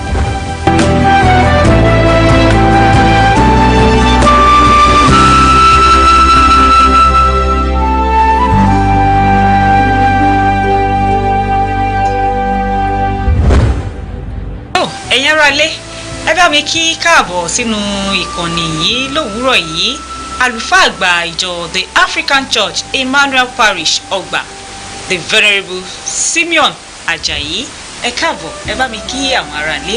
ẹ ṣé púpọ̀ akí gbogbo àwọn aráalé ìgbẹ́ tẹ̀ wò wá pé àkókò yìí àwọn àdúrà pé ọlọ́run àánú àfihàn ẹ̀ àbáyé gbé nígbà gbogbo lórúkọ Jésù ẹ ṣé púpọ̀. lákòókò yìí a ó máa ṣàgbéyẹ̀wò kókó ọ̀rọ̀ tó sọ wípé kí ni Bíbélì sọ lórí ìdámẹ́wàá àti ọrẹ nínú Bíbélì àwọn kan gbàgbọ́ wípé wọ́n kọ síbẹ̀ pé dandan ni kí a máa san ìdámẹ́wàá àwọn kan sì gbàgbọ́ pé torí àwọn èèyàn Ísírẹ́lì lásìkò yẹn òfin Mosaic òun ni wọ́n ń lò òye ló sọ wípé kí wọ́n máa san ìdámẹ́wàá kí ni ẹ lè bá wa sọ nípa ìdámẹ́wàá. ìdámẹ́wàá gẹ́gẹ́ bí a ti pè ní èdè Yorùbá mo mọ̀ pé ní ayé tí a wà lónìí ó ti jẹ́ nǹkan tí ó ti dá àríyànjiyàn tó pọ̀ sílẹ̀ ṣùgbọ́n tá a bá wò ó lọ síbi tí ó ti bẹ̀rẹ̀ a rí i pé ìdámẹ́wàá ò yẹ kó jẹ́ ohun tó máa di àríyànjiyàn gẹ́gẹ́ bí a ti ń fà á nínú ní kúkúrú èdè ìdámẹ́wàá ní bí Yorùbá ṣe pé ó jẹ́ ìdámẹ́wàá ohun tí èèyàn ní àfi fún Ọlọ́run ó dẹ̀ bẹ̀rẹ̀ láti ọ̀dọ̀ bàbá ńlá wa tí a pè ní Ábúráhámù níbẹ̀ ló ti bẹ̀rẹ̀ ẹni àkọ́kọ́ tó san ìdámẹ́wàá nìyẹn sísan ìdámẹ́wàá ti ẹ̀dẹ̀kẹ̀rẹ́ kì í ṣe pé Ọlọ́run ló pa á láṣẹ fún láti ṣe bẹ́ẹ̀ òun fúnra ara ẹ̀ láti inú ẹ̀ ló fi ẹ̀mí ìmoore hàn sí Ọlọ́run bàbá wò ó nínú Bíbélì ìwé Genesis orí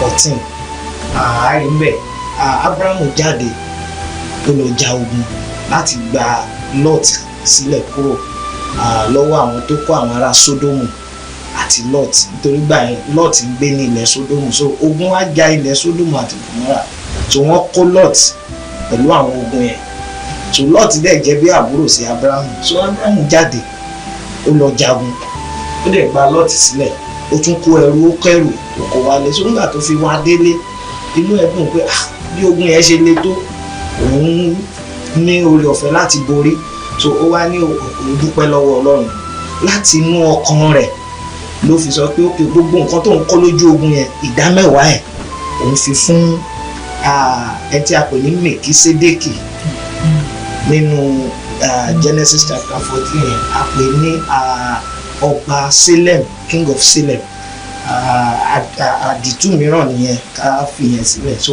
òun ni ẹni tí Abrahamu fún ní ìdámẹ́wàá ní àkókò yẹn, so ó jẹ́ ohun tó ti inú ẹ̀ wá tí olóyìnbó ń pè ní voluntary act of gratitude to God. Ṣùgbọ́n nígbà tó ń tẹ̀síwájú lábẹ́ òfin Mósè gẹ́gẹ́ bẹ́ẹ̀ ṣe sọ, so àwọn èèyàn rí i pé òkè Abrahamu ṣe bẹ́ẹ̀, Jacob ṣe bẹ́ẹ̀, so kẹ́ka kúkú fi ká sọ di òfin fún gbogbo ènìyàn láti máa mú ìdámẹ́wàá wá fún sí ilé Ọlọ́run, torí pé oore ọ̀fẹ́ yìí á jẹ́ kí a lè ṣe ìtọ́jú àwọn ọmọ Léfì àti àwọn mìíràn tó jẹ́ pé wọn ò ní àǹfààní láti ní àwọn ohun tí wọ́n tó yẹ kán ní láti fi tọ́jú ara wọn, àwọn bí opó, àwọn ọmọ aláìní bàbá àti bẹ́ẹ̀ bẹ́ẹ̀ lọ, so torí ìdí èyí ni a ṣe sọ di òfin lábẹ́ òfin Mósè wípé kí gbogbo ènìyàn kí wọ́n máa mú ìdámẹ́wàá èrè oko àbí ohun gbogbo tó tí Ọlọ́run bá pèsè fún wọn kí wọ́n máa mú wá. Ọlọ́run dẹ̀ fi àṣẹ sí, so láti ìgbà yẹn ló ti di òfin tí àwọn ará Ísírẹ́lì tẹ̀lé. Ní àwọn ará Ísírẹ́lì ni wọ́n ń tẹ̀lé, bọ̀ ní òde òní àòsí láyé ìgbà àwọn Ísírẹ́lì gẹ́gẹ́ bẹ́ẹ̀ ṣe sọ lẹ́ẹ̀kan, sọ wípé voluntarily bàbá wa Abrahamu ni wọ́n sọ wípé kí a máa san ìdámẹ́wàá, kì í ṣe òfin láti ọ̀dọ̀ Ọlọ́run bá. Àwa sọ pé wọ́n ti sọ di òfin, ǹjẹ́ ó pọn dandan fún Kìrìsìtẹ́nì láti máa san? Ní gbogbo ọ̀nà generally, bóyá ẹ̀kan lóṣù, ẹ̀kan lọ́sẹ̀, ojoojúmọ́, ìdámẹ́wàá ohun tí ó yẹ kí ó jẹ́ ni wípé ó yẹ kó jẹ́ ohun tí ènìyàn ń ṣe láti inú ọkàn rẹ̀ láti fi ẹ̀mí ìmoore hàn sí Ọlọ́run. Ní ti ìhà bóyá kó jẹ́ dandan àbí kó má jẹ́ dandan, mo fẹ́ ká wò ó ní ìwò wípé ká má wò ó gẹ́gẹ́ bí òfin, ká wò ó bí ìwò pé kí ni ìdí ẹ̀ tí a fi sọ di òfin lábẹ́ òfin Mósè. Ìdí ẹ̀ ni wípé gẹ́gẹ́ bí mo ti sọ lẹ́ẹ̀kan, ká lè ní àwọn nǹkan láti fi pèsè fún àwọn ọmọ Léfì, àwọn aláìní, àwọn opó, àwọn àlejò àti bẹ́ẹ̀ bẹ́ẹ̀ lọ. Bí a bá wo eléyìí dáadáa ní àwòjinlẹ̀, ó yẹ ká wò ó ní ọkàn wa wípé ohun tí ìdí tí a fi sọ di òfin ni láti máa ṣe ìpèsè fún àwọn tó kù díẹ̀ káàtó fún. tó bá wò ó ní ìwò yẹn, ká tún wò ó pẹ̀lú ohun tí Abrahamu ṣe láti fi ẹ̀mí ìmoore hàn sí Ọlọ́run. Kò yẹ kí á tiẹ̀ ṣe sọ fún onígbàgbọ́ kan káṣẹ̀ kàn pa fún ẹ àbí káṣẹ̀ sọ fún ẹ pé òfin dè ẹ́ pé kó san ìdámẹ́wàá. Ó yẹ kó rí gẹ́gẹ́ bí ọ̀nà láti fi ẹ̀mí ìmoore ó ṣiṣẹ́, Ọlọ́run fún ọ ní èrè. Torí pé kì í ṣe ní gẹ́gẹ́ bí onígbàgbọ́ gbàgbọ́ pé ohunkóhun tí ènìyàn bá ní kì í ṣe nípa ipá, kì í ṣe nípa agbárí, kì í ṣe nípa oore ọ̀fẹ́ Ọlọ́run. So bí a bá rí oore ọ̀fẹ́ yẹn gbà tó ṣiṣẹ́ tó ní èrè, bóyá ó ń gbowó oṣù ní gbowó oṣù àbí bóyá ó ń tajà tó ní àwọn èrè lórí ẹ̀, ó yẹ kó kọ́kọ́ fi ọkàn dúpẹ́ lọ́wọ́ Ọlọ́run pé Ọlọ́run mo dúpẹ́ o, so fún eléyìí tí ẹ ṣe fún mi nínú èrè tí mo rí yìí mo fi eléyìí fún ẹ. Ó dáa, ẹ jẹ́ ká tún wò báyìí. Èmi bí mo ṣe ń bá yín sọ̀rọ̀ yìí, oníṣẹ́ oṣù ni mí, mò ń gbowó oṣù, bóyá mo gba 100,000. mo tún ń ṣí ṣọ́ọ̀bù, mo ń tajà ní ṣọ́ọ̀bù, ẹ̀gbọ́n mi tún fi owó ránṣẹ́ sí mi, ó di ọ̀nà mẹ́ta, àbí? Ṣé nínú owó oṣù mi yẹn ni mo ti máa yan ìdá mẹ́wàá ni, àbí nínú owó ṣọ́ọ̀bù ni mo ti máa yan ìdá mẹ́wàá ni, tàbí nínú owó ẹ̀bùn owó tí wọ́n fún mi, ṣé náà ni màá ti yan ìdá mẹ́wàá, àbí lórí mẹ́tẹ̀ẹ̀ta tí bá ṣàkójọpọ̀ mẹ́tẹ̀ẹ̀ta ni màá ti yan ìdá mẹ́wàá, ewu gangan ni ìdá mẹ́wàá nínú mẹ́tẹ̀ẹ̀ta. Ẹ ṣé púpọ̀. Tabadika wò gẹ́gẹ́ bí ohun tí ó wà nínú òfin Mósè, ó ní nínú èrè oko àbí iṣẹ́ tí èèyàn bá ń ṣe kan yọ ìdá mẹ́wàá kúrò. So tabadika wò ìyẹn ní ọ̀pọ̀lọpọ̀ ń wò ní ayé òde òní pé lórí bóyá wọ́n gba sálárì wọ́n á yọ, àbí bóyá lórí pé bóyá wọ́n ń tajà wọ́n á yọ. So bóyá lórí ẹ̀bùn èèyàn kan fún yàn lẹ́bùn àbí nǹkan kan ẹlòmíì ò kí ń wò lọ sí sáìdì bẹ́ẹ̀. Ṣùgbọ́n bí Olúwa bá fi sí ènìyàn lọ́kàn, ẹ rí ohun kan tí mo máa ń sọ fún èèyàn pa ìdá mẹ́wàá òun ni eléyìí pé fífún Ọlọ́run ní ìdá mẹ́wàá ohun tó ń sọ ní ọkàn ẹ ni wípé owó tí mo rí yìí àbí owó tó wà lọ́wọ́ mi òun kọ́ ni báwo ni Yorùbá ṣe máa pè òun kọ́ ni source. Òun kọ́ ni ọ̀nà tí mo gbà pawó. Òun kọ́ ni source láti pèsè fún mi. Ọlọ́run òun ni source mi. So ohun tí ó túmọ̀ sí lọ́dọ̀ tèmi nìyẹn. Bí ènìyàn bá because ìdí tí ẹlòmíì fi máa ń wò pé kò ní ìdí ìdá mẹ́wàá nìkan nítorí pé ẹlòmíì lè wo owó tó kó jọ. Ẹ wá wò pé tó bá yọ ìdá mẹ́wàá lórí ẹ̀ ó wo bí ìdá mẹ́wàá ẹ̀ ṣe pọ̀ tó ẹ̀ máa kó ìwé eléyìí ó ti pọ̀ ju máa kó lẹ̀ fọlọ́run. Lọ́kàn tiẹ̀ nǹkan tó ti ń rò lọ́kàn ẹ̀ ni pé bóun bá yọ owó yẹn èyí tó kù lè má tó òun náà. Meanwhile àwọn tó ń yọ tí wọ́n fi ìgbàgbọ́ sọ́kàn rí pé kì í ṣe owó yẹn gangan ni ó ń tọ́jú mi bí ìbá ṣe Ọlọ́run, wọ́n á yọ láì ronú pé méjì torí pé wọ́n mọ̀ pé kò sí ohun tí mo yọ yìí àbí èyí tó ṣẹ́kù ohun gangan kọ́ ni ohun tó máa gbé mi di bóyá oṣù tó ń bọ̀ àbí whatever, bí kò ṣe wípé mò ń fi fún Ọlọ́run ẹni tó jẹ́ orísun ìpèsè mi. Kò dẹ̀ sí bó ṣe lè pọ̀ tó bóyá lórí ẹ̀bùn tán fún mi ni o àbí bóyá lórí owó oṣù ni o àbí bóyá lórí owó tí mo pa lórí ọjà, kò sí bó ṣe lè pọ̀ tó mo fi fún Olúwa nítorí pé òun ni orísun ìpèsè fún mi. So ohun tí mo máa ń gba àwọn ènìyàn níyànjú nìyẹn, nǹkan tí Ọlọ́run fẹ́ rí gan nìyẹn torí pé ọkàn kì í ṣe pé nípa kákan wípé mo ń tẹ̀lé òfin ní ká máa ṣe mo dẹ̀ ń ṣe, no, ọkàn tó fi ṣe. Jésù sọ nínú ìwé Matthew orí 23 ibẹ̀ ló ti bá àwọn Farisí wí tó àwọn ẹ̀ mú òfin yẹn gan pé o gbọ́dọ̀ san ìdá mẹ́wàá, o gbọ́dọ̀ ṣe báyìí, o gbọ́dọ̀ ṣe. So ìyẹn ní ọ̀pọ̀lọpọ̀ àwọn èèyàn máa ń kòtì láyé òde òní Matthew 23 pé Jésù gan ò fara mọ́ ìdá mẹ́wàá. Because Bíbélì yẹn sọ níbẹ̀, Jésù sọ fún àwọn Farisí ó ní ègbé ni fún yín ẹ̀yin Farisí torí pé ẹ̀yin san ìdá mẹ́wàá mìntì àti bẹ́ẹ̀ bẹ́ẹ̀ lọ. Ó ní ṣùgbọ́n ẹ̀yin ẹ fi ọ̀ràn tó tóbi jù nínú òfin ẹ fi sílẹ̀ láì ṣe, èyí ni àánú, òtítọ́ àti òdodo. Ó ní ẹ fi wọ́n yẹn sílẹ̀, ó ní ẹ wá ń san ìdá mẹ́wàá. Ṣùgbọ́n nígbà tó máa parí ọ̀rọ̀ ẹ̀ mẹ́ẹ̀ ó ní gbogbo ìwọ̀n yìí ni ẹ ò gbọ́dọ̀ fi sílẹ̀ láì ṣe àti ìdá mẹ́wàá náà. So ohun tó ń sọ ni wípé mi ò ní kẹ́ má san ìdá mẹ́wàá o, ṣùgbọ́n ohun tó ṣe pàtàkì jù ìdí tí Ọlọ́run kan fi sọ pé ká ẹ ṣe ni pé láti fi pèsè fún àwọn tó kù díẹ̀ káàtó fún láti ṣe bó ti tọ́. Ṣùgbọ́n nígbà tẹ́ bá ń san ìdá mẹ́wàá ṣùgbọ́n ẹ fìyà jẹ lòmíì, àwọn tó kù díẹ̀ káàtó fún ẹ pọ́n wọn lójú, kí ni àǹfààní ìdá mẹ́wàá tẹ̀ ń san? Tó dáa jẹ́ ká wá wò láti bí ṣé dandan ni kó jẹ́ pé ìjọ Ọlọ́run ni mo máa san ìdá mẹ́wàá sí? Mo lè lérò àwọn Farisí àwọn ọmọ Léfì lọ́ní ká fún ní ìdá mẹ́wàá àbí? Bẹ́ẹ̀ni. Tí máa rò pé mi ò sọ ìdá mẹ́wàá tèmi sínú ìjọ, mo fẹ́ fi ìdá mẹ́wàá mi mo fẹ́ fi fún àlùfáà àbí mo fẹ́ fún pásítọ̀, ṣó tọ̀nà? Okay,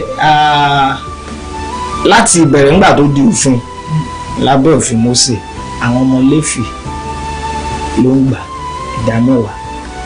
Ẹ mọ̀ nínú àwọn ọmọ Jákọ́bù 12 ni wọ́n, so ìran Léfì nínú gbogbo àwọn ọmọ Jákọ́bù ìran wọn ni wọn ò ní ìpín bóyá a pín ilẹ̀ fún wọn torí pé a pè wọ́n ní ọmọ Léfì. So a gbàgbọ́ pé nínú iṣẹ́ Léfì iṣẹ́ àlùfáà nìkan ti lọ máa jẹ. So nípa bẹ́ẹ̀ ni a ṣe sọ pé àwọn ní kàn máa gba ìdá mẹ́wàá. Ẹ wá sí ayé òde òní nírú ìjọ tí èmi ti wá tó jẹ́ African Church, ètò ti wà. Ètò bíi pé ẹni tó bá jẹ́ àlùfáà nínú ìjọba ó ń gba sálárì lóṣooṣù, àti ṣètò pé tóṣù bá parí òye báyìí la máa fún ẹ gẹ́gẹ́ bí owó oṣù ẹ. So nítorí bẹ́ẹ̀ tí ó bá ti ń gba sálárì tá a ti ń ṣètò ìpèsè wà fún, so ìdá mẹ́wàá yẹn ó kúkú lọ sínú church níbi tá a ti ṣètò pákéjì owó oṣù fún àlùfáà yẹn. So that is why tó fi jẹ́ pé ní ayé òde òní a gba àwọn èèyàn ní ìmọ̀ràn pé ẹ san sí church, especially àwọn ìjọ tó jẹ́ pé wọ́n ní ètò owó oṣù fún àlùfáà. Ǹjẹ́ ẹ̀ṣẹ̀ ni fún mi pé mi ò fẹ́ fi tèmi sí inú ìjọ àlùfáà ni mo fẹ́ fún, tàbí kí fi fún aláìní níta tí ò ṣe nínú ìjọ? Ẹ mọ̀ mo lè dédé wò pé ìdá mẹ́wàá tèmi, obìnrin kan wà lọ́nà àdúgbò mi, àgbàdo ló ń ta, ó kù díẹ̀ káàtó fún, ṣé mo lè lo ìdá mẹ́wàá mi yẹn, mo lè lo láti fi ràn án lọ́wọ́ kó dẹ̀ jẹ́ ìtẹ́wọ́gbà níwájú Ọlọ́run pé mo ti sọ ìdá mẹ́wàá. Ó ṣeéṣe láti jẹ́ pé ó jẹ́ ìtẹ́wọ́gbà níwájú Ọlọ́run pé bá san ní ìlànà yẹn, ṣùgbọ́n ohun tí ẹ ò gbọ́dọ̀ gbàgbé ni wípé kò gbọ́dọ̀ sí ààyè nínú ìjọ tẹ́ ń lọ láti sọ wípé bóyá wọn ò rí owó oṣù àlùfáà san. Ṣé nǹkan tí mo sọ yẹn yé yín? Torí pé pàtàkì ni wípé wọ́n gbọ́dọ̀ ṣe ìtọ́jú àlùfáà. Àwọn ilé ìjọsìn kan lóde òní wọ́n máa ń fi ègún sí orí pé tó bá ti san ìdá mẹ́wàá nǹkan báyìí ló máa ṣe é, nǹkan báyìí. Ṣé Bíbélì ṣe sọ nìyẹn pé dandan ni kí wọ́n fi ègún lé ẹni tí ò san ìdá mẹ́wàá? Irú ìyẹn mo fẹ́ gbàgbọ́ pé wọ́n lo ìwé Málákì, tẹ́ bá rántí Málákì náà sọ ń pa ìdá mẹ́wàá, orí